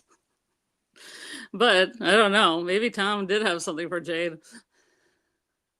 He could have, and I think with Tom, I think this there was an interview with the showrunners that said that they really loved Trudy when she was in the show, and they really hated killing her off. And they also did it with the actor that played Tom. They really thought he was a great actor, and they wanted to keep him on more. And they just like had the script, and they just killed him off way before. And where before you probably should have been, and the fans reacted. So I think they brought Tom back as a ghost or apparition or a conscience to Jade, So love never dies. Yeah. Yeah, I follow you around in the afterlife, I guess. I mean, we've kidded around with Jade coming back, and some people are like, "Oh, Jim, he'll come back and talk to Tabby," but I was like, "No, he'll talk to Jade, and he'll just be like, Jade will be haunted by Teacup. He'll be like, 'Stop haunting me, Teacup,' and get like really upset that Jim's always there." But I love that. I don't know. It wasn't you, Justin, to put the meme up on the Discord of the Spider-Men all pointing at each other, or was that someone else? Because they had like these 3 Spider-Men that were pointing at each other. That's a meme, but it was like Henry and Jim and Jade all pointing at each other. I thought it was hilarious. Let's see here. I don't know if Umbra's around. I think he might have fallen asleep. Let's see here. I can't do anything to the screen, so I guess maybe I'll skip through some like these comments and just talk. Okay, with Alice says, and I can't even highlight your stuff and put it on the screen, but I'll say with Alice says, the boat monsters, the new individual that, oh, here it is. Are you back? Scarlett, I'll be back in a couple minutes. We can't find one of my mom's cats. He's been hiding all day after throwing up all day, and she's scared that maybe he went and hid and something happened to him. So I'm just gonna go look under the couch and see if I can find him. I'll be right back. Okay. Thank you. Yeah, thanks for highlighting this for me. No problem. And hey, Justin White, I see you in the chat. Hey, my friend, thanks for stopping by. All right, okay, I'll be back. Okay. So with Alice says, the boat monster is a new individual that arrive by boat, can look normal, or they can morph and cause harm if they choose to. They are the new rulers. They are in the charge of Frimville now. The boat monsters? What is the new individual that came by boat? Can you elaborate on that with Alice? Because I'm not 100% sure what you're saying. I didn't really get that either. The boat monsters. Boat monster. I the new individual that ride by boat. Yeah, I know we saw like art from, I guess, from what was Tabitha's previous incarnation? Miranda. Right, Miranda, where it showed them on a boat going through the lake or whatever with the trees around them. Mm-hmm. But I don't know if that was the monsters or at least coming into town that way. Mm-hmm. Or was it them heading to go for immortality? I still don't know what the moat monster, the new individual arrived by boat. I don't quite get that either. The one new individual that arrived by boat. You can look on. We need more info. Please explain it to me so I understand. Oh, Alice says individuals. Yeah, that doesn't. The only people I know on the boat is the cave painting where they have the people in the canoes. Right. And they think that's how, there was a tree across the river, and that was how From got people to into the town before cars and the like. Okay, that's what she's talking about. Yeah, maybe. But I thought those were from old times. I didn't think that was new. I thought that was previous to car travel. Yeah. Yeah, I think it's funny. Justin says, I hope they bring Trudy back with an apparition. I hope so. I mean, I feel kind of good that the showrunners didn't said that the actress was so great and they felt really bad that they killed her off at the massacre, because she was really good, and I don't think they've really developed red shirts as well as they did in the first season. Like, a lot of them had little stories, and they, had a little bit of background before they got killed, as opposed to Nikki, whose only feature was getting mad that Fatima was using the bathroom, so it wasn't much character development. So, do you have any comments about the cave drawing, Umbra? Nothing that I can think of specifically. Or anything? I know, we know that they have, obviously, they showed the depiction of the monsters gathered around, possibly the rebirth of Smiley, at least. Although that seems a little on the nose that it would be for Smiley in this instance. Maybe it was of them depicting them when they would when they first had their bout of I guess exchanging the kids for immortality. Look at a different. Yeah. What character do you specifically think the monsters were the ones that arrived by boat, or an individual character, or individuals characters? I should say. Yeah. Luncher Muncher, I kind of feel bad for Trudy, because I think the problem with Trudy is Trudy really wanted to belong, and she finally got that sweater from Fatima, which was yellow, and I thought that was interesting. And then the way that the monsters killed her was they were all talking in a room, and she just wanted to belong. She just wanted to be one of the popular kids, and that's what got her in the end. Yeah. So I felt bad for her. I just thought she was a good actress. I thought she really put her all into, I'd like to have the red shirts have more personality, because I feel a lot of them don't. They're kind of just in the back now. And I'd like to have a little bit developed if anything bad happens to them. Like, Dale was pretty developed before he passed on, but but not a lot of the other ones, not in the third season at least. Yeah, I agree with you, Luncher Muncher. I feel like that was really sad. She nobody really, everybody just treated her, not treated her like a freak like Victor, but just kind of treated her like she just was the unpopular girl that nobody really wanted to talk to. I'm back. This is getting scary. I don't. Oh, yeah. We've looked everywhere we can possibly think of, and this is a small apartment, and we can't find this cat anywhere. And he spent the whole day throwing up yesterday. So, don't animals go off somewhere sometimes by themselves to die like cats? Oh God, please no! My mom will completely fall apart if that happens. Yeah. I will be devastated too, but my mom can't deal with that. So, especially right now, it's a hard time. Anyway, but I'm hoping he comes out. Maybe he's just got a really bad stomach ache. Cats can find really strange places to hide, tiny crevices. You never know.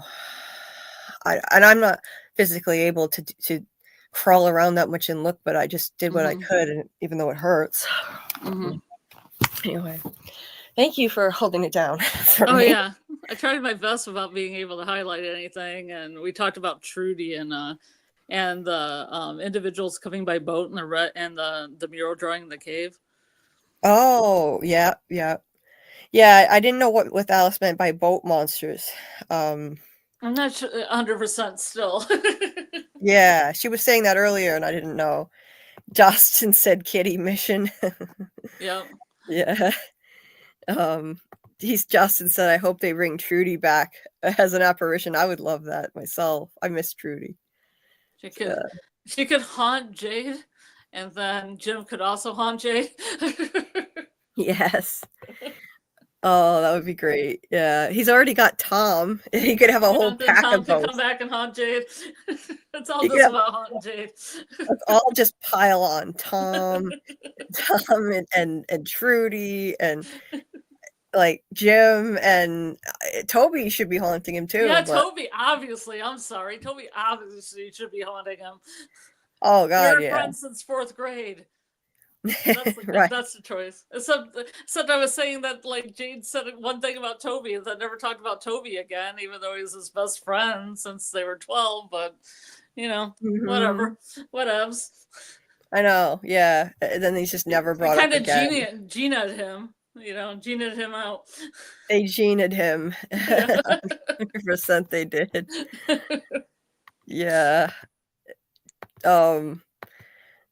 Yeah, I miss Trudy. She was a really fun, quirky character. I think the writers might regret killing her off.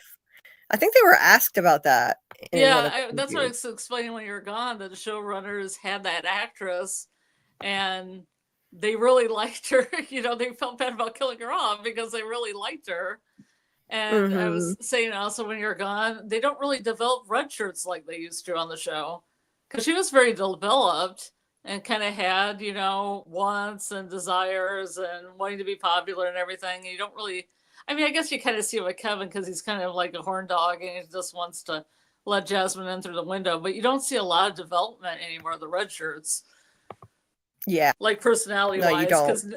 Because I was like using an example of Nikki, whose only characteristic is that she's mad that Fatima is using the bathroom. Right. I know. Which isn't much character development at all. No, nobody was sad. Nobody shed a tear for her at all. Exactly. They set her up. I felt bad when Trudy died because I didn't expect it. Because Right. I really liked her character. With Nikki, you could tell she was set up to be cannon fodder. They made her unlikable on purpose just to kill her off. Golden Child said here, I love your theory, Scarlett. That was nice. Yeah. And Scarlett has great theories and insights, 100%. Yes. But we're both deep divers. It's a perfect fit. So Justin said, you're a champion, Scarlett. Thanks for pushing through it. You and Julie both. Thank you. Thank you, Justin, for saying that. I was explaining that I had a headache all day and I didn't eat anything and I was trying to eat some food and then I fell asleep a couple times, as you do. Oh, well, you're a champ. I saw you mention aspirin in the private chat. So you are a champ and I appreciate it. I swear every time it snows and then it gets sunny, I have a really bad headache. Like migraine. It's just, and it won't go away. Yeah. No matter what I do. So I just go through the day being like that and just, I huff a lot of peppermint oil. I take some aspirin. I like just snort some peppermint oil up my nostrils. That kind of helps.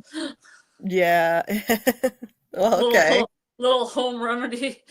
Whatever works. No, when you have a headache, just get some good peppermint oil and just put a dot on your wrist and then just huff it as far up your nasal cavity as you can. And it usually takes the headache away. Nice. I like that. Scarlett snorts it and she starts turning into Scarface all of a sudden. Okay, I'm reloaded. Just huff it. Yeah, huffing peppermint oil. Well, it's a new one. I say hello to my little friends. I'll have to remember that. Yeah. Thanks, Muncher Luncher. Yeah, I'm getting nervous about this cat. Poor Timmy. Timmy doesn't usually hide this much. I mean, he hides sometimes when he's anxious, but not in the middle of the night. This is not normal. Yeah. Hi, Trey. Welcome. Thank you, AAMM. I appreciate it. Yeah. Is there anything your cat likes that would coax him out? I mean, they all love their wet food and their treats, and I just put out wet food, but he didn't show up. And I tried shaking the treat box, but he didn't come out then either. I don't know. It's getting scary, but yeah, Justin, I hope when he gets hungry he'll come out. Yeah, thanks. Always nice to see you, Justin. Appreciate you. Justin is the one who's arranged for me to hopefully, if this works out, fingers crossed, hopefully interview Simon Webster. He's the one who made it happen. He's the one who's you know, contacted Simon's manager, and hopefully that'll finally happen next week. And it was good, actually. You know, hopefully if it does happen, it'll be good in the long run, because I really needed the extra time to prepare. I was not ready. I need to get my equipment set up. I need to get a webcam so that I feel a little more confident than I did in the Smiley interview, where I had my phone propped up against a makeup mirror. That was desperate. That was a last minute hack that I did. I didn't know what else to do. Just forget decent lighting at all, like any decent lighting I could get. So where I was just doing lesson plans for kids while I was talking to Smiley, so you know, real cash. Yeah. I just wanted to. At the last minute, I decided to be on camera, so I did that, and it was incredibly kind of Justin to do this for me and reach out to Simon's manager and arrange for this. So I truly appreciate you, Justin. Thank you so much for that, and hopefully it works out. And you know, but I know sometimes things fall through. That's why I say fingers crossed. And yeah, sometimes things happen. That's what Jamie told me. It's sci-fi vision. Like, actors can't always follow through, and things might get canceled. But it would be awesome if it does happen. The date is the 17th. If all goes well, if all goes according to plan, the 17th is when I'll record it, and it will be pre-taped. They confirmed that it wouldn't be live. Yeah, which I can understand that, because he's a child. Yeah, he's underage, so they probably want to be as protective of him as possible. Of course. And make everything comfortable. Of course. Anything can happen when you're on a live, you know, like he could see something inappropriate.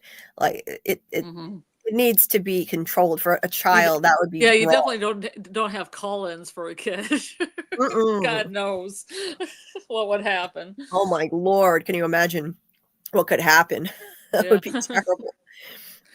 That would be terrible. Yeah. Like even if they said something rude, like the caller who called into Elizabeth Moy and said, it looks like your plan is 2 cockroaches fighting each other and you should get rid of that. Just so rude. So rude. Yes. And she's just so confused looking, and I'm like thinking that guy's high on something. I don't. Yeah. It's unfortunate. I'm just glad that Tony didn't give up the live call-ins after that happened. I know he thought about giving it up, and that's understandable because that makes him look bad and could screw things up for him with getting interviews. And but I'm just glad he didn't. He decided to stick with it, and Phil screens the calls, so normally like, he can filter out people that they're not sure about. You know what the funny thing is? The last time I called to talk to Doug Hughes, the man in yellow, Phil didn't even ask me who I was. I think he knows my number now. I call in so often that he knows my number. He already knew it was me. That was funny. Well, they do everything by area codes too, so you might just be the only person under that area code. Yeah, and another reason is I don't know why, for some reason the last few times I've called, I'm flagged as spam now. And so every time he sees area code 401 flagged as spam, now he knows it's me. So it was, I was like expecting to have to say my name like every other time. And all of a sudden it kind of took me off guard. I was like, oh wait, I'm already on. He's like, we've got Julie on the phone here. And like, okay, he already knows it's me. Yeah. So that was cool. I really enjoyed that, and getting to talk to Doug. That was really neat. Like, And yeah, he said that I said, I really hope we see a lot more Man in Yellow next season. I can't wait to see what you're going to do. That was a phenomenal performance of pure evil in such a short scene. Like, we're all going to be talking about it and obsessing over it for the next year and a half or however long it takes. It was nice that I made him smile and laugh. That was cool. But he confirmed, though. He said, as far as I know, that's the plan, that we are going to get a lot more Man in Yellow next season. So that's exciting. I don't know what to expect, but I think it's going to be a lot more. Diana said if the cat has escaped outside, putting their litter box outside will help them find their way home by smell. Good morning, Diana, and thank you for the suggestion. I appreciate it. He's not the type that tries to get out. That's why we're thinking he's hiding somewhere, because he's never tried to get out, but you never know. So that's a good idea. Do you have any catnip? That's scary if he didn't come out when you shook the treat box. I do have catnip somewhere. That's a really good suggestion. Maybe they can smell that. They have a good sense of smell. I should like get something with catnip and put it out. Yeah. Let's see. Yeah, that was good advice. So I'm gonna try that. Okay. So Kel said it's a possibility a new character will arrive by boat next season. They'll probably explore more of the different entities. Man in Yellow, Cannibal Village creature, new ones in undiscovered parts of the forest, and the main big bad and big bad bosses, the ones who manipulate everything to feed on the hope and fear. Yeah, Cal, I think we're definitely getting a lot more Man in Yellow, and definitely they set up Cannibal Village to be a big deal. I totally see that. They have to pay off all that build up, all that anticipation, the totems, Jade taking apart the totem tower, and the knocking at the cabins, the footsteps at the cabins. Unfortunately, they dragged that on and teased us with that, and nothing happened. But I'm sure it's setting up something for season 4. I hope so. Yeah. I hope so, because the whole totem thing, it was just there for nothing.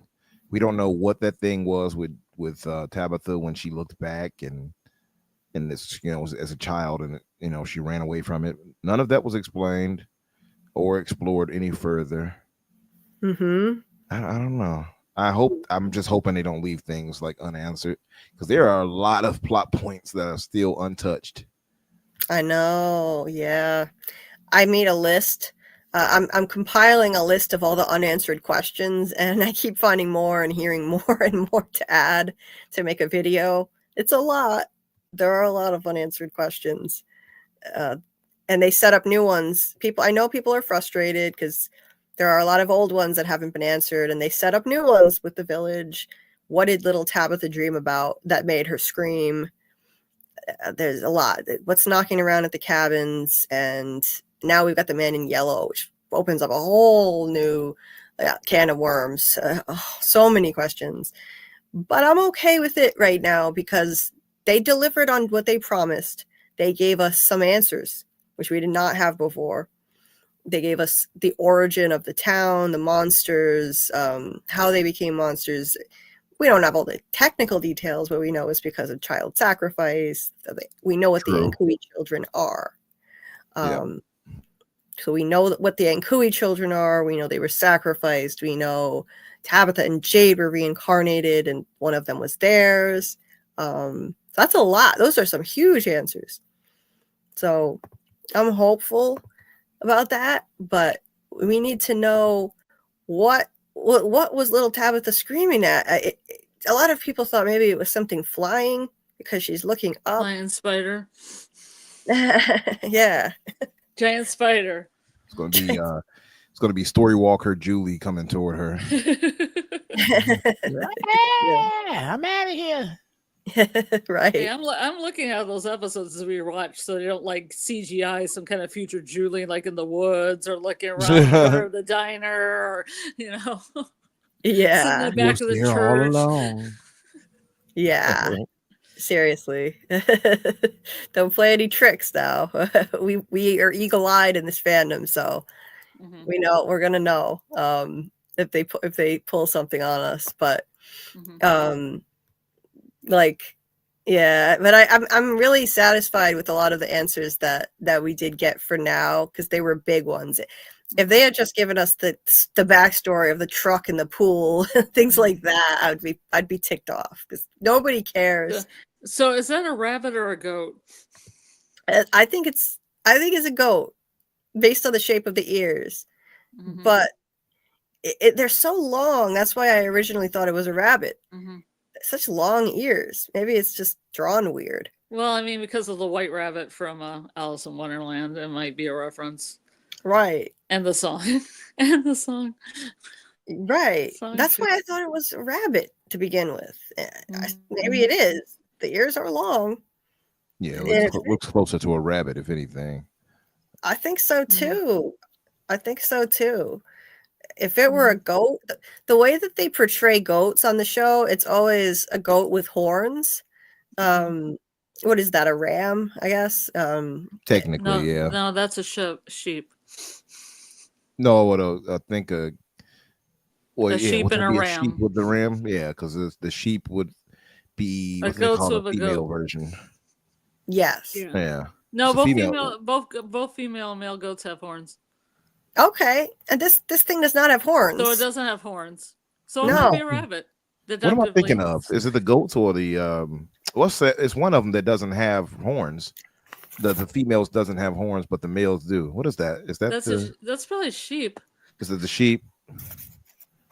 Mm. Because It's even one of like them. I know even that the for sure. reindeer on Santa's sleigh are all females because the males lose their horns and the females keep their horns Mm. in the winter time. So you're telling me they lied to us and Rudolph was a girl all along? Yep. It was actually Rudolpha. Yep.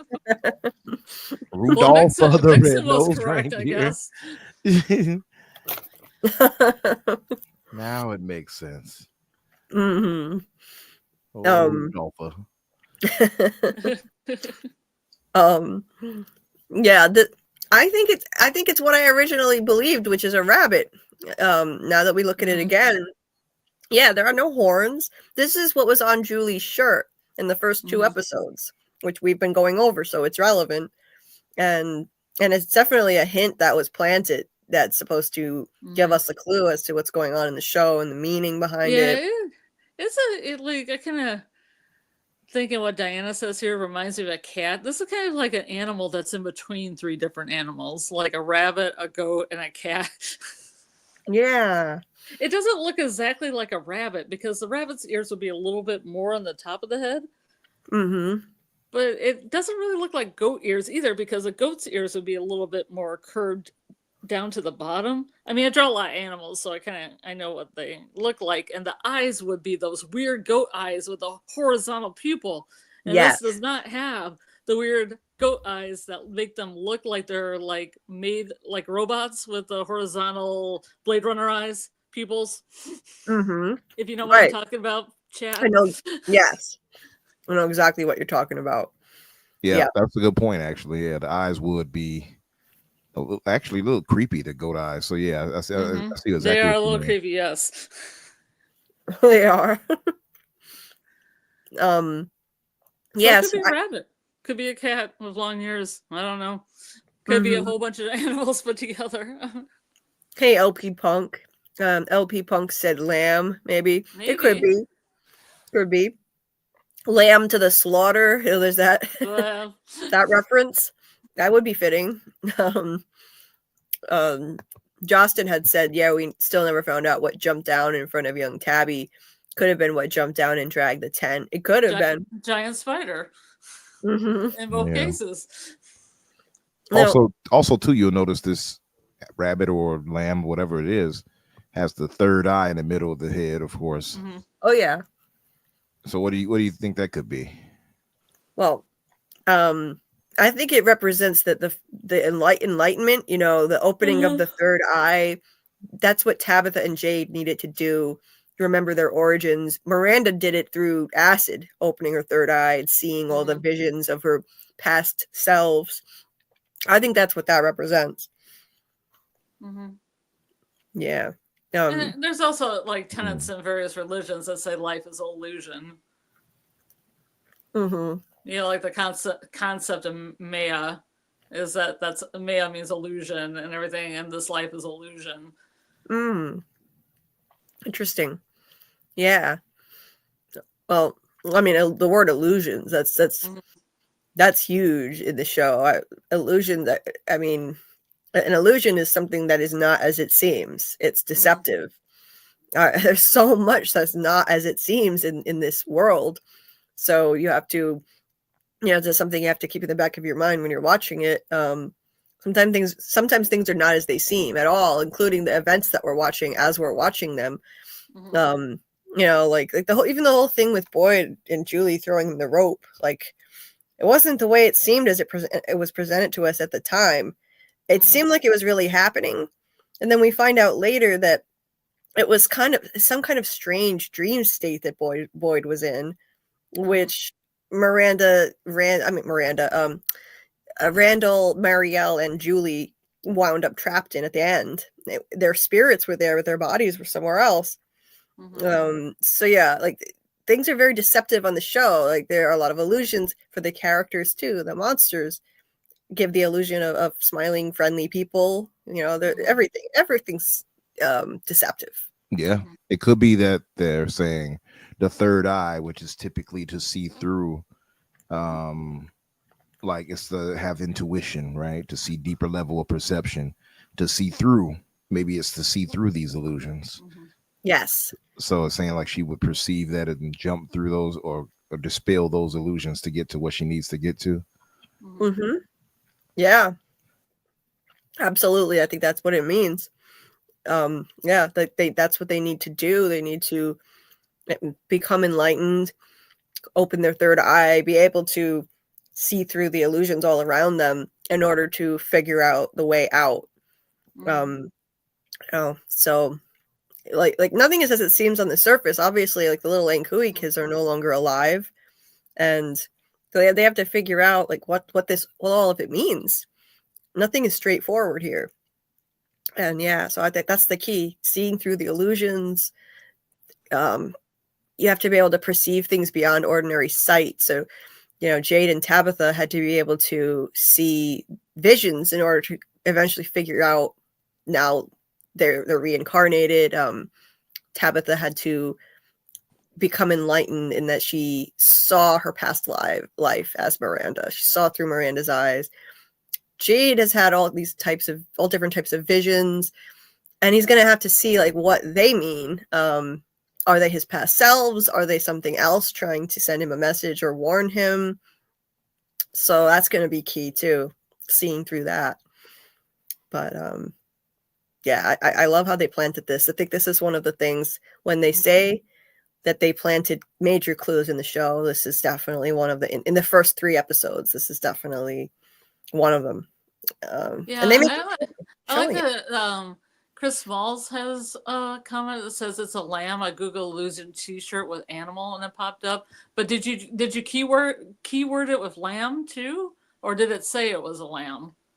I mean, I'm kind of curious to who designed the shirt too, because they have a lot of people that are friends of the actors. Like the woman that created the totems was a friend of Chloe's, the actress that plays Christy. I wonder if this is some Canadian artist that they know on the show, or it's a friend of one of the actors.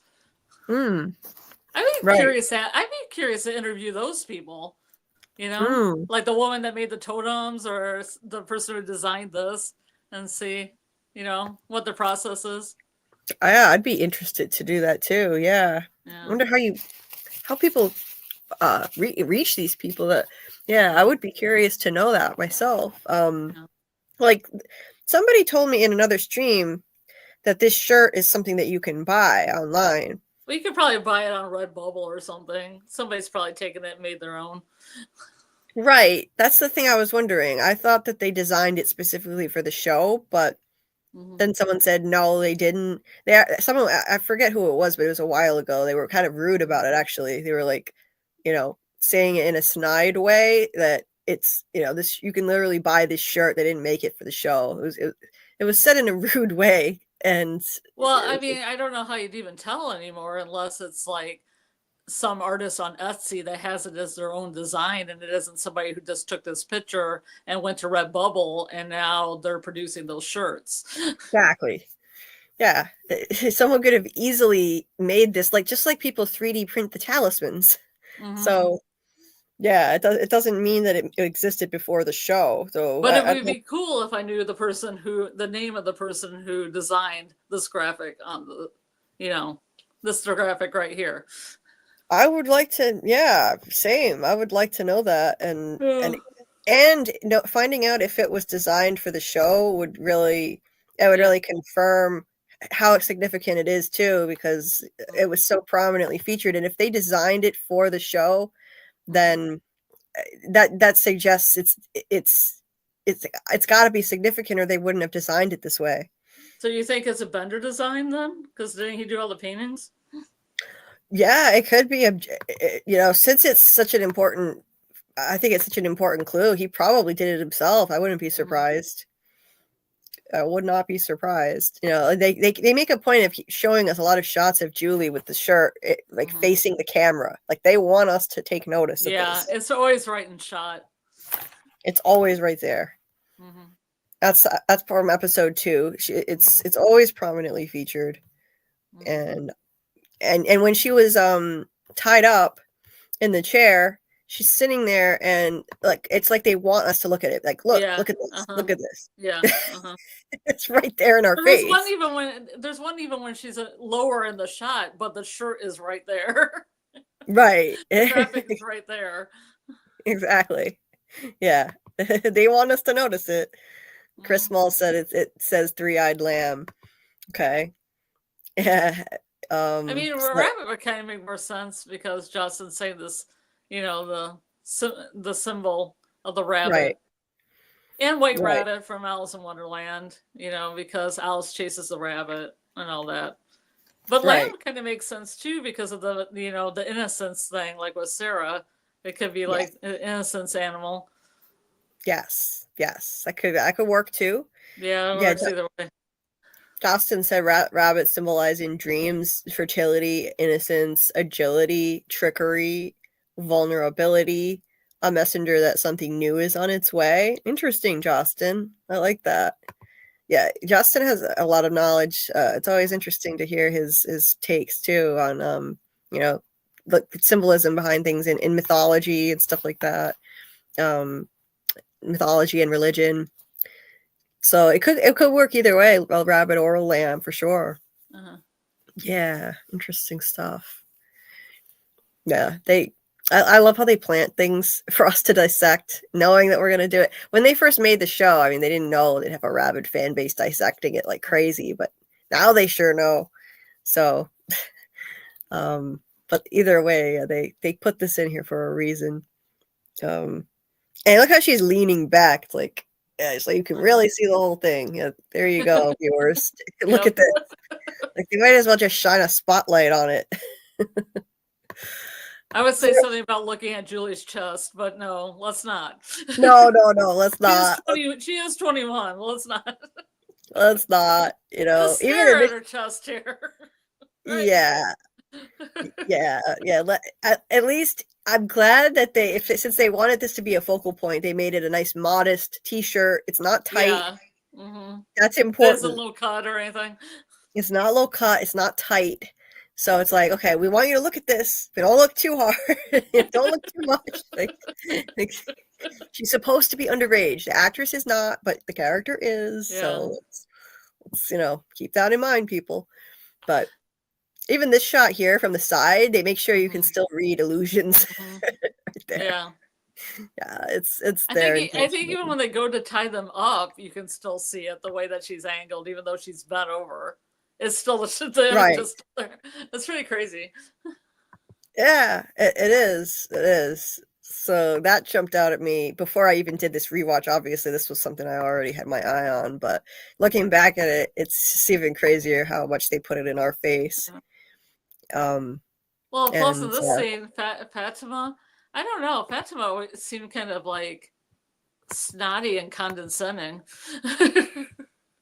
She was for When she Victor. was like, She "Take really your was. peaches and shoo, shoo now." Yeah. Shoot out. Yeah. Yeah. He's And creepy, but he's same. harmless. I'm like, Yep. have you guys talked to him at all? Maybe you could ask him some questions about getting out of your predicament. Yeah. Like everyone just writes him off. Like Yeah, he's just just ignore him. He's slow or something, something backward the way that they look at him. It's putting him down in a way like infantilizing him because he is yeah. stunted emotionally, but yeah, Like not being understanding of him and what he's gone through. right. Absolutely. Yeah. Um and this shot too is something. This is something that I didn't clock Yeah. until I watched this the third time. The fact that she's cutting an apple and eating it and offering it to Julie. Julie declines. The Yeah. symbolism, the biblical symbolism, is right there. hmm The forbidden fruit of knowledge. I thought it was Yeah. interesting. Each person came in there, offered her fruit. Oh yeah, that's Like, right. you want some peaches? Okay. You want some apple? Yeah, you want some? You Yeah, want to and look she at says, some erotic art in my boyfriend's bedroom? yeah. He wants to draw you like one of his French ladies. Yeah. But I'm not creepy at all. Victor's the creepy one. Yeah, Victor's the creepy one, and that's totally normal. Yeah, but yeah, and you can see like right in the shot, she's got the apple that's been bitten. It's like she's trying to show us. It's pointed right at the camera, the apple with a big bite taken out of it, showing that she's bitten from the forbidden fruit, like in the Bible, and she is compared to Eve in this show with the art that's been done. She and Ellis, Adam and Eve. And we know what happens to Fatima. I mean, she may not have been killed off, but she will never be the same. And now she has paid a huge cost in return for getting knowledge, just like biting the forbidden fruit. She had to, against her will, carry this monster pod and murder a woman, which was completely out of her control and will now scar and traumatize her for the rest of her life. If she survives a lot longer, who knows? Yeah. But yeah, it's all about knowledge comes at a cost. Knowledge is the forbidden fruit. We already had a little bit of foreshadowing right here with that. Because she only got that revelation about the monsters because she had that smiley pot inside her. Because she gave birth to a snake. The snake in the garden. Which would be Smiley. Oh my god, yeah. I was looking for a snake the whole time and it came to me. That's where it would be. That's what it would be. That's what it would be. Snake is like a worm. Ta-da. It is like a worm. Yep. It all connects. It's all connected. Yeah, we're piecing it all together. It fits, right? Because she got this revelation somehow, like telepathically, like from carrying him. Because we didn't actually see how she got it. We didn't see a vision. Yeah, it was a bummer. I wish we saw a vision, but yeah, we didn't. I'm a fan of showing, not telling. Even if they would have had little glimpses that she would have had, Yeah. If she would have saw something when Kimona Lady took her baby or in that process and saw like people standing around their children ready to kill them and kids screaming and stuff and would just know that those were the people that loved them or whatever, that would just, that'd be great. It wouldn't take too much time.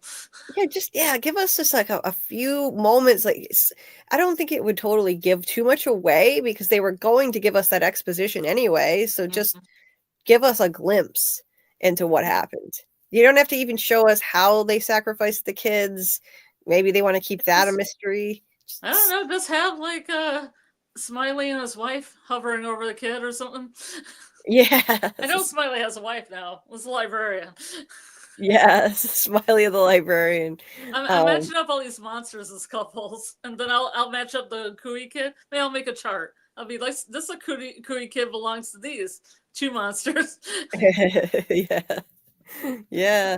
Little monster matchmaker, like to see what they, It would be really interesting to see if one day, like if one night when the monsters are out, the Ankui kids actually come out and you see them interact with each other. Mhm. Like you're the ones who murdered us, our families. Oh my God. Imagine. Or some really weird one if they weren't like raised in the caves, them playing like that one drawing out on the merry-go-round. I mean, just like some kind of playground. I mean, I don't know how far back it goes, but playing as kids. I mean, I'd love to see Smiley and, Pilgrim Hat, like I say, but, just having them out having fun and then having the original monsters where whenever Mhm. they, just a normal day in the life. Yeah, that would be so entertaining. I need Pilgrim Smiley. I need just a glimpse of Pilgrim I Smiley. imagine them in my head all the time. That would be awesome. And now they got the actor back, so they totally could do it now. Yeah. Perfect. Yeah. That would be great. Just give us a glimpse. I want to see. I think there's hope for it. Maybe next season. Now, since they gave us that origin story, it was a very short little bit of exposition from Fatima. She basically just said, I saw them. I saw what they are. They sacrificed their children because it promised them they would live forever. Mm-hmm. That little bit of exposition was just a mind-blowing revelation right there. So maybe they'll show us just a little bit through Julie's story walking. Now they have a vehicle to kind of make it integrate into the show better. Julie could actually go witness something back then.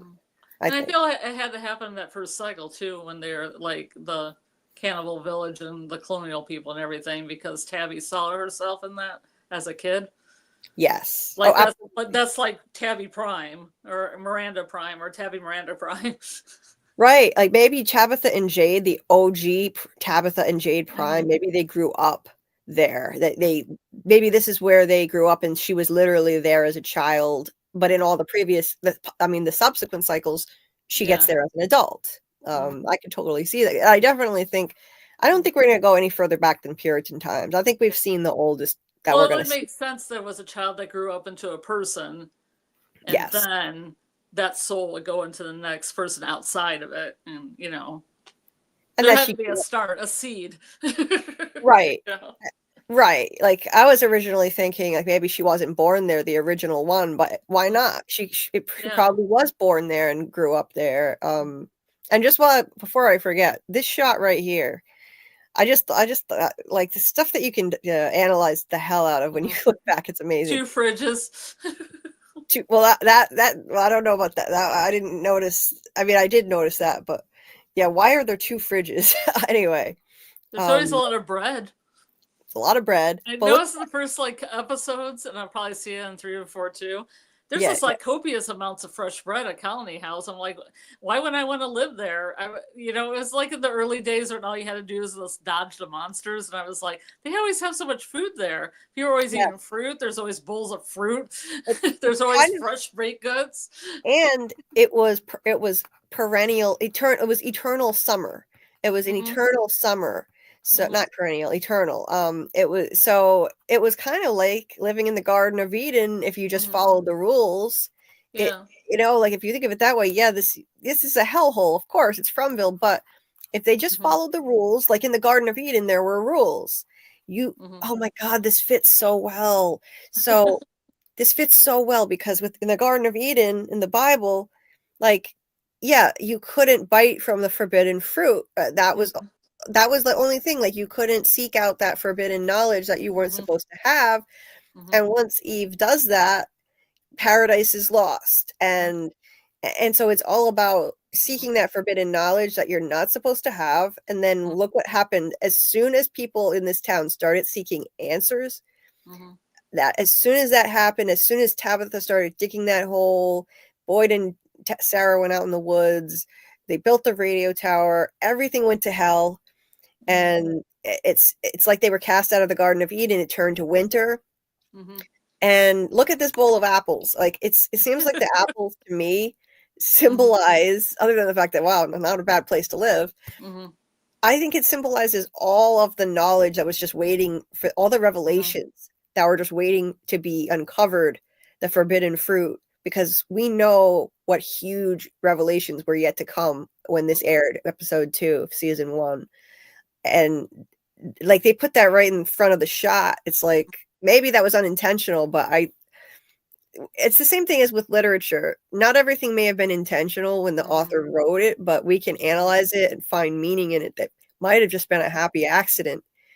And this is one of those things where maybe they did it on purpose. The bowl of apples. I think her eating the apple was deliberate as Well, a yeah, metaphor. especially in the time frame, because it's when Tabby and Jade are coming into town in the 2 cars and everything, and she's symbolically eating this apple. Exactly. Like I think that was intentional for sure. Because of the Adam and Eve symbolism in the art of her and Ellis as Adam and Eve, she's biting the forbidden fruit of the apple. But this bowl of apples here, now maybe this was unintentional, but I feel like it definitely symbolizes all of the revelations yet to come as everyone eventually everyone is seeking answers more and more. Even Victor is now seeking answers. And it's always going to come with a cost. Knowledge comes with a cost, as Jim saw as he learned the hard way. So yeah, it seems like a really dominant theme in the show, and I love the symbolism they used here. Just genius. So good.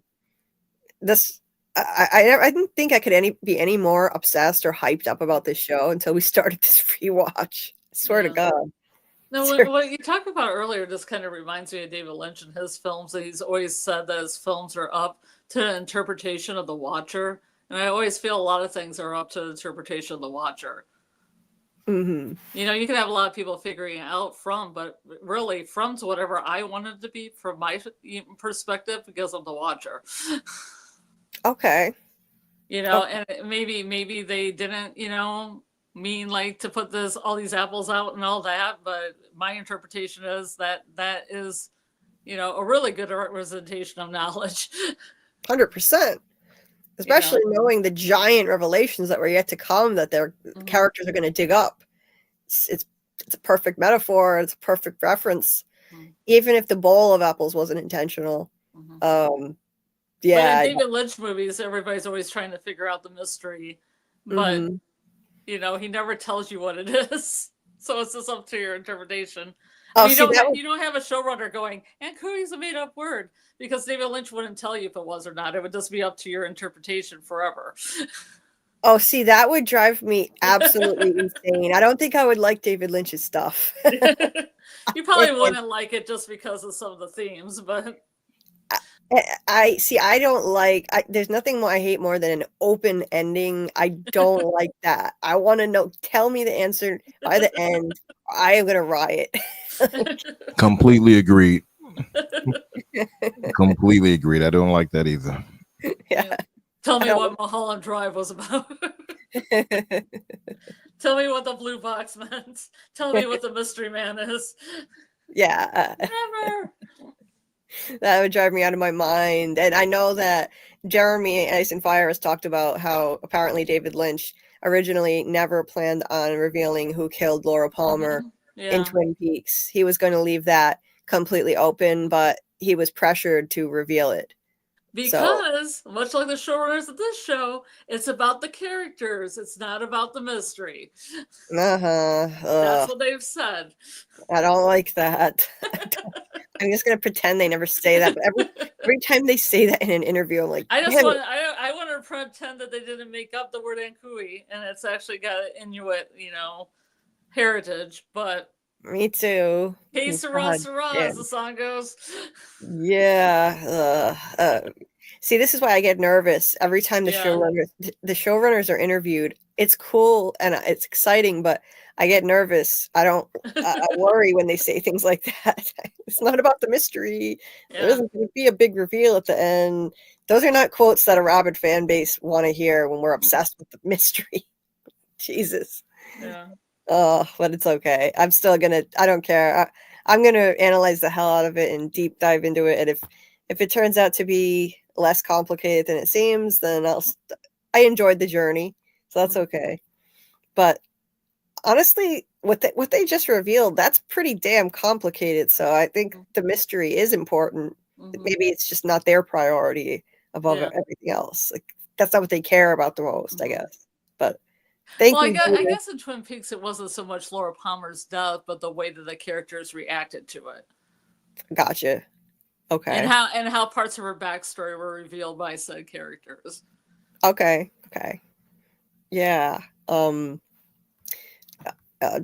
thank you, Dieter. Thank you for the support. I always appreciate you. Thanks for popping back in. And yeah, guys, if you could hit the like, I would really appreciate it. Thank you so much.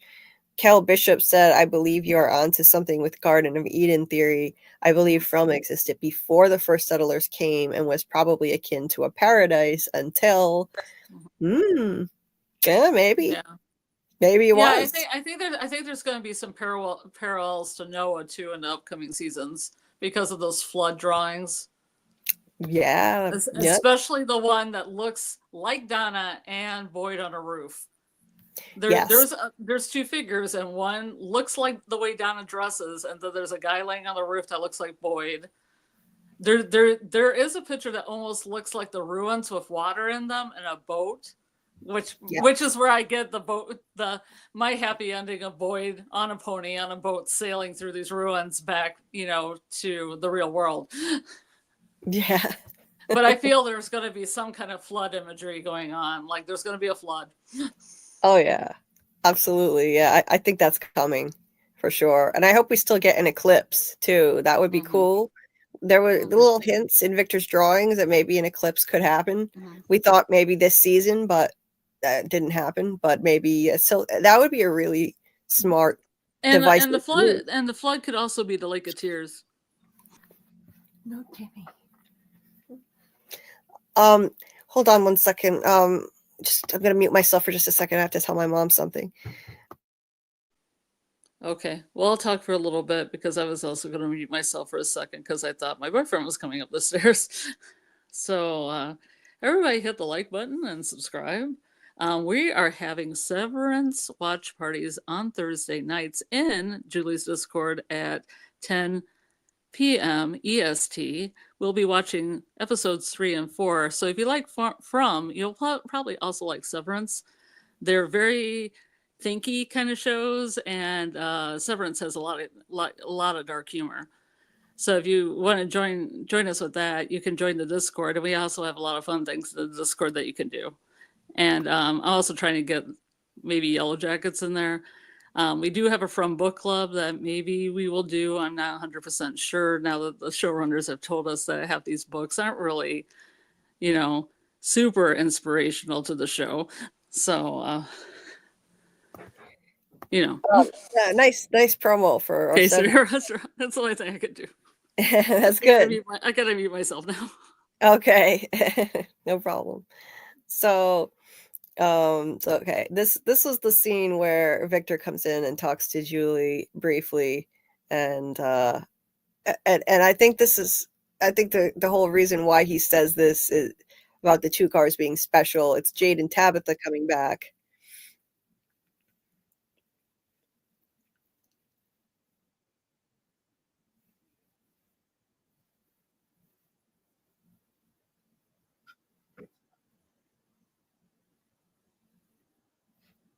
Wait, sorry, I wasn't sharing the right tab. Here you go. But this is the right tab. Mind?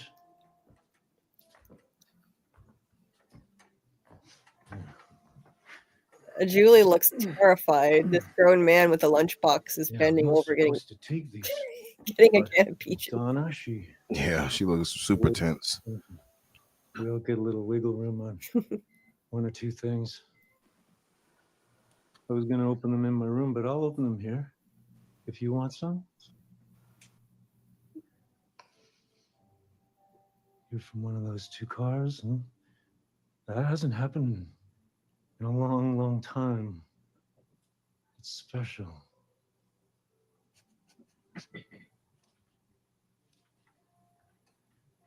What do you think it means? Please don't. Victor. Now, notice how familiar and how comfortable he was with her.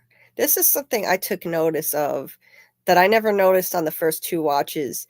This is not normal for Victor to open up to somebody and talk to somebody so comfortably. He leaned over and said, It's special. The 2 cars arriving. What do you think it means? What do you think it means? He leans over and he's so comfortable with her. I think Storywalker Julie met Victor in the past and he doesn't remember, but he instinctively feels comfortable with her as a result. I think that may be. Remember one of my thoughts were maybe Storywalker Julie may have come back to save his sister or something like that in the past. Yeah, couldn't remember her, and so maybe she was taken out of time, so to speak. That's entirely possible. Because she disappeared. Victor doesn't know what happened to her. He thinks that he buried maybe her, but he's not sure. He said, I think this was her, but there were only pieces left. She was so small.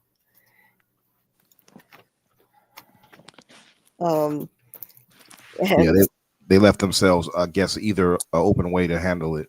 Either they can say, yeah, that was the case, that was her bones or whatever, or that it wasn't, and he just found something and he assumed that must have been it. Right. No, it could be. Yeah. I think the fact that he said, I think is her, it's her. That I think she's alive. Either that or she was reincarnated, but more likely she's alive somewhere. Yeah, I think so too. Because they would have been more decisive if that was the case.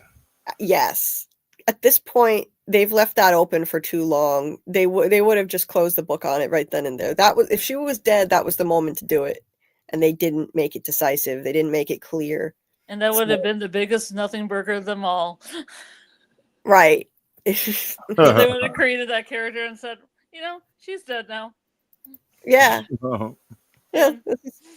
Hook up a forgotten sister just for the hell of it. She's dead. String us along for over how long? Like to the middle of season 2 up until now. String us along. Oh no, she's dead. I'm sorry. No. I wonder though. Let's assume that she is alive. What significance could that play in the story? Right? Like, what would she have done all this time to survive? Would she be in another From community, maybe? Hanging out in the cabins, eating that lake lettuce. In the cabins in the woods? Yeah. If you went the feral. Village. She's the one that actually dragged everybody along and dragged Boyd in his tent? Yeah, maybe. She could be feral living out there now. Yeah. That would be crazy if she really is out there. Then she sees Victor and she's like, yeah. Forgets how to girl. talk.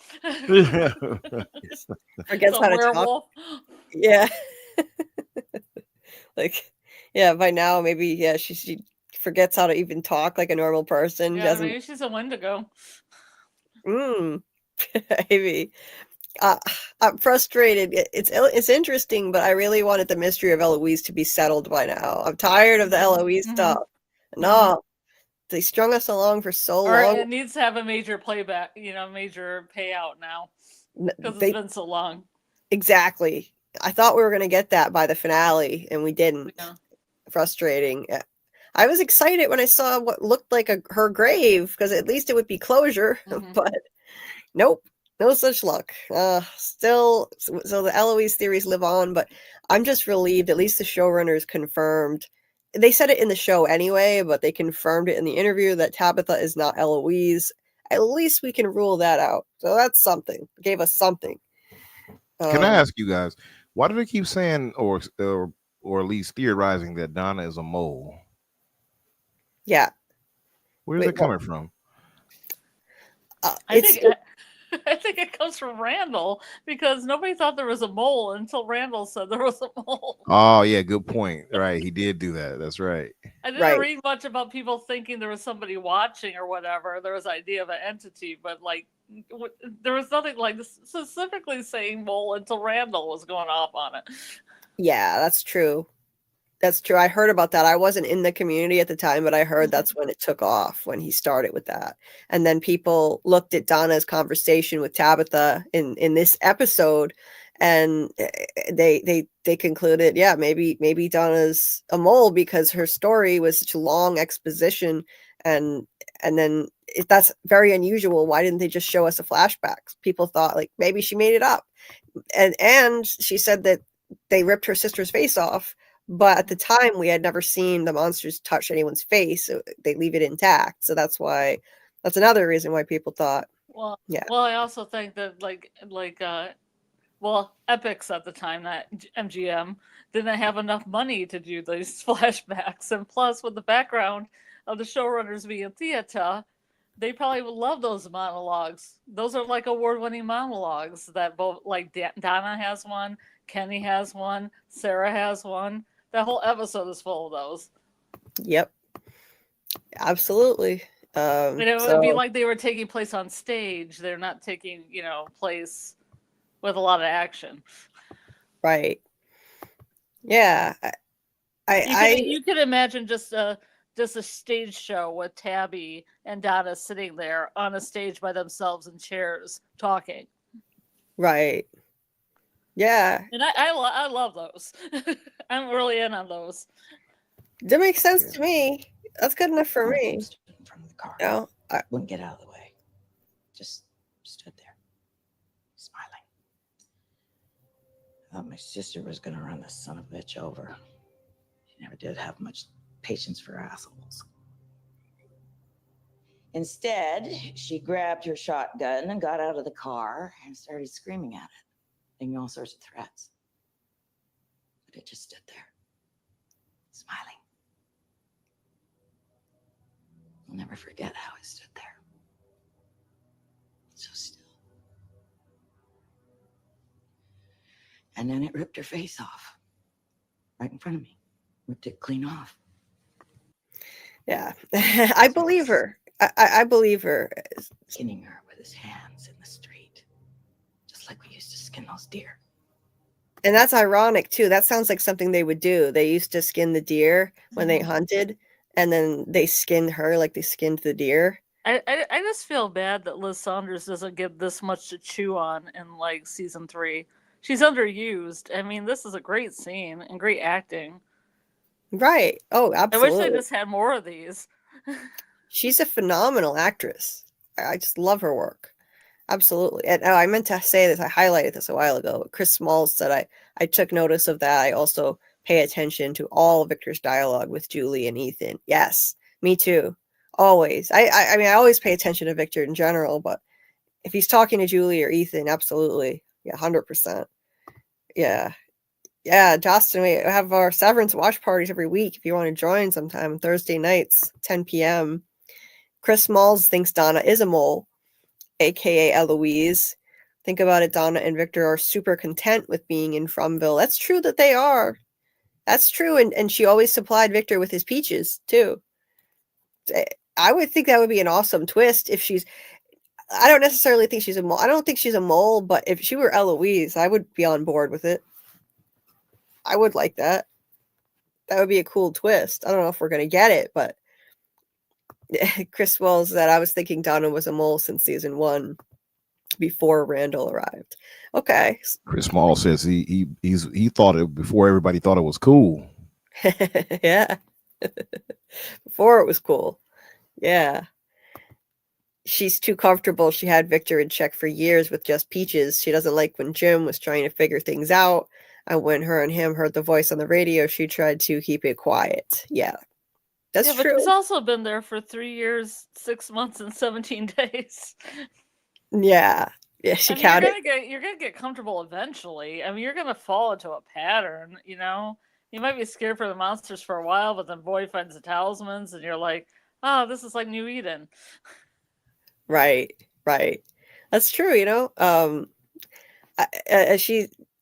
I think we don't know her backstory, but she said at least here the monsters have the decency to show you what they are. She said that in near the end of season 1 when they were getting ready to she said in an interview that the showrunners basically told her that she was a survivalist living with not a survivalist like, you know, a conspiracy theorist, but somebody lived off the land with her mom and her sister. Right. Yeah. So that's the way I see it. They were just, that's why she has the knife. She knows how to hunt. Yeah. They live out in the country. They got some country skills. And, I believe she's not a mole. But, who knows? I could be proven wrong. Right. And I think in addition, she probably had something, she must have had some kind of bad experience, really bad experience with, figurative monsters, people who treated her really poorly because of that quote about, at least here the monsters have the decency to show you what they are. So I just took that to mean, yeah, she had a tough life in there that, dealt with some monsters that were more deceptive in the real world, not literal monsters. And so she kind of found this little Garden of Eden type atmosphere. As long as they followed the rules, everything was okay. So she built a little family there. She said it was like a family. So that's why I believe what she's saying. But hey, we could be wrong. Frumly, if you will. Yes. Frumly. But I would ask this though of you, Chris. If that's the case, then and then she was trying to stop him or whatever, then why did she acquiesce and say, "Yeah, go ahead and build that tower on top of the house, that little construction of whatever with him and Jade"? Why would she even allow that? Right. You would think she would try to discourage it more than she really didn't. She just kind of hung out in the bar and lamented what was going on, but she didn't discourage it. So that's true. Chris said, I think a lot of people think she's a mole too, because much like Clara, Donna shows up a lot before she was taken over by Clara. Right. She was always there. She would just walk into a scene. She was always conveniently there, So it did kind of be like she was watching everybody, but it was just. But I would explain it like, yeah, she has like clothes to take to somebody, or she has, this food to give to somebody, and she has a function. She isn't just showing up. Yeah. But I thought it was funny because there is a period of time in the show where she tends to be there in every scene, kind of like Clara is, just in like every scene. Yeah. Right. Yeah, that's true. It's a good point, and she pops up another thing is she tends to pop up at interesting moments. She pops up like, hey, what's going on here? Like she does it in season 2 and season 3. She just happens to pop up when major things are going down. She popped up in the church when Boyd had Sarah down in the basement. Like she popped up in season 3 in the sheriff's station. She's like, what the hell's going on? I forget what was happening at the time. She pops up at interesting moments. I will say that much. It's like somebody told her, like, something's going down there. You got to go check it out, or she's snooping around. But I don't. I think it's just coincidence. Myself, we could be wrong. She could turn out to be. There could be a big reveal, and she's a mole. But this right here on the screen. Oh, and Chris said she came up with hiding in the holes. That's true, which was helpful though. Speaking of which, yes. The monsters were not blocked from getting them while they hid in the holes. They surely would know where they were at, right? Why did they play along with them to let them hide in the holes? Well, that's the thing. If the big bad could see everything and it knew Tabitha was digging in the basement, then it could have just taken out everybody from the holes at once. It could have just found everybody. There shouldn't be a way to hide from them if the big bad could see Tabitha was digging in the basement. And I do think the entity that knew she was digging the hole is in control of the monsters, which now we know is the man in white. I do think that he's and the actor himself said he thinks that he's management. He's like in management over the monsters. So it was a game. They could have taken everybody out at any time, but the man in yellow or maybe the big bad above him, if there's somebody above him, they feed on fear and pain. It's more about terrorizing people than just killing them all. So they would pick off certain people, and then everyone else would have to suffer the terror, the loss, the grief. So, and then eventually they just milk it until they've milked all the fear and pain they can. And at some point just massacre the rest. Like, wait till everyone is broken down completely to their lowest point. You've milked all the pain you can out of them, and then that's the way I look at it. Then they wipe them out. But I think they could be taken out at any time, even with the talismans. I think that's just part of the game. It's psychological warfare. It's a way to torture them. Like they're all so protective of those talismans. They touch them when they hang them up. Like it gives them a false sense of security. But then people make mistakes and people die. And I think the talismans are all part of the game, and it's never been about just killing them all. That's why food showed up instead of letting everyone starve.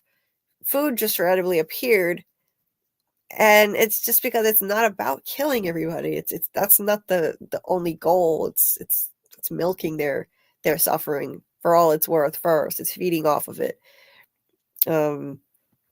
Anyway, but this picture here on the screen was another reason people thought Donna might be a mole. This was scrutinized heavily because there's a picture. I mean, there's a corner torn off.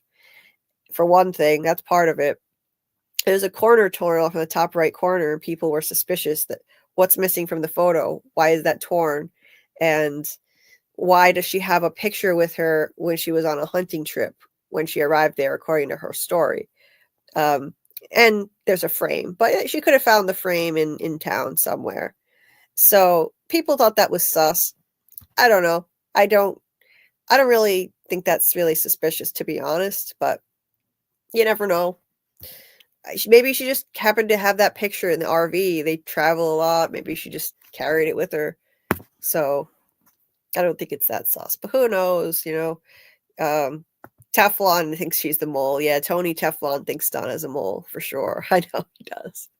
He's 100% team mole. They both work for the man in yellow. Could be. Yeah. Hey, anything's possible in terms of that. It could absolutely be. And welcome back, Dieter. Eloise is alive, else the whole story we got until now was useless, like Julie said once. Yes.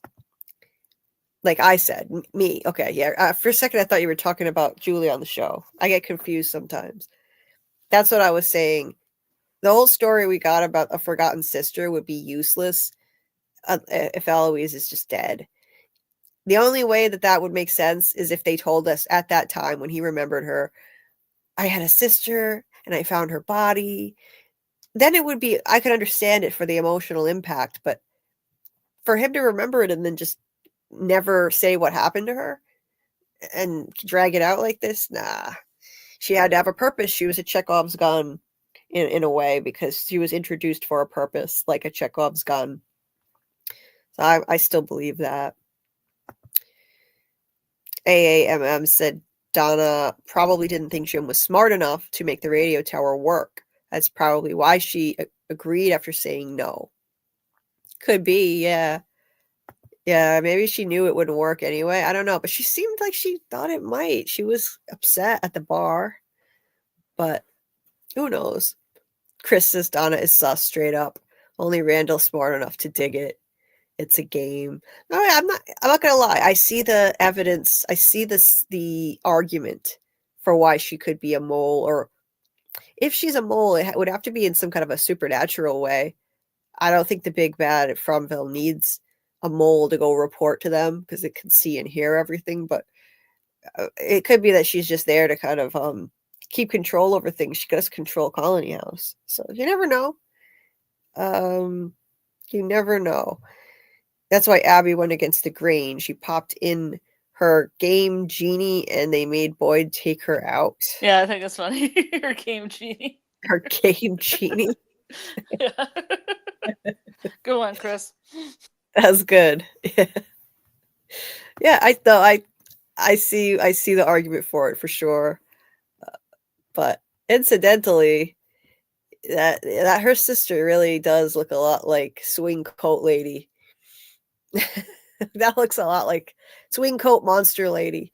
Beth Rogers. I just call her Beth Rogers because that's her actress name. Oh, really? Beth Yeah, Rogers. Beth Rogers. She looks a lot like the monster that said to Victor, if you keep coming down here, one of these days we might make you stay. But she wouldn't have a face unless that monster took her face and put it on her face. Right, yeah.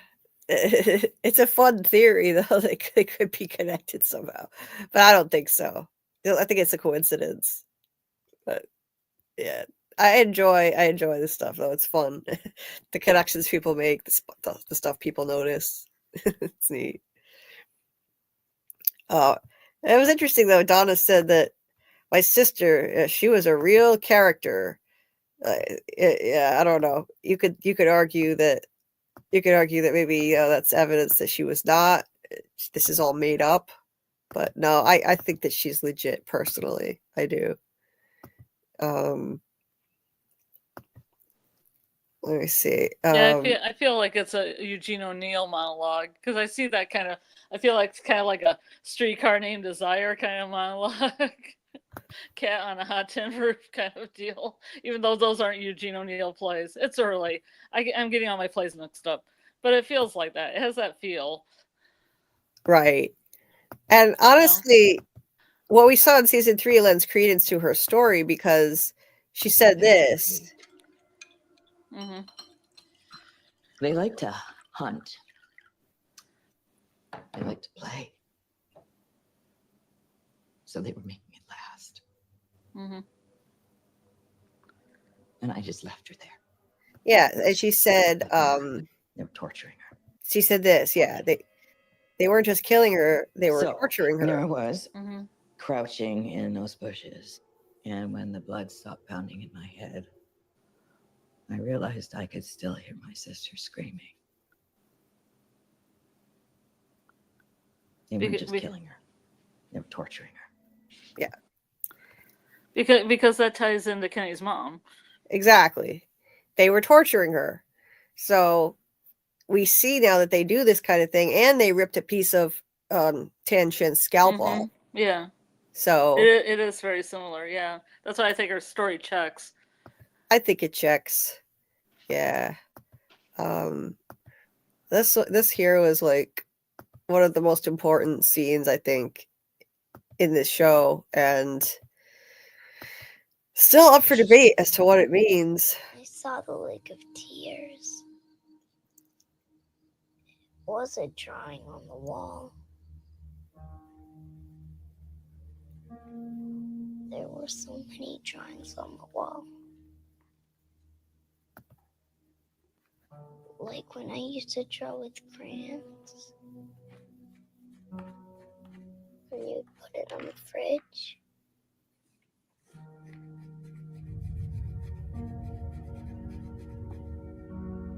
And we were all there in the drawings.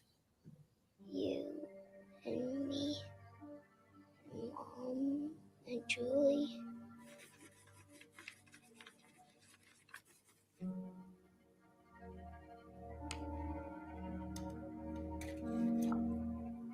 And he's eating his peaches. Somebody screamed. Somebody screamed. A spider came down from the ceiling. Yeah. That part is still kind of a mystery, but yeah, the spider theorists can jump on that. Like, we're gonna get a giant spider. Somebody screamed because the spider came down from the ceiling. That's why it's coming down towards Tabby. It's coming down from the sky, which is God's ceiling. Yeah. Yeah, it could be. I kind of felt like when I saw that scene, it seemed like something was flying down at her. There was a weird sound effect, and she was looking up. She's also a very little girl, so it could have been just a tall person, maybe the man in yellow who was there, but who knows, let's see. A massacre would... Oh, I was gonna say something funny, but it's the man in yellow, but he's in a yellow pilgrim hat. Yeah. no zoot suit. It wouldn't work in the Puritan times. Yeah, he'd be in a Puritan hat. Chris Walls said a massacre used the restart. Abby almost restarted the game, but there was no boy in town yet, so no restart. Right, yeah, the cycle can't start again until there's a boy in town and Tabitha and Jade come back. So, yeah. AAMM said, I don't think the mole is there to necessarily report back. The mole is there to keep order She literally runs Colony House and keep people in check. I think she's there to make people not want to dig. Yeah, I mean, she does encourage them to drink and do drugs as much as possible. So it's kind of like, you could argue, I can see the argument for that, like to dig too deep. She's, distracting them with all that decadence. That's a good point. That one. Yeah. So I can see the argument for that. Wait, so Donna said she was hiding in the bushes. Yes. Did she hide after she said they tore her sister's face off? I'm confused. She said, let me see. Wait, what did she said? Where is it? Okay, yeah. This was the monologue here. She ran and hid after. I think Donna was still there in the Just stood car. there, smiling. I'll never forget how I stood there. So still. And then it ripped her face off. Right in front of me. Ripped it clean off. Started skinning her with his hands in the street. Just like we used to skin those deer. I couldn't move. I couldn't breathe. I just froze. And then I saw another one coming toward the car, and that's when I ran. Okay, yeah. Then she ran I and can't hid even in the tell you bushes. which direction I ran. It seemed to. Yeah, then she ran and hid in the bushes after that. And while she was hiding in the bushes, she could still hear her sister screaming as they tortured her. So that's the order of things there. So she was, I don't know what was going on. Why didn't she just drive and run them over? Why did she go run in the bushes? That part I don't understand. It didn't make any sense. I would stay in the car and just start running them over.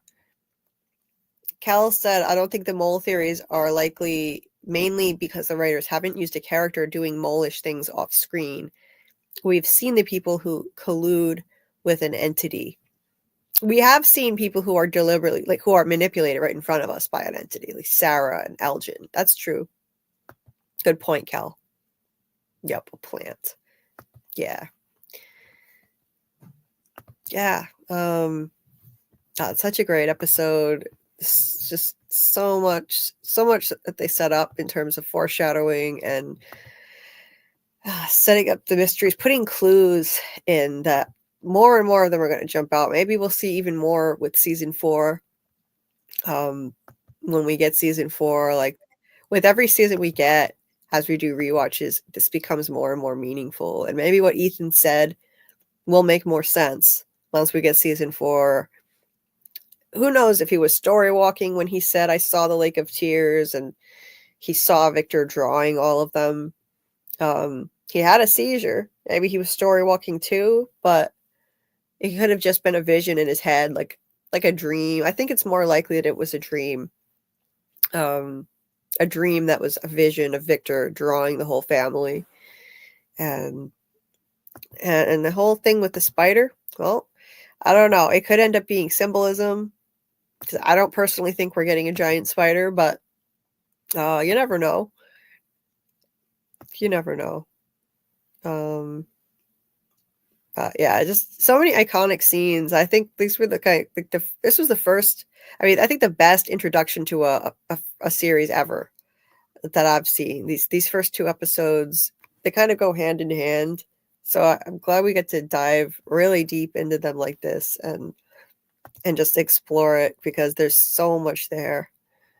There's so much there. I mean, so many memorable scenes. The scene with Ethan that we went over with the vision that he had.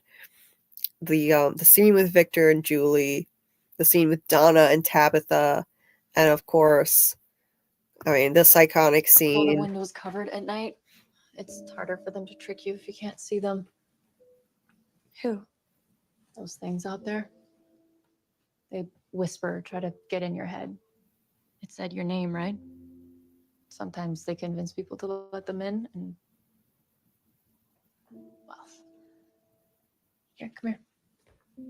Just don't look down. Just look out.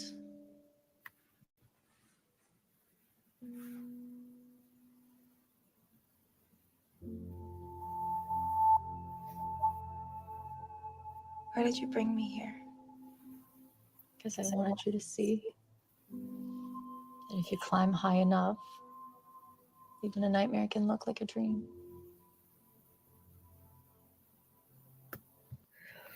Yeah, that's such a memorable line. And the nightmare theme, of course, but I'm glad we got confirmation that this is not a literal dream. Showrunners told us, now we know, which is great. The nightmare theme is just it's not a literal nightmare that they're all having. It's that this place induces all kinds of nightmares in these people. Nightmares, visions, you know, just the nightmare creatures. They're called nightmare creatures. So, and there's the manifestation theory where there could be things pulled from people's fears and nightmares, like cicadas, Nathan's fear of cicadas. Things could be manifested by people's nightmares, fears, emotions. So like the nightmare theme is everywhere. But yeah. We'll never see that Fatima again. That positive Fatima. I don't think she'll ever be the same. And I thought when they showed us a flashback to that scene in season 3, I thought they were going to kill her off. Usually a sentimental flashback means she's a goner.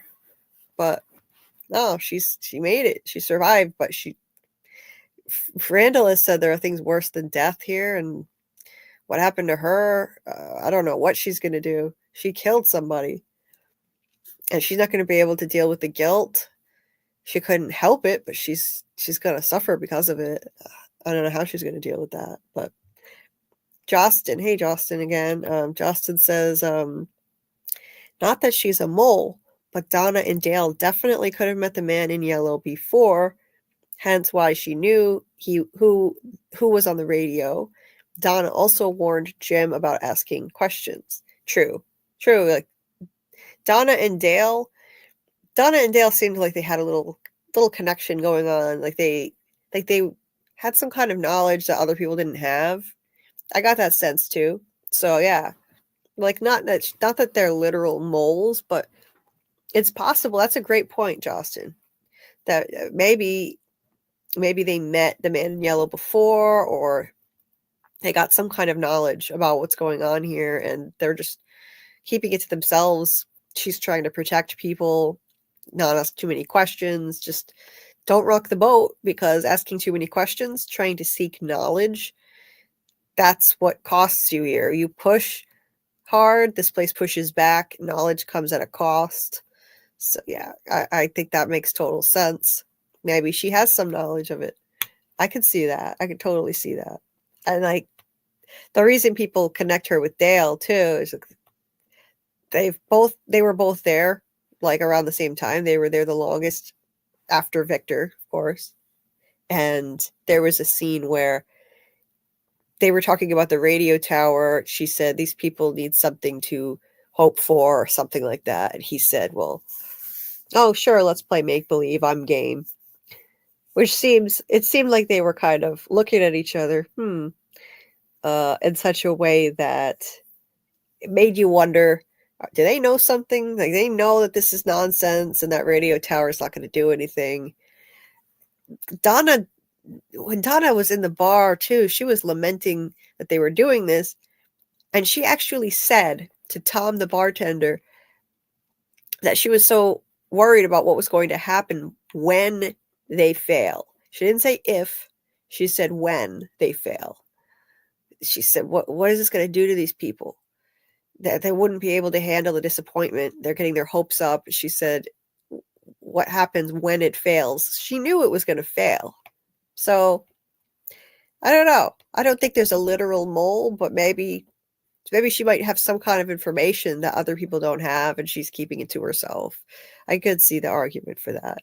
But I don't think it's like she's going to report to somebody like, oh yeah, here's your weekly report, Mr. Man in Yellow. Here you go. Here's what everybody's been doing. What are my orders for this week? Dieter says, I don't believe there is a mole. Yeah, I don't either. Yes, Dieter. Justin is the one who's arranged the interview with Simon Webster, who plays Ethan for me. Yes. Yeah, Justin is an awesome friend. I'm so grateful for that. It's amazing. So excited. And hopefully it works out. Yeah. I know nothing is going to be completely definite until we have everything ironed out with the technical details, but it looks like it's a go. It looks like it's a go now. So I'm really excited, and so kind of him to do that for me. Amazing. Absolutely amazing. I'm just a new channel. I popped up. I never expected to be starting a channel. I never planned on it, but I just took the plunge and did it. And I know how lucky I am to even have the opportunity to interview anybody with such, so little experience as a person with a channel. It's been, how long has it been now? October, November. It's been almost, I would say it's been 3 months since I started the channel. 3 months. And I got to interview Smiley with Jamie on Sci-Fi Vision, which is amazing. And to have the opportunity to do my own interview myself is just mind-blowing. So I'm so excited about that. I'm grateful to Justin for his friendship and for doing that for me, arranging that for me. It's amazing. Even if something happens and it doesn't work out, I would understand and just be grateful for the amazing effort, because I know sometimes things happen. But yeah, hopefully this does happen. I'm really excited.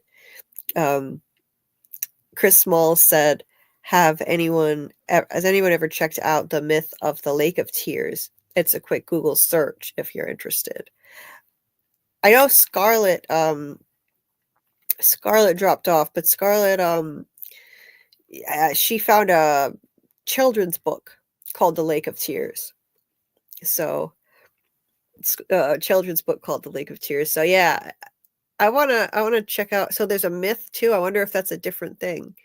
Yeah, thanks for pointing that out, Chris. That's interesting. I'm gonna Google that. Maybe it's connected. Yes, Justin. It was Justin. I was confused though, because your avatar isn't there. I was like, wait, there can't be a second Justin White. That's a unique name. So I was like, it must be the same one. I was like, where's your avatar though? Your avatar is gone. Yeah, Justin is an incredible friend. He's one of the first friends I made in the fandom. And we talked a lot in the Discord, and we just we did a lot of fun theory talk for the first few months I was in the fandom, and then I started the channel and things got crazy, but he's such an amazing friend. Yeah, he's so cool. To do that for me, wow. I appreciate it so much. And that he understands how busy I've been with the channel, and I don't mean to be a lousy friend. I take too long to answer messages sometimes. I get overwhelmed, and I wasn't used to see. I had a trial by fire when I started my channel. I started it right when the new season of From started, so it's been insane trying to figure out how to do everything. It's in a semi-competent way, and while the season was happening, it's been overwhelming. It's taken up literally all of my time. I haven't even had time to watch Lost anymore in months. I still have to go back to watch the rest of it. So yeah, I've neglected too many friends. I want to get back in touch with my friends a lot more. Spend more time in the Discord, having great conversations and reconnecting with people. And Justin is one of those friends, so he's terrific. Yeah.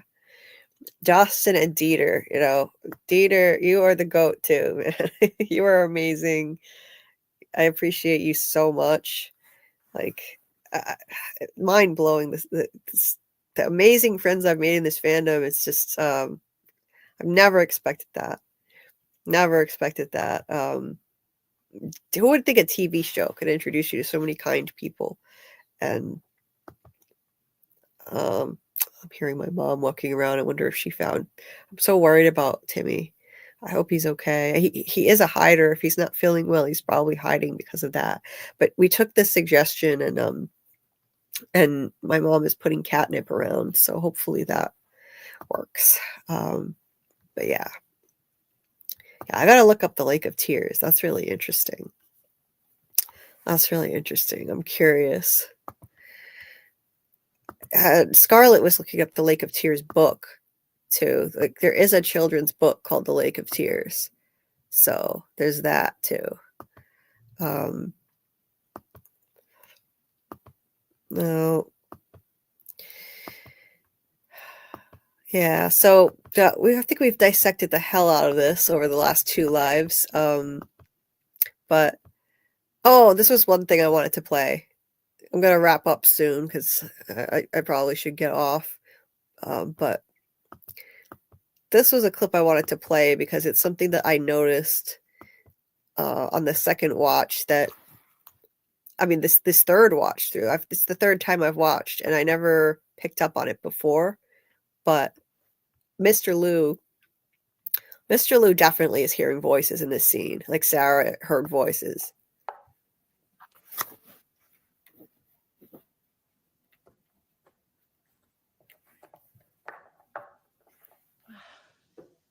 Okay, I guess I'm not that great at chess. You good. Just better. Yeah, you're okay.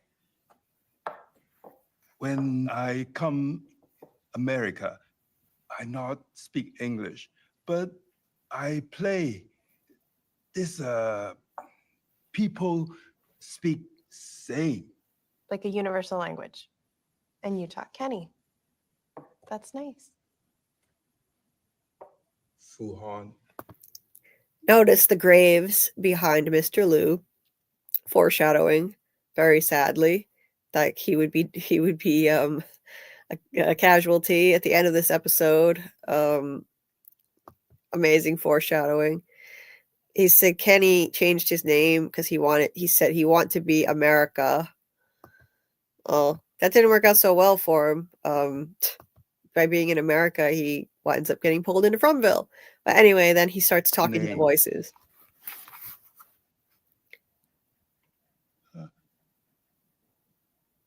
I'm sorry, I don't understand. I want my son. It's okay. He went home for the night. He'll be back tomorrow. Come on, let's go. It's okay. Try to remember where you are. Okay. Yeah, he was talking to the voice. The voices definitely were speaking to him. He looked from side to side, and he spoke. He went from speaking English to speaking in Cantonese. And he looked side to side. I'm sorry, I don't understand. I want my son. He went from smiling and being perfectly content, just no issue at all, smiling, talking to her, playing chess, and then all of a sudden he looks from side to side, speaks Cantonese, and freaks out, says, "I want my son," knocks all the pieces over. The voices had to be talking to him. I'm certain of it. And he knew something bad was going to happen, but he couldn't articulate it. So sad. But yeah, I definitely think the voices were speaking in Cantonese. He said apparently he heard his brothers. They said he heard his brothers outside. He thought he did. He kept wandering off, so that's why they moved him into the clinic to keep him safe. I'm sure it was the voices out there speaking Cantonese, like we just saw in that scene.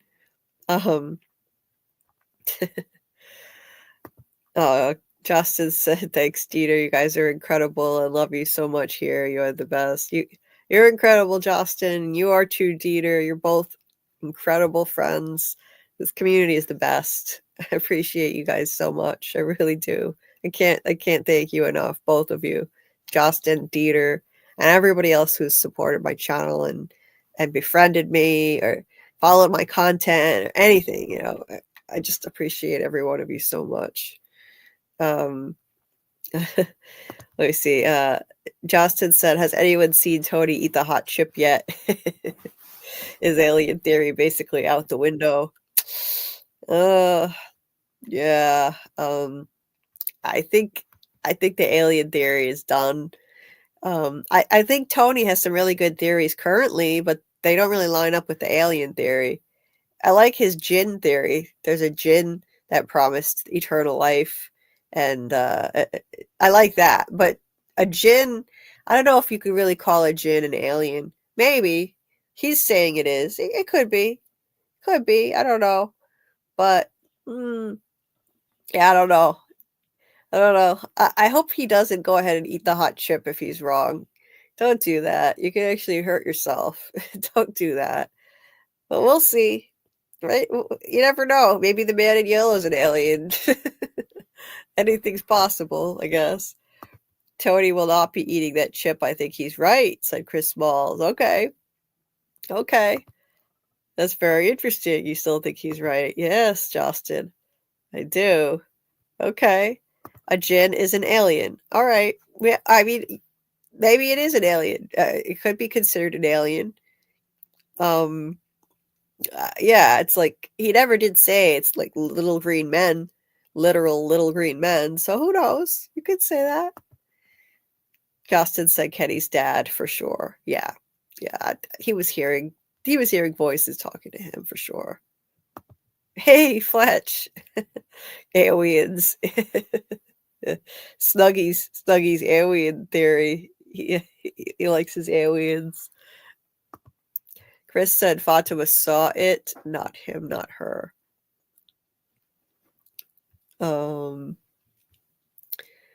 Yeah, I don't know. We'll see about the alien thing. And yeah, maybe a djinn is an alien. Who knows? You could say that.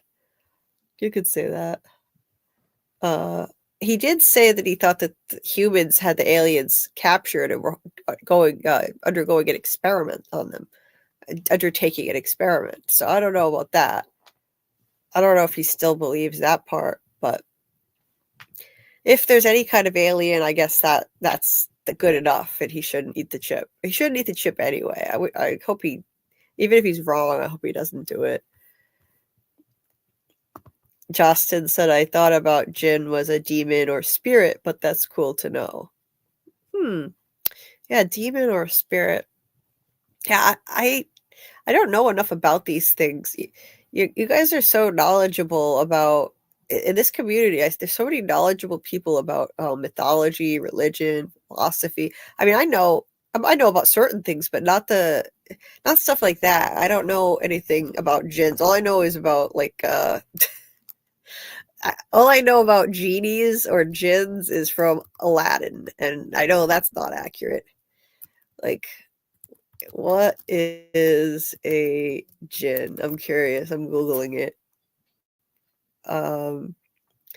It's a supernatural spirit from Islamic mythology. According to AI is telling me, a supernatural spirit from Islamic mythology, often described as a being that can appear in human or animal form with the ability to shapeshift. Oh, and is believed to be made of smokeless fire. In popular culture, they are often associated with granting wishes, similar to the concept of a genie in Western stories. Okay. So supernatural spirits. Yeah, I mean, it's like a type of a god. It's like similar to an angel, it says. Could take the form of an animal or a human. It's a shapeshifter. Well, whether or not it's an alien, I think it's a great theory. I like the jinn theory. Yeah, I like the jinn theory a lot. Yeah. Yeah, I don't care honestly if he's like, it doesn't matter if it's an alien or not. I like the theory that it's a jinn. It's really it makes a lot of sense, and Tony's theories are on point lately. He predicted Tabitha would come back in the ambulance, and she did. He was right. He convinced me. Made me change my mind. And he was right about the monsters like seeking immortality, turning into monsters because they saw immortality from a jinn. He thinks it was from a jinn. Who knows? But I like his theories a lot, and he also explains how the electricity works in town because of the manifestation theory, that things are pulled from people's nightmares. He agrees with what I think too, is that it's a nightmare realm that they're in. Things can be pulled or manifested from people's nightmares. And so when you dream something, Tony was saying that you only see the electrical cord, you don't see what's inside of it. So it's why nothing makes sense here. Things seem impossible because they're manifested from nightmares. You got the lamps and they work, but the cords don't go anywhere. You got livestock popping up in the woods that shouldn't be there. You got water that's coming from the sink that shouldn't be there. So hell yeah, that gin and juice. Yeah. Yeah, Tony is a good guy. No. We like Tony a lot here. Absolutely. I'm a big fan of Tony's channel. I love his streams. I hate when I have to miss them. Yeah, I try to catch all the streams I can. I'm in the classroom. Sorry, it was my mom. Yeah, Tony's terrific, and we send our deepest condolences, as always, to him for the loss of his brother. So tragic, really. It's devastating. I can't even imagine. So I hope he's hanging in there, him and his family. And yeah, he's a great guy, and I hope he gets to interview the showrunners soon because he deserves to. Angela Rock said gins are supernatural. Okay. Yeah, they are in the Muslim religion. Yeah. Based on what I just Googled, that's what it says. I had no idea jinns came from the Muslim religion. That's news to me. I literally just Googled it. I love gin once in a while. Gin tonic, says Dieter. Yeah. So I don't know if Justin Justin is here. I don't know if he got to see this. These cameos that Dieter got for me. I'll play them. Wait a minute. Let's see if I have it here. Dieter was so generous, got me these 2 cameos. 2 more. He already got me this cameo from David Alpay, who plays Jade, and Hannah, who plays Julie. And then I got, let's see, I got this one here. Let me close that. This one from Chloe. Hey, Julie. I hear you have a YouTube channel called Julie B Deep Dives, and your pal Dieter reached out to me to tell you to keep on going. Yo, I know it's hard, and even when you feel like you're trapped in a nightmare land and there's just crisis after crisis, there's always something to learn from it. I mean, at least that's what I keep telling Christy, but we'll see what happens. Anyway, Julie, I just want to say, keep going, keep on keeping on. You got this.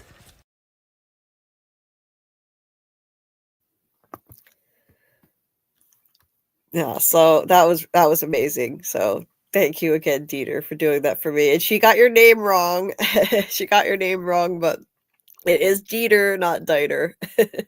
But Chloe messed it up a little bit. That was so sweet of her.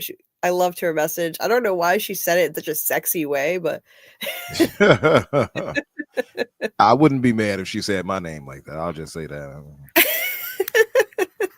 Yeah, well, I played it in the last stream and someone was like, "What is this, OnlyFans?" Like, what the hell? like, hey, Julie. She's like, I hear you got a YouTube channel called Julie B Deep Dives. I want to deep dive with you. No. Yeah, I don't know why it came out so sexy. Incidentally, that's the only time her mullet has looked really cool. To me was that image right there, that video. Yeah, it looks good. They actually, I don't know what they do to it to style it so awful on the show, but it's very cute. It's cute off screen. It's cute.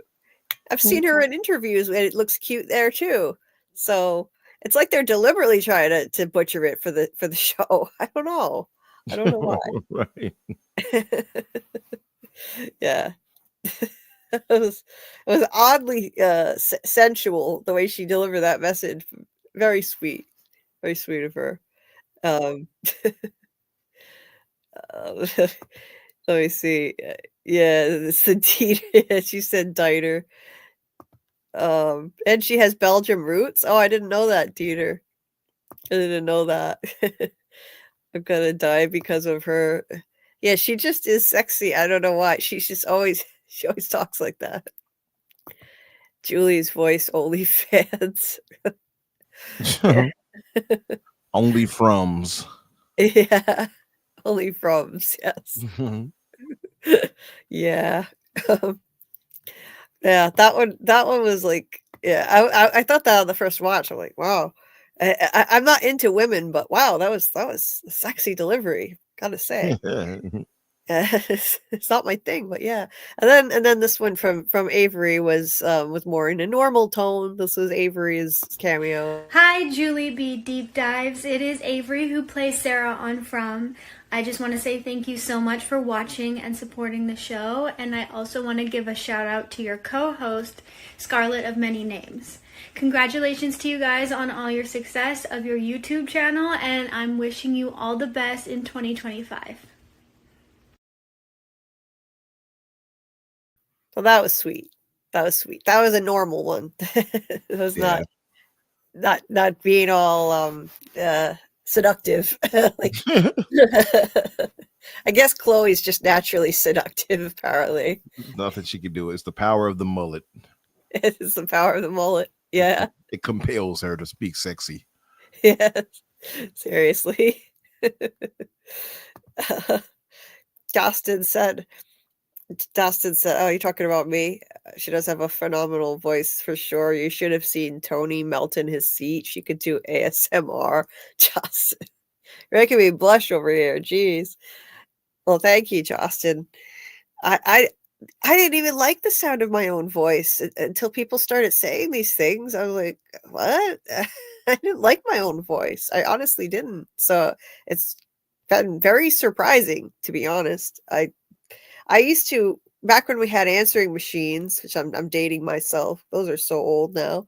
But when I was like maybe 10, well, yeah, I'd say when I was like 10, 11, 12 years old, we still had answering machines.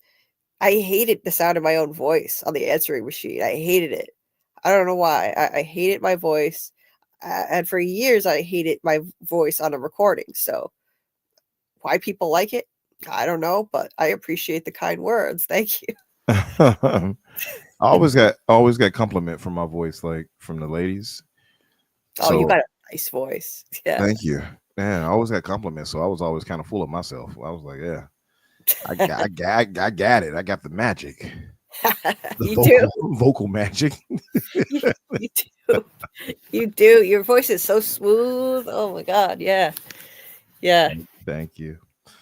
No, but Yeah. I think it's just I think maybe it's a subconscious thing because like I hear your voice, it's just nice to me. I don't hear any, and I've heard other people say that before, like, oh, I don't like hearing my voice. I'm like, why? You know, unless you maybe Fran Drescher, there I can probably hear you not wanting to hear your voice then, but right, I know.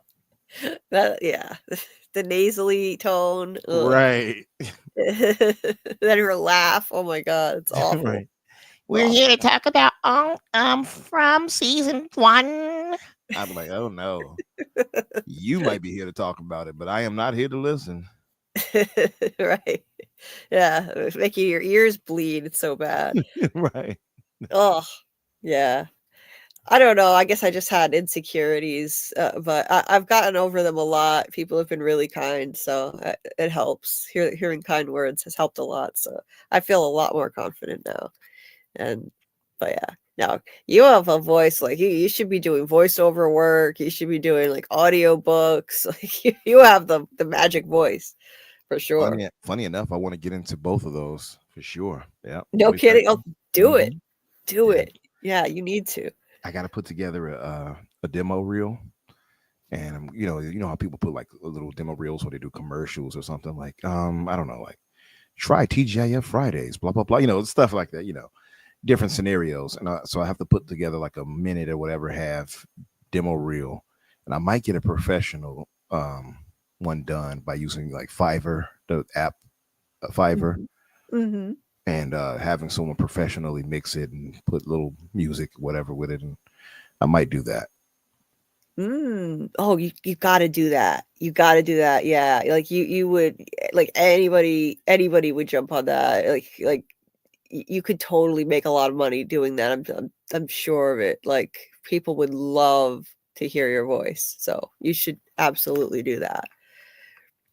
Thank you. Yeah, I think I will. It's soothing. It's just like it's chill, it's relaxing, it's smooth. Yeah, definitely. You got a voice for that. But Dieter here said my favorite is still David's, then Hannah, and then the rest. The tighter one is at the bottom, though. It was sexy because she screwed up your name. Yeah. Well, David's is definitely the most amazing. It's very long and it's incredibly kind. And he watched one of my videos, which completely blew my mind and had a lot of kind words. Yeah, David's is my fave for sure. And Jade is my favorite character, so that was really cool. That meant a lot. Was his also the longest like reply?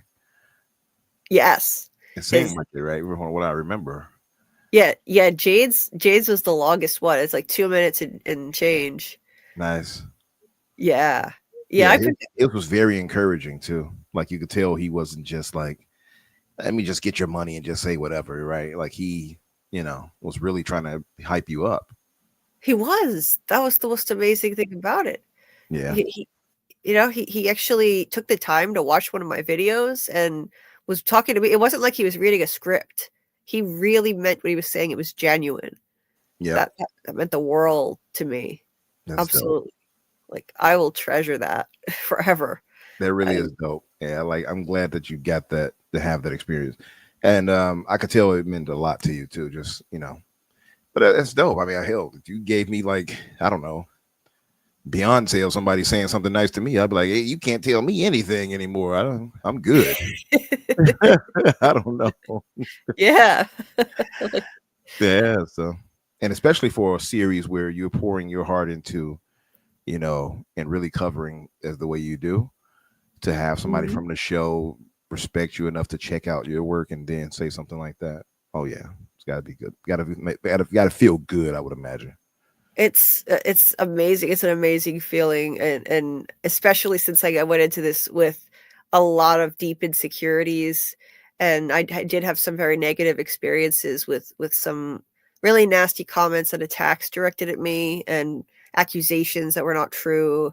So it got in my head, and I'm a very sensitive person, so it meant a lot that he gave me a pep talk in that video and told me, just don't listen to all that. Don't listen to the negativity. It's just noise. And keep going. All of the kind words he said, like that's exactly what I needed to hear. And he said, keep going. What keep working hard at this. Like you're doing it. It matters. He said it matters, which meant a lot to me because this channel has given me a sense of purpose that I didn't have before in my life. And the fact that he said what I'm doing matters and he had kind words about it, that's everything to me. So that's beautiful. Yeah. Hey, Scarlett, what happened? Oh, I just got bummed off. Every once in a while, StreamYard will just bump me off for absolutely no reason. Oh, yeah. Stupid StreamYard. I left you a couple of messages in Discord that you kind of need to address. They're kind of businessy. Oh, okay. I'll check that. Live business. Yeah, I'll take a look. I just thought it was stuff you didn't know. I was relaying some stuff. Okay, cool. I'll check it out. Yeah, I was just, huh? I'm gonna go to bed soon. I'm pretty much sleepy, and my cat's loud. Oh, I just heard your cat. Yeah. Yeah, I'm gonna get off. I'm gonna get off soon too. You hear the cat? The cat is like, that's enough. Wow. Your cat has some things to say. Your cat wants to weigh in on this rewatch. Yeah, the StreamYard went out and the cat took all my attention. What if the cat is secretly giving us the answers to From, but we can't speak cat, so we don't know what it's saying? We can't. It's our version of Aunt Cooey. Right. We're like, what are you trying to say? Yeah. That's great. I love it. I love vocal cats. They're so much fun. Very entertaining to have around. Yes, Justin. Yeah, that was awesome. Chloe did that. That was a really cool video she did, and it felt genuine too. It didn't feel. None of them sounded like they were reading from a script at all, Yeah. which is amazing. That's amazing. Sometimes they look like they're just reading from a piece of paper, and they don't mean anything that they're saying. But it's all genuine. Hannah's was too. Where's Hannah's? This one. Hey Julie, it Answer is Dicer. also Julie here, name twin. I hear that your YouTube account just hit 1,000 subscribers a few weeks ago. Round of applause, congratulations. I hope that your YouTube channel just continues to grow and get bigger and bigger because I hear that you talk about From on your YouTube account, which is so awesome to hear. I'm so happy that the show has resonated with you enough to talk about it and analyze it, and that's just so cool. It just blows my mind every time that people love it so much that they do stuff like that. It's still so cool to me. So I really wish you the best with this account, and thank you so much for watching From and enjoying From and making your videos. Keep it up. We need answers, and I feel like you're going to be one of the ones to help us find those answers, because it's sure as hell not going to be me. I don't know what's going on ever. So thank you for what you're doing, and keep at it, and I know you got this. You know you got this. Keep at it. Take care.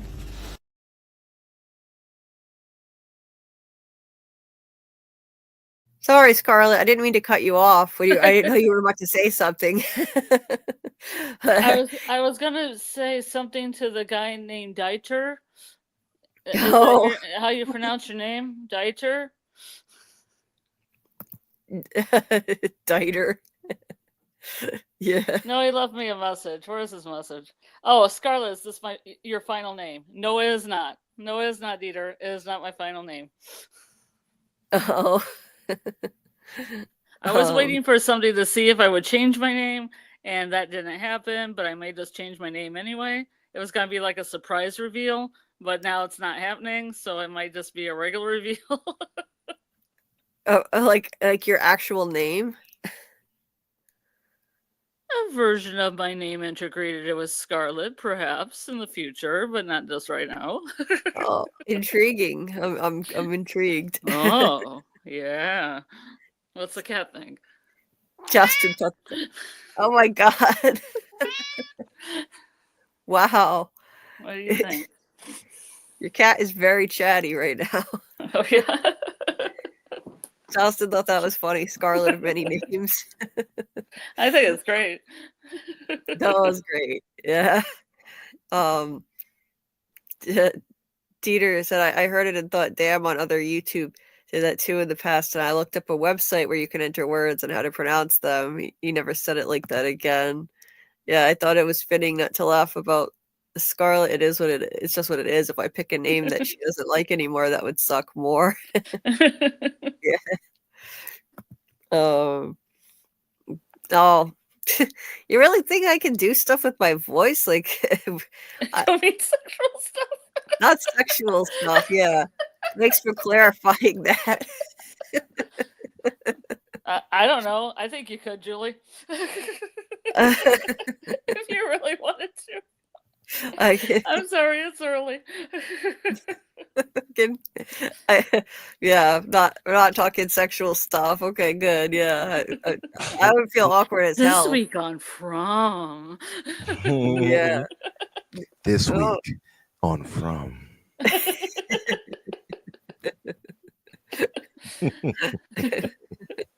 I'm not good at that kind of thing. I mean, I could imitate how Chloe was doing it, but Do it, Julie. Let's hear it. Let's hear the sensual take of From.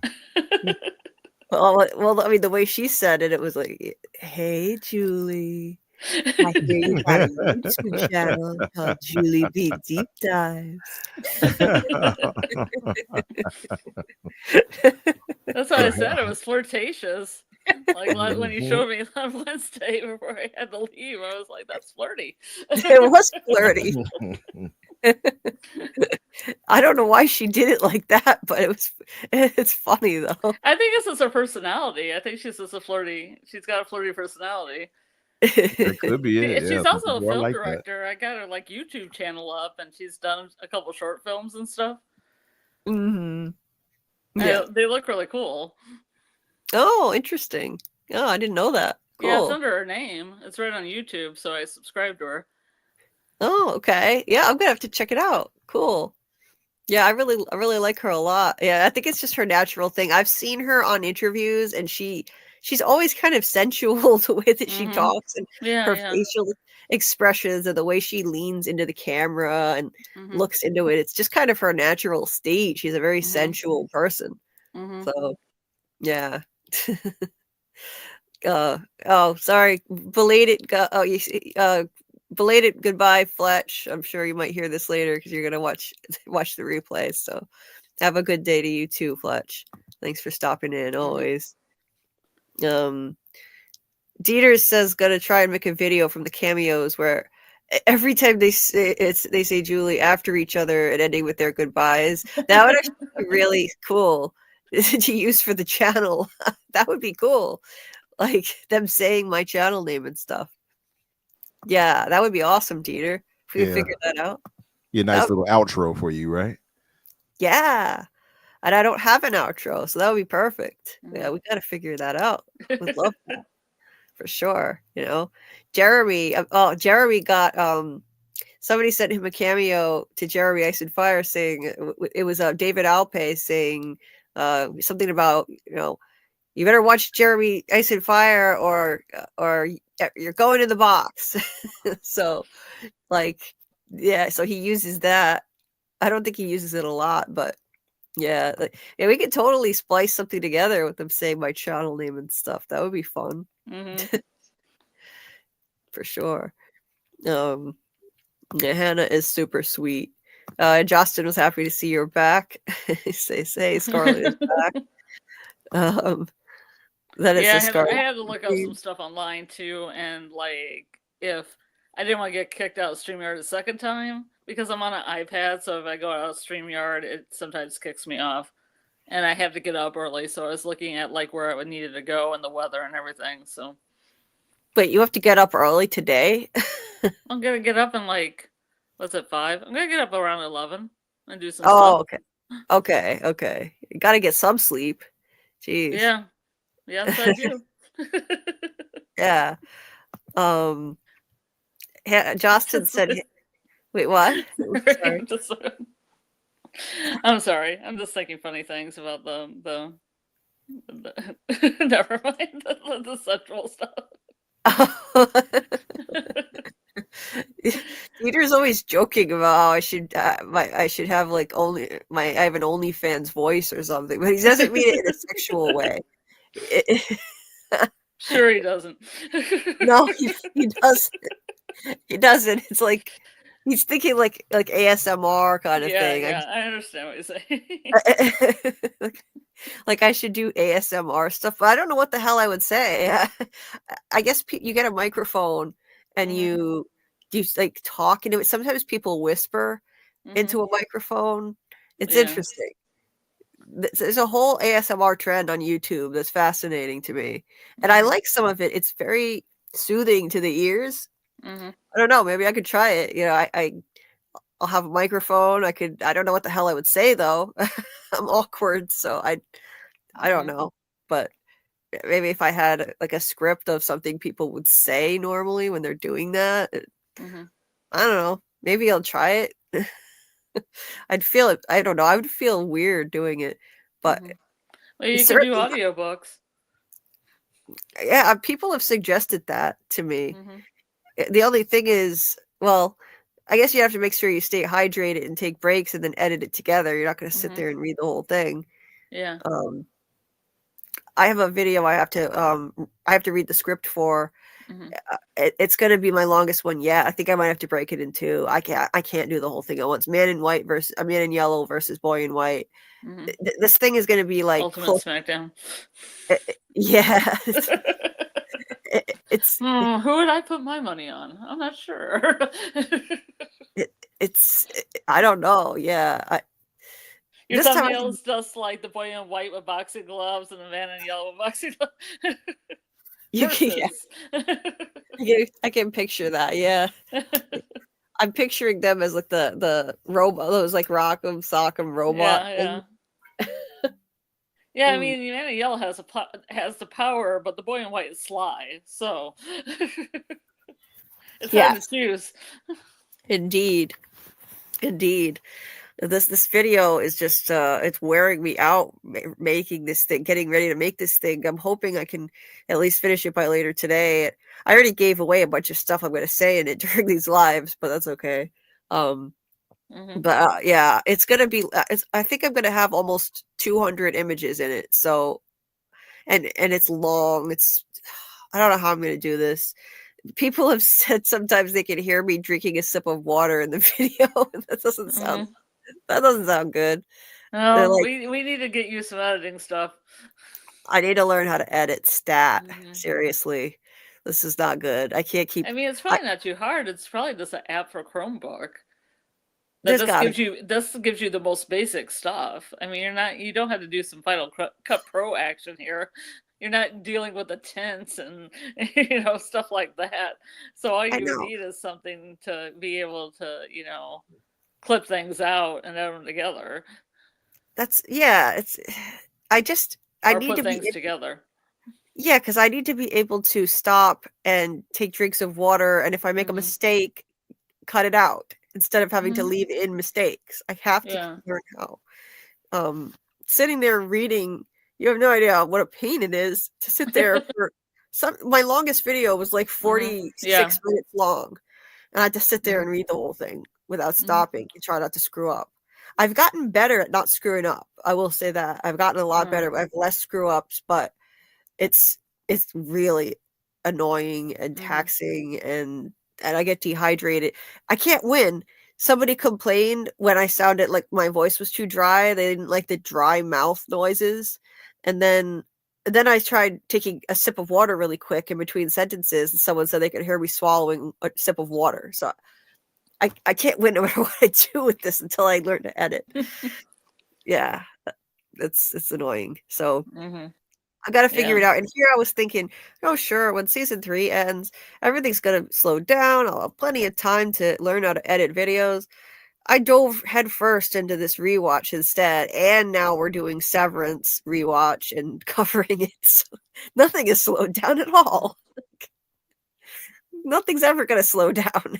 Apparently, I'm too far down the rabbit hole obsessed with this stuff. So I'll have to just make time. That's all. I'll make time. And I'm going to make time for actually having a life and having, hanging out in the Discord with friends and talking to everybody in the Discord. I want to do more of that. And I've been talking for months about talking to, getting together with Justin and Robert Saunders and in the voice chat and talking with them. I gotta make time somewhere for this. Maybe if I learn how to edit, it'll simplify things and actually save me time in the long run. So, okay, I'm gonna wrap up. I just want to read a few more comments so we can wrap this up and get off. And Justin said Hannah was right at the very beginning of filming that we would get the origin of the monsters. Oh, did Hannah say that? Cool.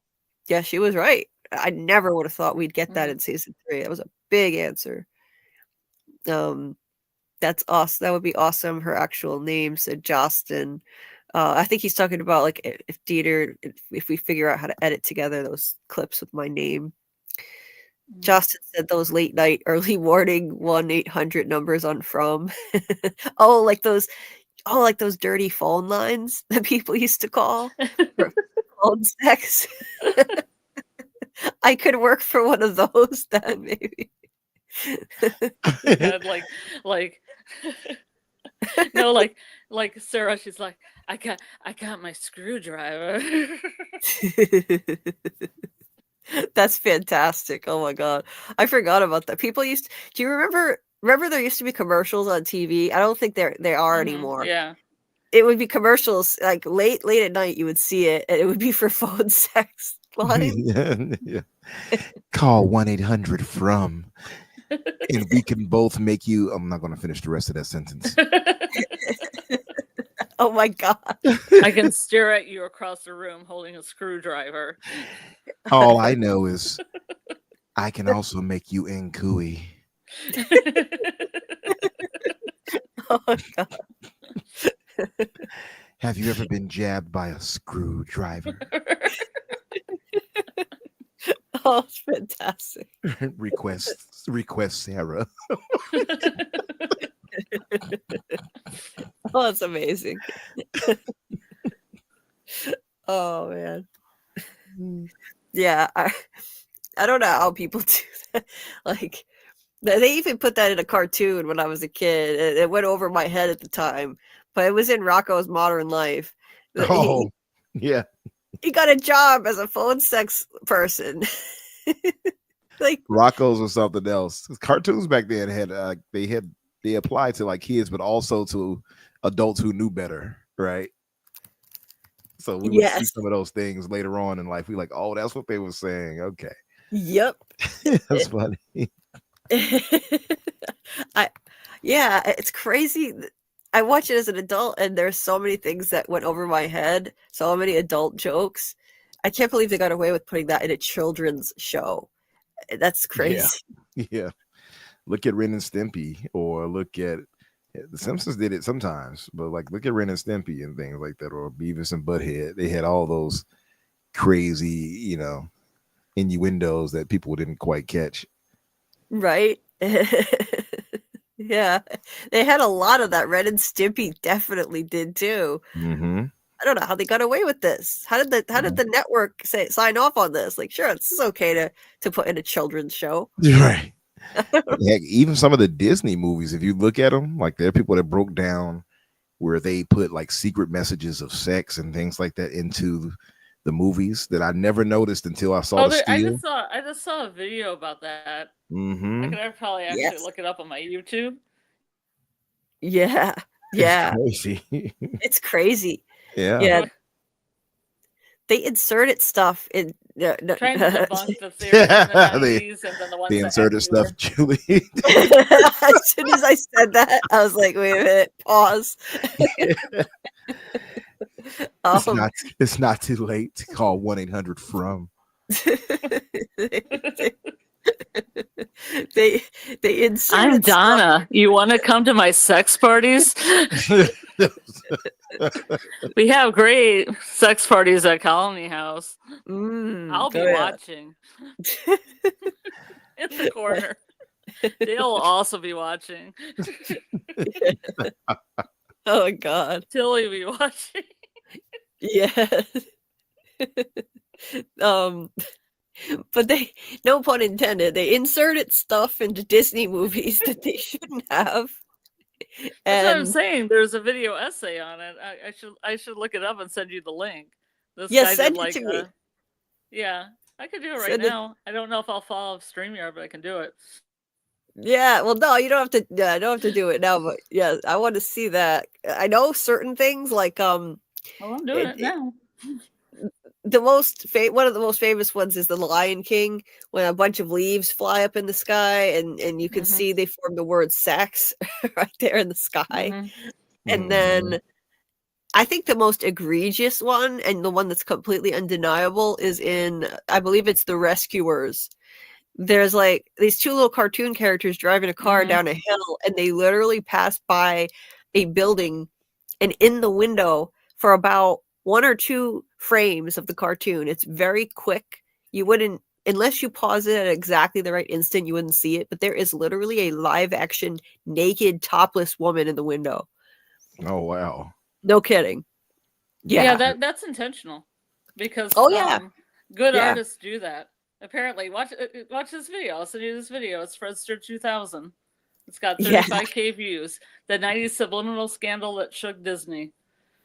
I just saw it with The Rescuers. I looked it up. I just saw it.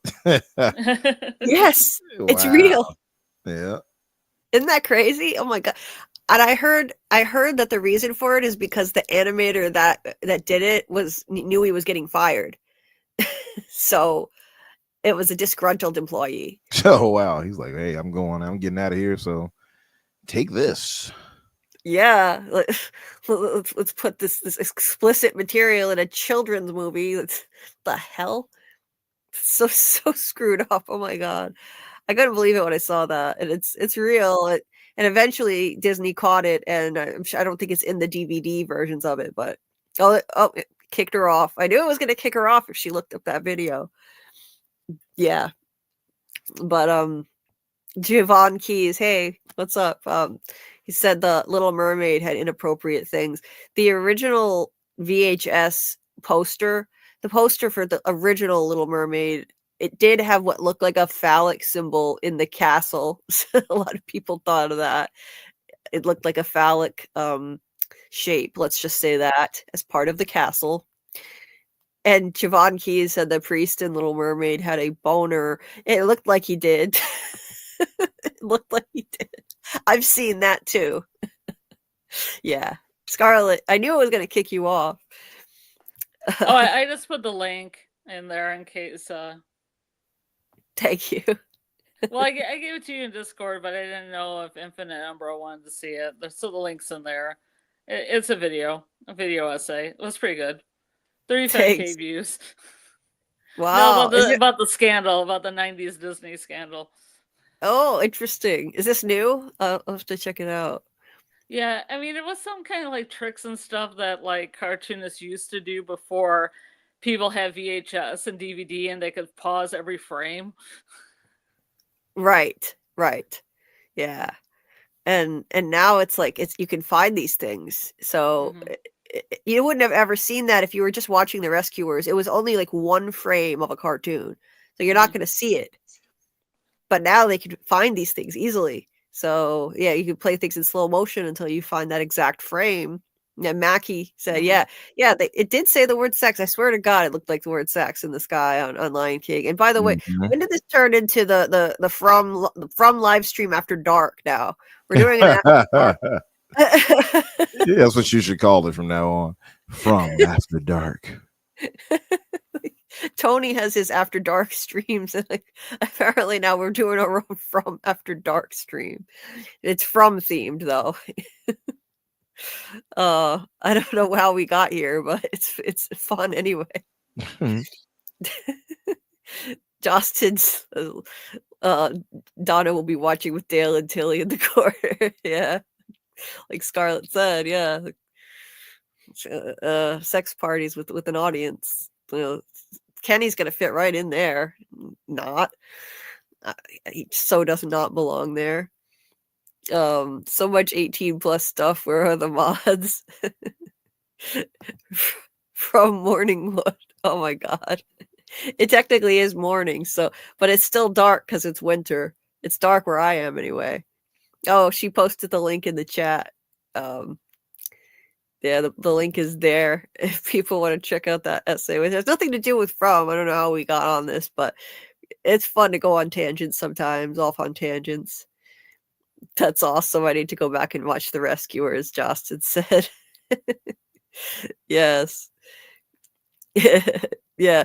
You got to check out these YouTube videos that show this stuff. There are some on YouTube that actually they reveal this, but it's fun watching kids stuff even as an adult. I'm not gonna lie. I'm not ashamed to say I watch Rocko's Modern Life. I think it's even more fun as an adult because I understand the jokes now. There's so much adult humor. And I watch Ren and Stimpy. I watch Are You Afraid of the Dark?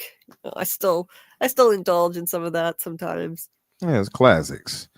Rocko's Modern Life. I remember that. Yes. Rocko's Modern Life. Hell yeah. I love it. It's one of my all-time favorites from when I was a kid, and it went over my head, all the jokes. It was okay, but nowadays you would never see that. Everything is squeaky clean for kids. Nobody would ever get away with that now. But freaky From hour, Mackie said. Lion King is sound. What is that? Sound effects? Dieter, everyone is leaving to their rooms for some reason. Oh man, that's funny. Someone has, hey there, a city's burned 41. Someone has the 5 in the morning giggles. Pretty much. Yeah. Well, I wanted to point out in The Lion King, the letters are SFX for special effects. Okay. So it's not sex. It was a joke from the to thank the special effects department, but then they didn't think anybody would see it, and then people saw it, and then they misinterpreted it. Okay. So, Yeah. and that's in the video, but I knew of that before, but that's in the video. I dropped the link on. See, that wasn't a good idea because that looks way too close. The F could easily be seen as an E, so they should not have done that. They shouldn't have done that. Whoops. You frummers frumming around. Yes, we are frumming around. The city's burned. Yes, we are. Hey, indeed. I didn't say sex parties. Donna said sex party. Oh wait, Kenny said sex parties. Yeah, he did. He's the one who brought it up. Kenny. Blame Kenny for all this. He is the one who brought it up. It's Kenny's fault. Exactly. Yeah. Honestly, yeah, it's almost like he's low key interested in it. Like, you're not still doing those sex parties, are you? My kids. I'm lonely. Yeah. Yeah. Kenny could have a whole world open to him now. Yeah, maybe. Yeah. I'll be in season 4. Right? He's already on a really close first name basis with Acosta all of a sudden. All of a sudden she's Danny to him. So something's going on there. We all know Danny is short for danger. Oh yeah? Wow. Yep. Yeah, something's going down there. Yeah, he's stealing Tony's girl, as he likes to say. Sorry, Tony. Kenny's getting your girl. It's almost like the writers saying to screw you to Tony, because Tony, he's been saying, all along, the whole Kenny's not getting no ass. Kenny's never getting no ass. He's been saying that since day one, and now he's gonna get Tony's girl. He loves Acosta. Like, oh yeah, we're gonna introduce a hottie to the show, and Kenny's gonna get. I hope there's a lot of romantic scenes. There you go, Tony. Yeah, in case Somebody can be like, Yep. Yeah. It's almost like they're trolling Tony now. I think that's hilarious. Let's see. Oh yeah, Justin said, we could turn it into an outro song. We could include their when the actors were saying my name. That could be neat. Like, have an outro song and then splice that into it. That'd be so cool. Totally need to do that. Oh, Mackie said we always miss Scarlett when you drop off. That was nice. Aw, that's sweet. That was nice, Mackie. I'm going back and looking at any comments that I missed, so that's why. Yeah. A City's Burn said, did y'all see the interview with the 2 main writers proving that it's a dream of a drunken Australian who got into a fight with a kangaroo? That sounds like something Tony was talking about. Something about a drunken guy who was fighting a kangaroo. Is that legit? If so, poor kangaroo. Don't be hurting kangaroos. We love animals. Kangaroos are horrible. Kangaroos are horrible? Really? Well, first they overpopulate, and then they punch people. Have you ever seen the thing of the woman? The woman she's just nonchalantly putting clothing on a clothing line, and here comes a kangaroo out of nowhere and hits her dead on and knocks her over. No way! I did not know that. They're a nuisance animal in Australia. The Australians can probably agree if you're on here. I had kangaroos. Oh, too bad we don't have any Australians in the chat right now. We usually do. Oh, even if you watch this for later, if you do a replay, put your information in the chat. We'll know that you listened this far. Yeah. Write me a comment if there are any Australians listening to the replay. Tell me your kangaroo They're story. kind of like the equivalent of deer in Michigan. They're just like a nuisance animal. They're all over the place. Except kangaroos can kill you with a kick, and deers can't really kill you with a kick. I mean, they have a powerful kick. Damn. Jeez. God, you got to be going to watch out for data, yeah? Yeah. Yeah. He likes to know people like to go down under. Mm. Yes. We just had an Australian guy on the panel I just saw Timmy's face. last night. Oh, you found Timmy? The catnip. Oh, thank God it worked. Took a long time, but I got it. I put it all over the place. Oh, thank God it worked. He's Whoever said that, thank you. Oh, I will. I don't remember who said it, but we found the cat. He's okay. The catnip? Okay, just stuck his head up. He just poked his head out. The catnip worked. Thank God. Oh, cool. Yeah. Oh my God, that was scary. At least we know he's breathing. We don't know if he's sick or not, but okay. Yeah. That's a relief. I don't remember who it was who said we should put out catnip, but thank you so much. I'm gonna have to go back and see if I can remember who said that. 'Cause I was trying thank to look you. through things to see. Thank you so much to the kind person who suggested putting catnip out because that's what made him come out. My mom put catnip all over.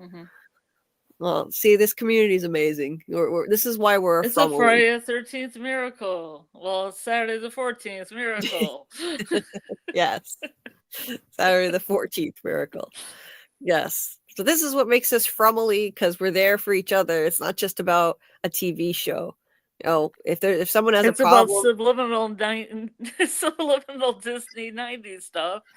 yeah, yeah, it's about Kangaroos and lost cats. yes, and dirty Nickelodeon 90s stuff too. Oh, I don't know. That's beyond me. I never got into Nickelodeon. Oh well, yeah. They literally. I was talking about Rocco on Nickelodeon, Rocco's phone sex job. So yeah, Nickelodeon was kind of freaky in the 90s. You call that a knife? That's not a knife. This is a knife. And then a kangaroo comes up and hits him on the side of the head. Yes. Out of nowhere at like 60 miles per hour. I always joke with my Australian friend who I podcast with on Fridays, and the way they say no, right? I think in a specific dialect in I think Western Australia, they'll say it like nar. They don't say no. It's like nar, like NOAR. Nar. Oh. It's like ice picks to your ear. It sounds terrible. It's like, do you want this? Nar. It's so weird. Yeah. It sounds very weird, but it's very true. That's so weird. Oh my God. You do accents really well. You can do like voiceovers with accents too. Why don't you guys come here and watch From? With the Fromily. That's so good. You could totally fool me to thinking you're from Australia. We had a guy on last night who was on the live with us who was from Australia for a few hours actually. He was on the panel. What is his name? He has a channel, Mr. Dennis. Mr. Grant Gregory. That was it. I was close. It's literary, just the same way. Yes, it is. You were close. That's funny. Yeah. Yep. Yeah. You could totally have like fooled me. It made me think you were really Australian with that accent yourself. But sorry, I didn't acknowledge you as Cities Burn earlier, but I did later. It's me, John Sanders. Okay. I'm sorry. I did not mean to ignore you. I am so sorry about that. Somebody's been watching WWE. They said, acknowledge me. Yes. The tribal chief right here. I see you. Yep. I see you there. I see you. Let's see.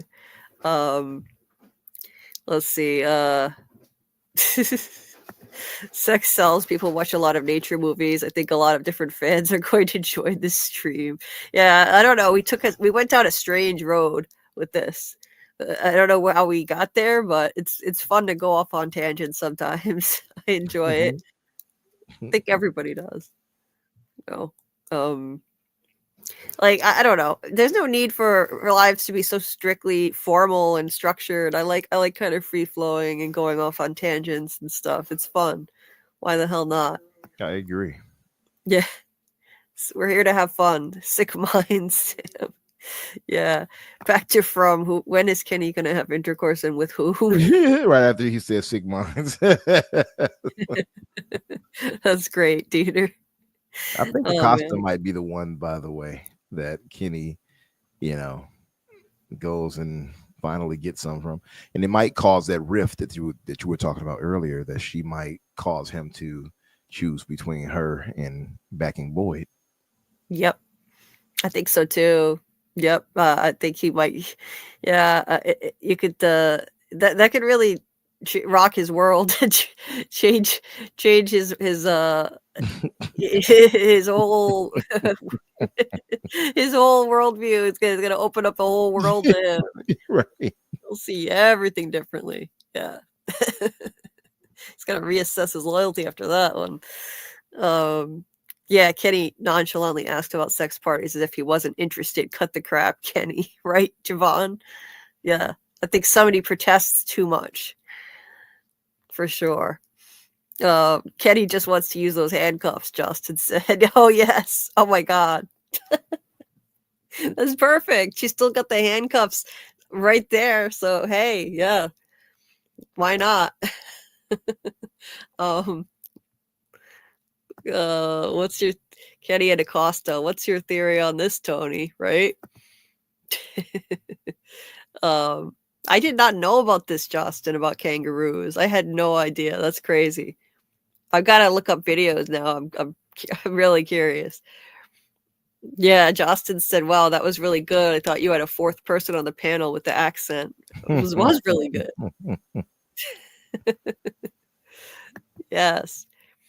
Oh, Mackie. Yeah. She sounds cute. Glad the cat's back. Yeah, I'm relieved. Yeah, that was my mom. You could hear her. Yeah. Yeah, she's relieved. We're relieved. That was scary. Dieter said, if a kangaroo sees you with your morning wood, watch out for a head kick. God. How did we get I would be terrified of a kangaroo running up on me to whatever. It's like they're little muscular marsupials. Like, get away from me. And they're big. Like, they get up on their hind tail, like it back up on their hind leg and tail, and they just kick you. I do not want to feel that. Yeah. Damn. I had no idea about any of this. I'm learning all kinds of things tonight. Yeah. And they got like claws too. They're like, you would think they don't have like claws like that, but they got little claws too. Wow. Well, you learn something new every day. That's fascinating stuff. And I thought they were just really cute animals with the little pouch with the baby kangaroo. That's what I picture in my head. Right. Next thing you know, they're drop kicking you, back to America from Australia. Yes. Well, I gotta look into this. I'm intrigued now. I'm looking up at these old ones that I missed. Dieter said, whispering or cameos and say, "Hey, Dieter, I'm gonna kill you," and From in a sexy way. Very unique. Hey, I'm here to kill you. Yeah. Can you imagine that? Yeah. Hey, if there's a market for that, if somebody wants to pay me for doing that, I'll do it. Yeah, I'm with you. It seems like easy money to me. Hell yeah. Yes, A City's Burn. I saw he did a few interviews. I saw the one with Tony Teflon, the man who plays the man in yellow, the guy who plays the man in yellow. Doug Hughes did an amazing interview with Tony. He also did one with What Is Fromcast, which I have to still check out. I haven't had a chance to. I saw some of it, but I need to see the rest. I haven't seen either of those. I got to check that out. Oh, you got to. They're so good.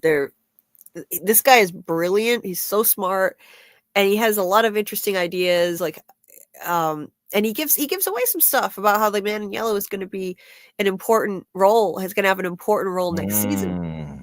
Okay, yeah, I got to check that out. Did you check the one? Did you catch the one on that? I think it's what's his name, Emmanuel, from when he interviewed the showrunners and such. Yes, Emmanuel. Yeah. Yes, that was a really good interview. Yeah, wow. Very insightful. They were very careful, not to give too much away, but they definitely cleared up some things. Like the one thing I was very happy to hear is like, this is not a dream or some type of simulation. I was like, good. Hell yes. I could not imagine having that and be like, oh, this was just a dream. I would have been so disappointed at the end of this if that happened. Mm-hmm. Sorry, Yeah. Dieter. Sorry, Dieter. Yes. I'm sorry. That would have been horrible. So I was so relieved that they said that. They said it's not a dream, it's not purgatory. Purgatory would be the only thing that would completely ruin the show for me. So I was so relieved. It was a great interview.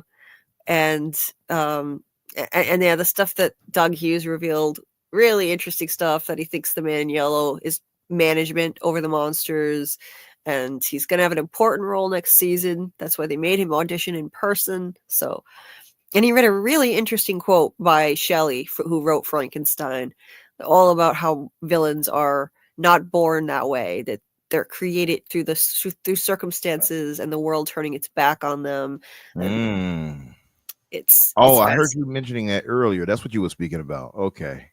Yes. Let's see. Mary Shelley's quote. Got you. Yeah. It's fascinating stuff. He read this entire long quote, which I read earlier. It's beautiful. He reads it he doesn't even, he knows it from memory. He just said it in the interview. It was beautiful. It said, and it ends with the monsters in their tragedy show us what could happen to all of us if the world turned its back on us. Just really fascinating stuff. I loved it. So highly recommend everybody check out that interview if you haven't already, with Tony Teflon and Doug Hughes. Hey, Scarlett. I just came back on to say goodbye. I think I'm going to go to sleep. Yeah, I'm getting ready to. I sent you a gif of 2 kangaroos fighting. Okay. And I'm looking at what else you sent me here. Wait a minute. Oh yeah, I see the kangaroos fighting. Oh my god. Yeah, there you go. Oh my god. I couldn't find the one with the clothesline, but the clothesline was classic. It was like a lady putting up a clothes, and then out of nowhere, this high-speed kangaroo just comes up full bore and just kicks her as hard as she can. And she just falls over. And he just keeps going. He just keeps hopping. What the hell? Like he had a vendetta. Oh my god. That's crazy. Yeah. Are you gonna show it? It's right here. It's not moving anymore. Wait a minute. There it is. Yeah, see how they balance themselves on their tail, and then they just start going at it. What the hell? Oh my god. I saw a dude boxing one of them one time. Yeah. Wow. Oh my god. Oh my god, yeah, they do balance on their tails. That's insane. That's insane. They can break bones. They can break bones with a kick. Wow. I bet they can. Yeah. They're huge too. Oh my god, look at the size of their legs. Mm-hmm. Jeez. It's like a nightmare creature. Yeah. Okay, now I understand. Like, I didn't understand why Tony was bragging about how he could fight a kangaroo. I'm like, what are you talking about? Okay, now I get it. A kangaroo can stand as tall as 6'6". Wow. Are you serious? Dead serious. They can stand up to 6 feet tall, 6'6". 6.6 it says. That's terrifying. That is terrifying. Damn. We want to get on its bad side. Shit. That's crazy. The eastern gray kangaroo, 6.6 feet it says. Wow. This has become like Wild Kingdom. I love it. Look over there. That's a kangaroo. That right there is the eastern grey. Watch out for him. He's a fighter. Oh, it's fantastic. Wow. Yeah, I don't know how we got here. It's been a long, strange road. We've meandered from to Phone 6 lines in Rocco's Modern Life to Disney dirty Disney stuff to fighting kangaroos and everything in between. I don't know how we got here, but it's been fun. It's been a lot of fun. So it doesn't matter. We can go off topic. It's always a good time. Angela Rock said there's a movie from the 80s about a boxing kangaroo. That's funny. Julie watches different nature documentaries than National Geographic. Dieter, thank you for the fun. Love it. It's hard these days. Glad we have the same humor. Yeah, absolutely. Absolutely. Yeah. Yeah, glad we can be here for you. That's what the Frumley is all about. Kangaroo Jack. Kangaroo jacking. Oh my Yeah. god. Kangaroo jacking. Oh my god. I see. Call now for kangaroo jacking. 1-800-JACK. Yikes. Oh my god. Okay, I'm going to bed now. See you guys. Bye, Scarlett. You can talk about kangaroos jacking. Now let's go to bed. Bye-bye. Good night. Good night. Sayonara. Good night, Scarlett. Talk to you later. Yep. See ya. Oh, that's great. Yeah. So now we've melded together the tangents from phone sex slugs and kangaroos all in one. It's even better. Oh, it's fantastic. Oh, I love it so much. Like, this is the best. That's why I love this community. We have a lot of fun here. Acosta, Justin said Acosta is Kenny's best chance. They will both be shooting guns. Yeah, I think so. I think so. It's gonna happen. So anybody who said Kenny's never getting some, yeah, no, it's gonna happen. I believe it. I have faith. Mackie said me and my boy called one of those lines last year. I can make you Ankui. You did? Wow. That was great. There was a scene where Marge said to Homer, slow then fast in a very sensual way on The Simpsons. Oh, okay. Okay.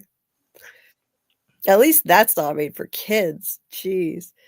The stuff that they got away with, it's amazing.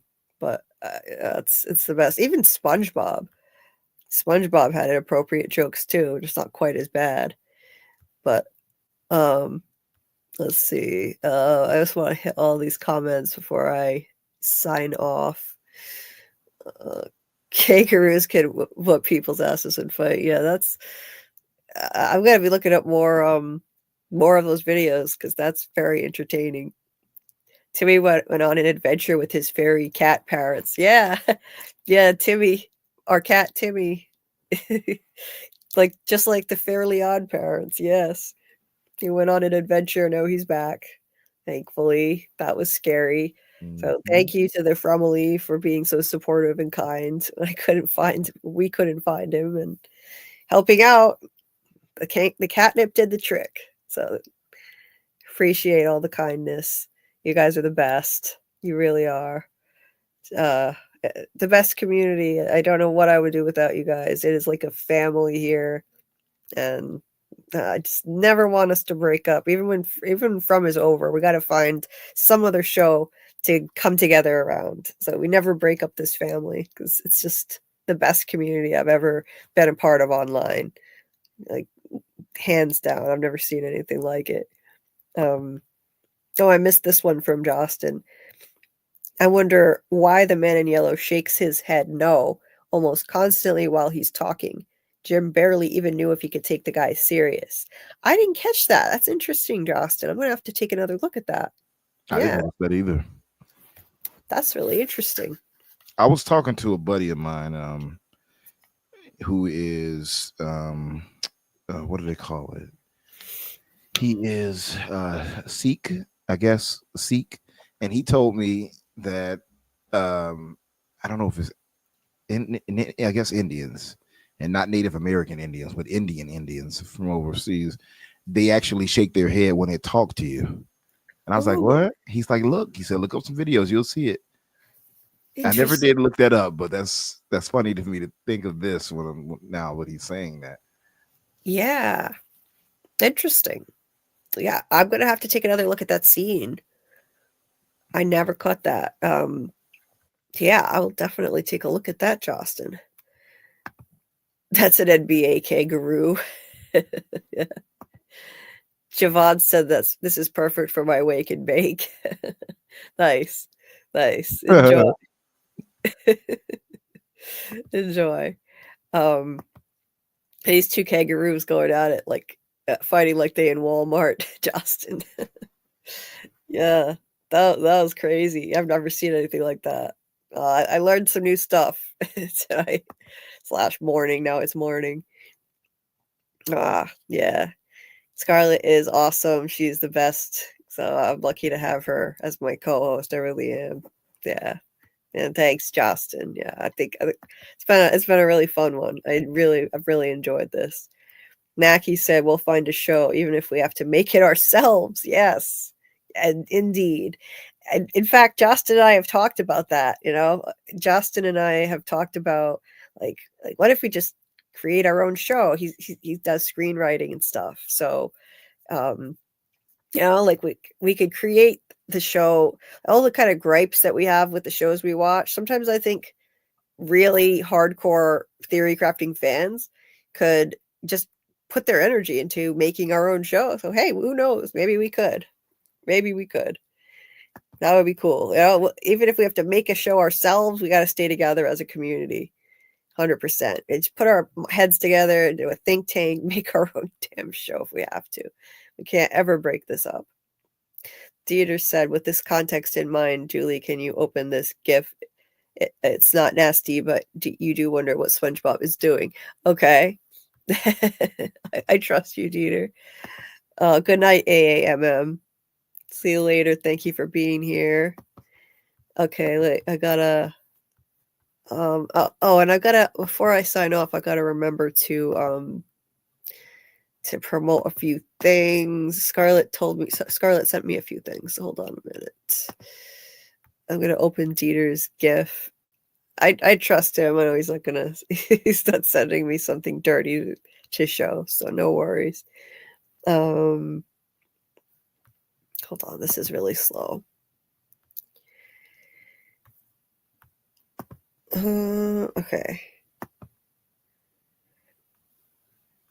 And so I think the Discord link is still posted at the top of the chat. So if you guys haven't joined my Discord yet, we're doing Severance watch parties every Thursday night at 10 p.m. Eastern.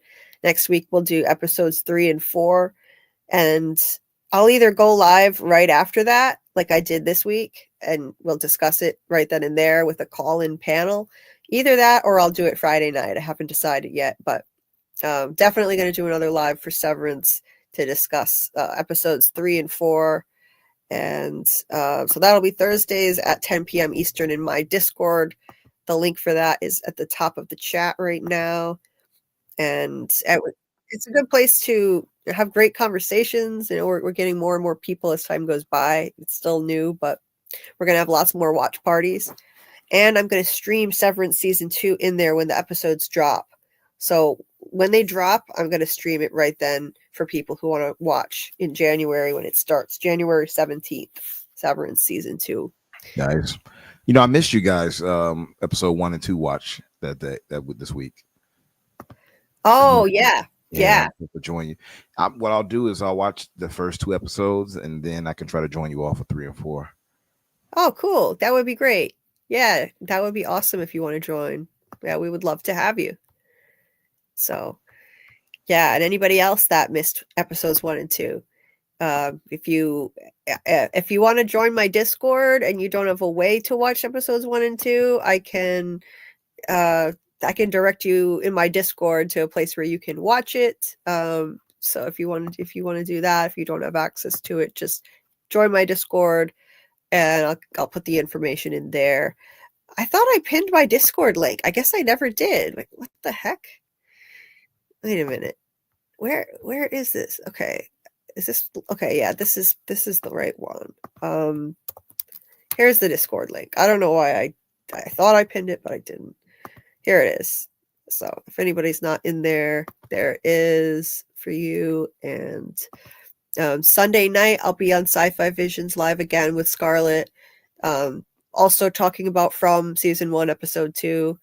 with Jamie from Sci-Fi Vision there. So come check us out over there if you can. That's 10:30 p.m. Eastern on Sunday night.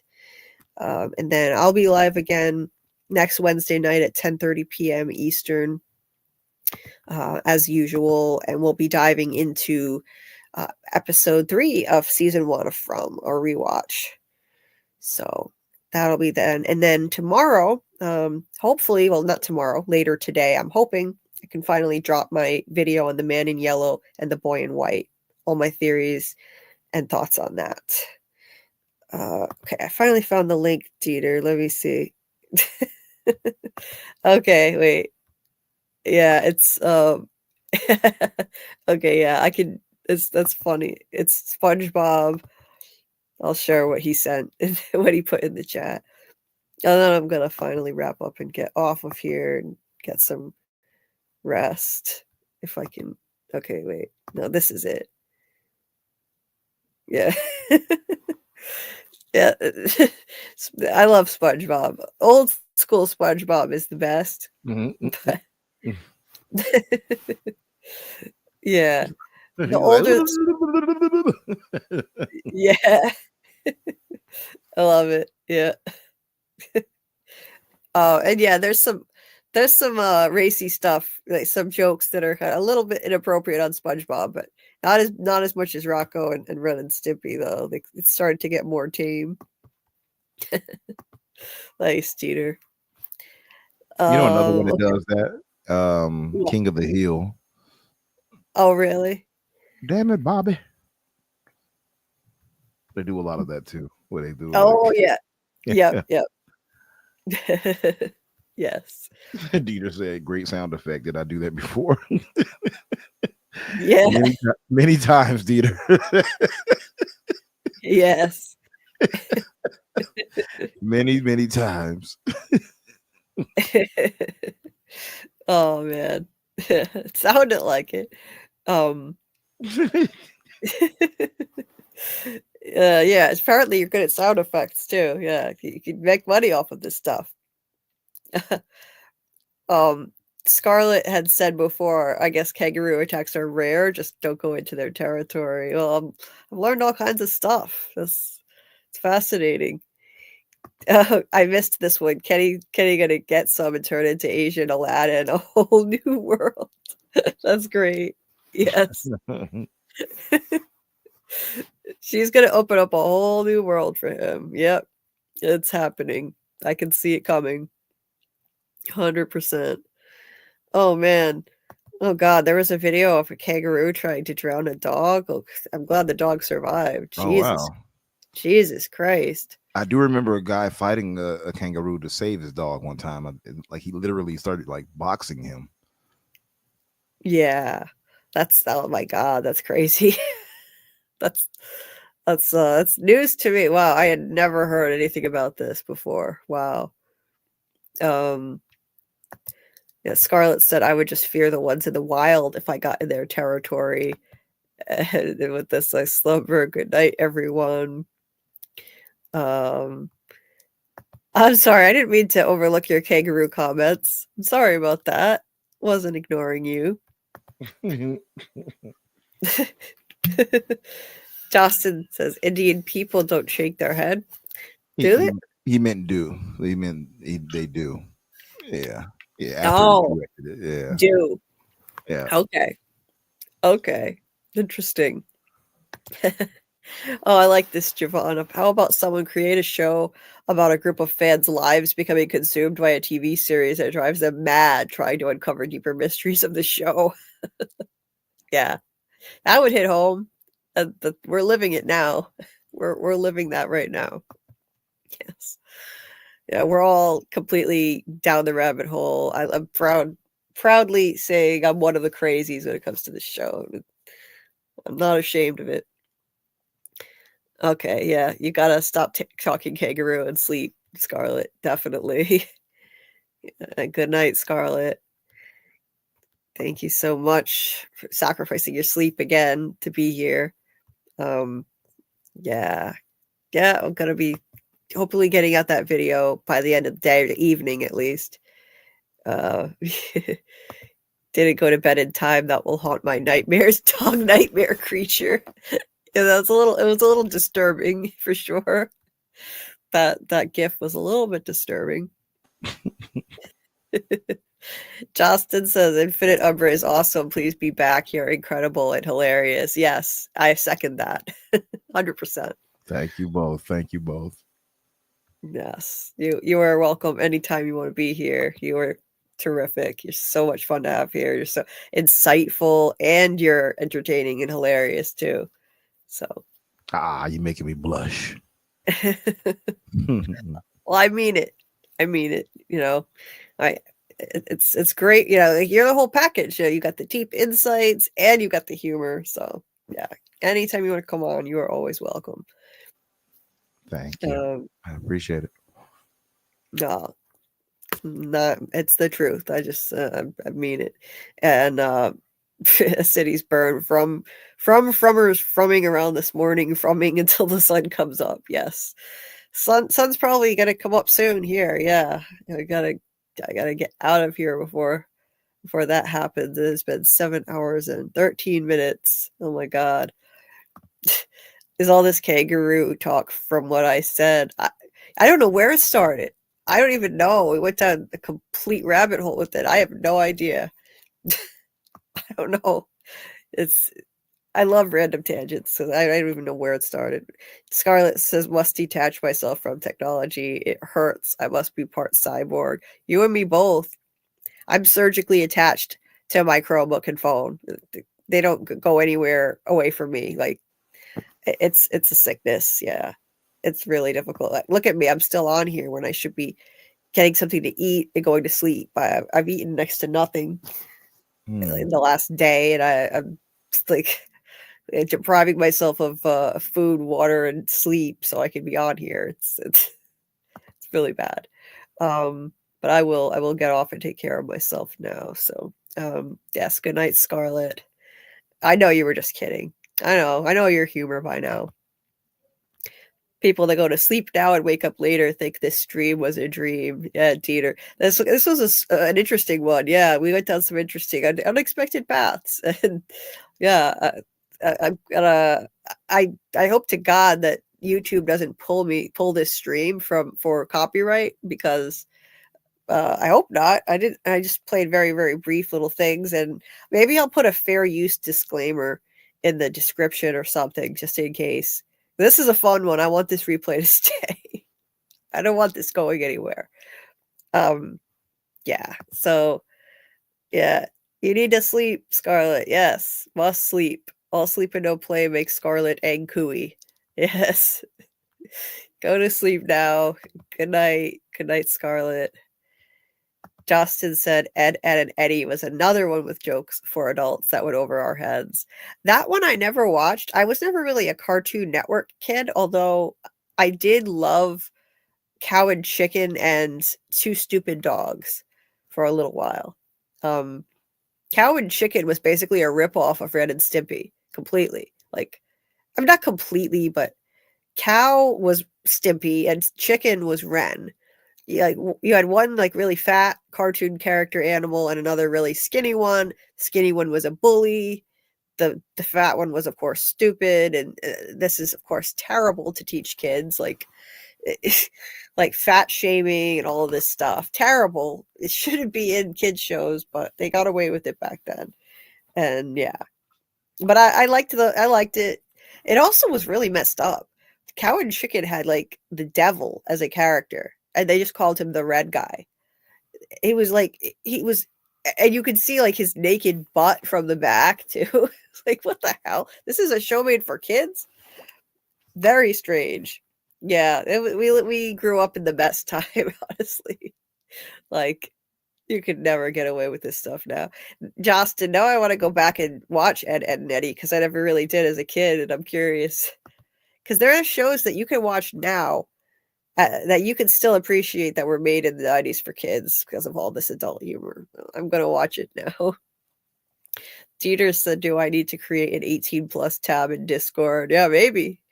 We need it at like an 18 plus mature content tab. Who knows? Okay, wait, Dieter. Yeah. Wait, you posted another thing. Where is it? I'm trying to find it in my YouTube tab. Show these 2 pictures and then I'll stop. Okay. I will do that. Okay, hold on.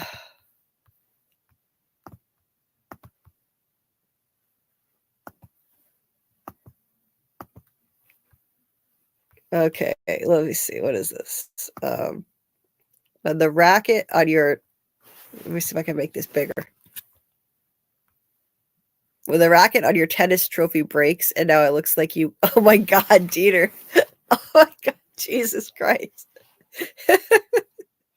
Yeah. Yeah, this looks this looks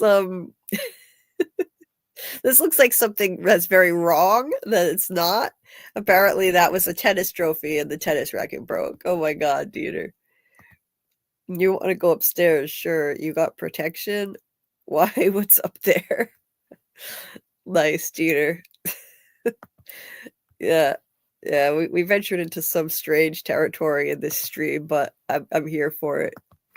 I need the distraction. It's been a very good diversion. What did Javon say that I missed? About the show? The show idea? Yeah. That shit is hitting good right now. Seriously. It is, yeah. We're basically living it. Like this was what he was talking about. Absolutely. Yeah. Yep.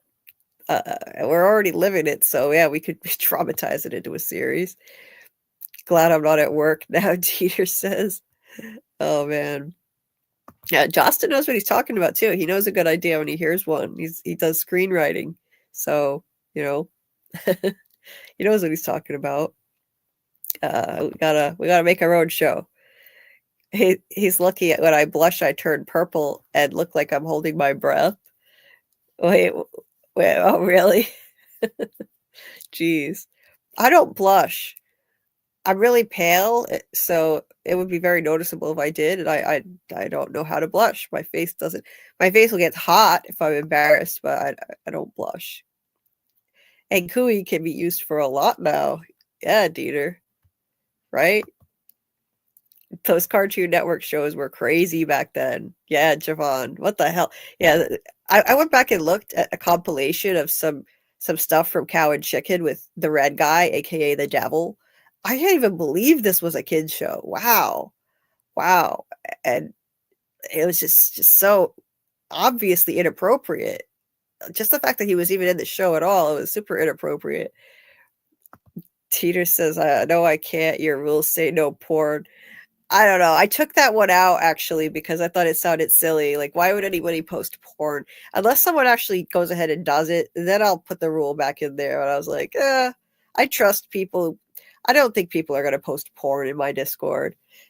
I put that in a little bit because of KP, because, KP was at a strip club and posted some clips of some scantily clad women dancing, which is fine. Although he shouldn't have posted it in the From channel. Didn't really fit in there, but, that's okay. I don't know why he felt the need to do that, but he's KP and he's entertaining. So,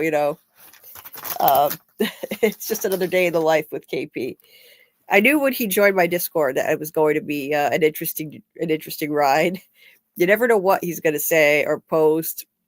He'll come out with really intellectual things, fascinating theories, and then you never know what you're going to get. You could get that, or you could get clips of naked, not naked, but half naked ladies dancing at a strip club that he went to with his wife.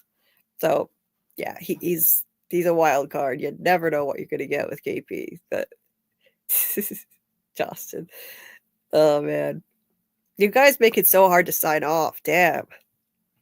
I need to go eat and take a walk on the treadmill. My treadmill is fixed, guys. I forgot to even tell you. It's fixed. Finally. Hallelujah. I've been complaining on these streams about my broken treadmill for like a couple months. It feels like an eternity. And it's just in time because it's like 16 degrees outside right now. It's freaking freezing. So thank God my treadmill is fixed. I can do my walks for my therapy. I need to go suffer through that. As much as I would love to stay on here, like just never get off. Type it up, Justin. You could use it if you can, bro, said Javon. Yeah. Yeah, we should I don't know if you're in the Discord, Javon, but yeah, we could brainstorm some ideas on that for sure. Yeah, I took it out, Dieter. I took it out not because I'm saying go ahead and post porn in my Discord, but I took it out just because I thought it sounded silly. Like, why would anybody? I don't know why anybody would do that. I doubt anyone is going to, but if anyone ever does, I'll put the rule back in.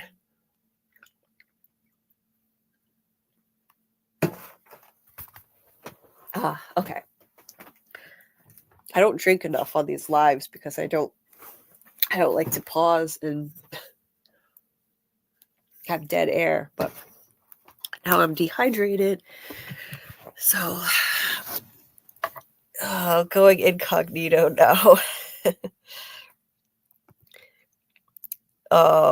Yes, it's fixed. Nice. What's fixed? I don't know what you mean, what's fixed. Yeah, go ahead, Siobhan. That would be great. The link is pinned at the top of the chat. Yeah, you can join the Discord, and we'd love to have you. Absolutely.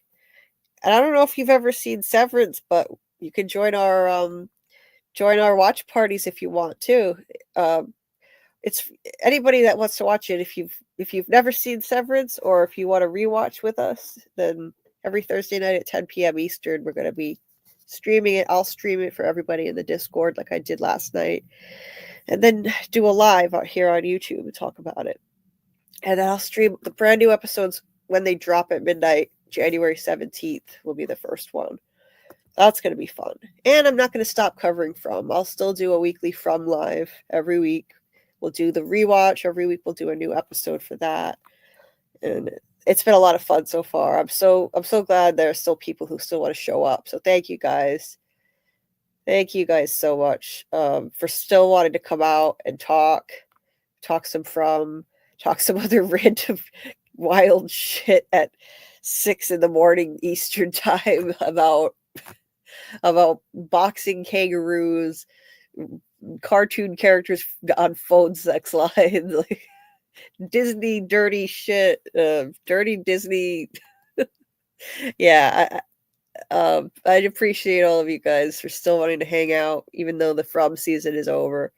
I was worried. I didn't know if anybody would want to, and because these are the best conversations, this is the best community. So I'm not going anywhere. I'll still be here every week with Scarlett, and whatever guests would like to come on, like Infinite Umbra, who's a terrific guest, and lots of other fun guests. We'll have Smitty Snippets on again, and Cyborg Queen Media, I'm sure, will come on again.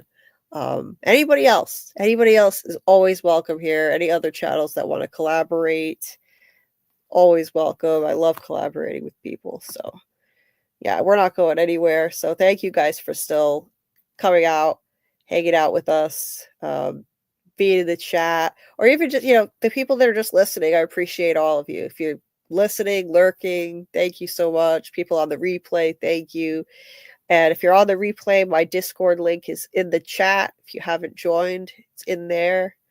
Everybody's welcome for our Severance watch parties. We're going to do some other fun ones too. We'll do like some movie watch parties.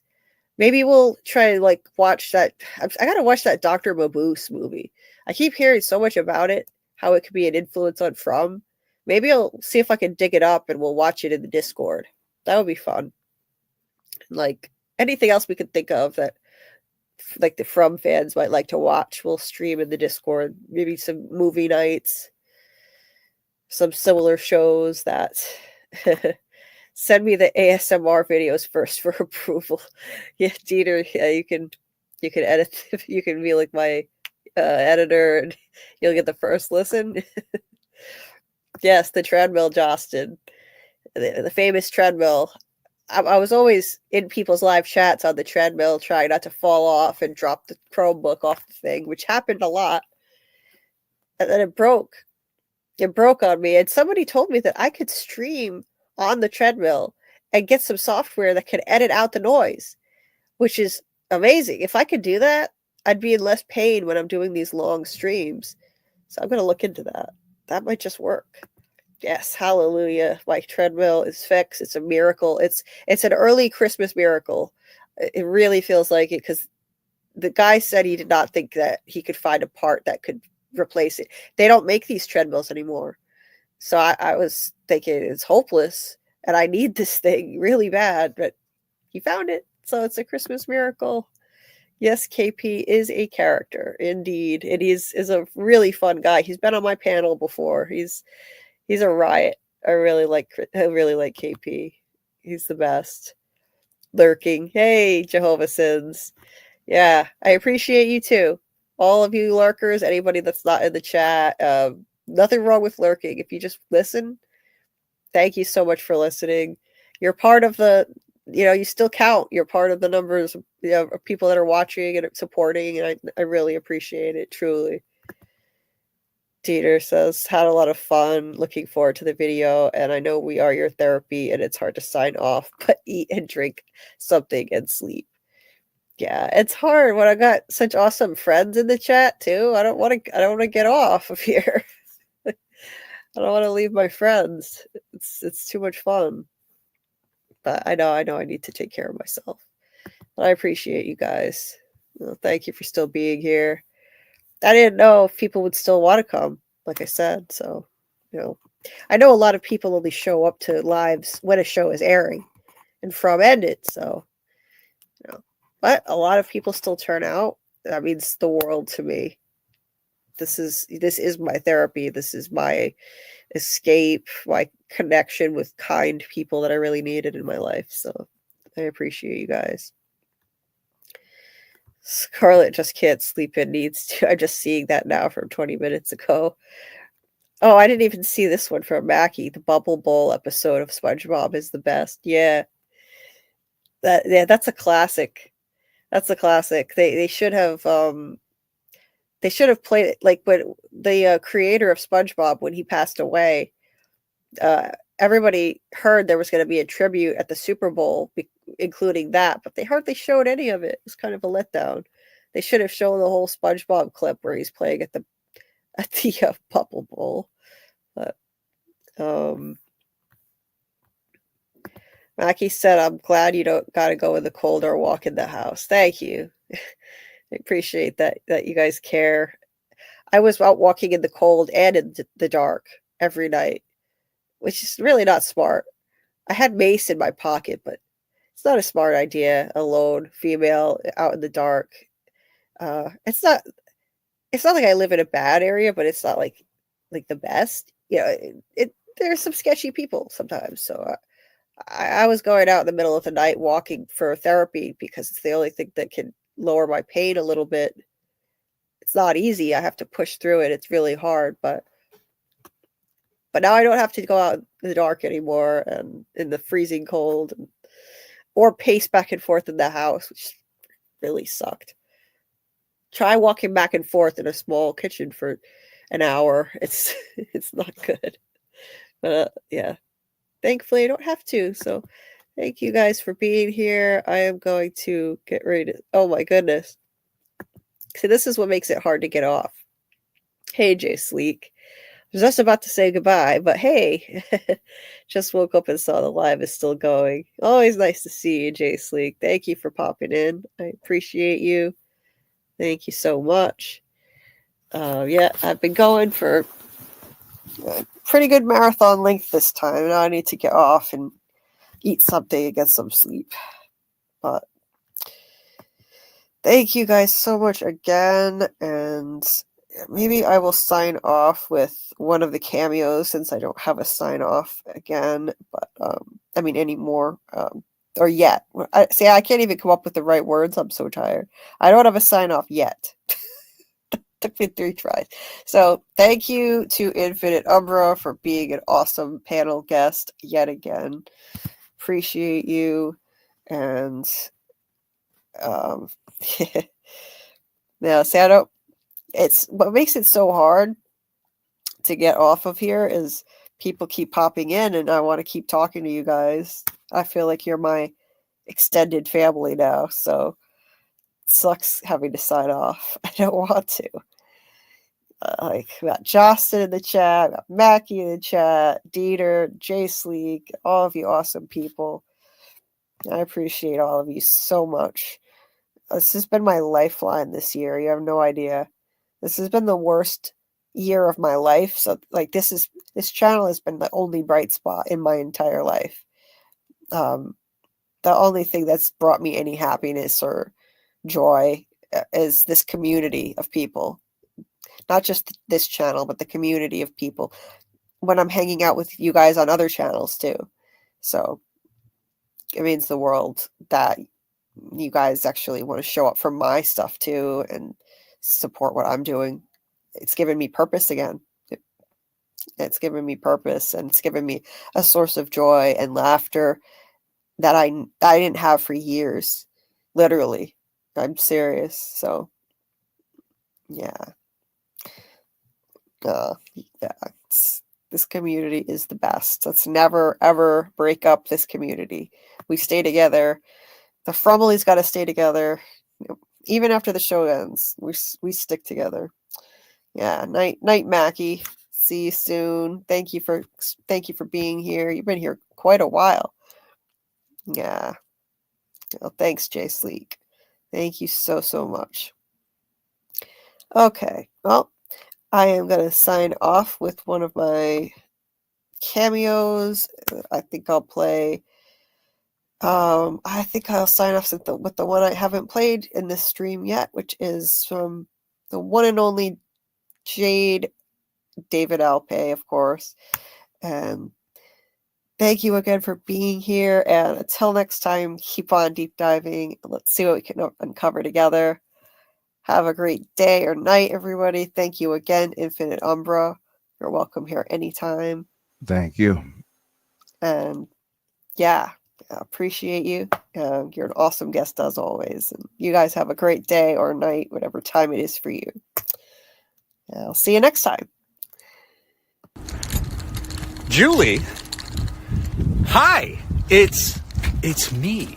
Why am I screaming? It's me, David Alpay, coming at you here on a quick little cameo to say hi from your friends who wanted me to congratulate you on reaching 1,000 subscribers. So I went on the YouTube to check out your channel, your Julie B Deep Dives. You've got over 1,000 subscribers, number one. B, your stuff is really good. I just watched the episode 3 recap today, the Mousetrap one. I suddenly got very quiet because people are walking by. I shouldn't be screaming out loud in public. I am not actually Jade. I have to remind myself of that sometimes. The episode 3 recap was awesome. The Mousetrap was awesome. I really like your theory about how the medallion reminds you of the four bodies in the sort of the little, you know what I'm talking about, the little X pattern. I think you're onto something there. I can't confirm or deny anything because I don't actually know what happens next or where the story is going. So your guess, I wouldn't say it's as good as mine. It's probably better than mine because you're catching things that I don't catch when I watch the show. I have to be honest. Your insights are so perspicacious. They are so insightful. Your insights are insightful, Julie, is what I'm trying to say. So keep doing the amazing work that you're doing. It matters. I'm going to keep watching your YouTube channel for more insights and secrets revealed and all that good stuff. Keep building that fan base. You're doing a great job. Don't listen to any of the negative comments. That's easier said than done. It's part of the reason that I'm not even on Facebook and barely on Instagram. You know what? Sometimes people say toxic things. Just ignore it. It's just noise. It's more a reflection of them than it is of anything about you or what you're doing. Just remember that. It's more about them. And that makes it a whole lot easier to, get rid of from your mind. Julie, you're awesome. You work so hard. I wish we were friends in high school. You could have helped me with my, literature essays, my critical essays, because you are so deep and thorough. Keep doing what you're doing. and I'll see you around.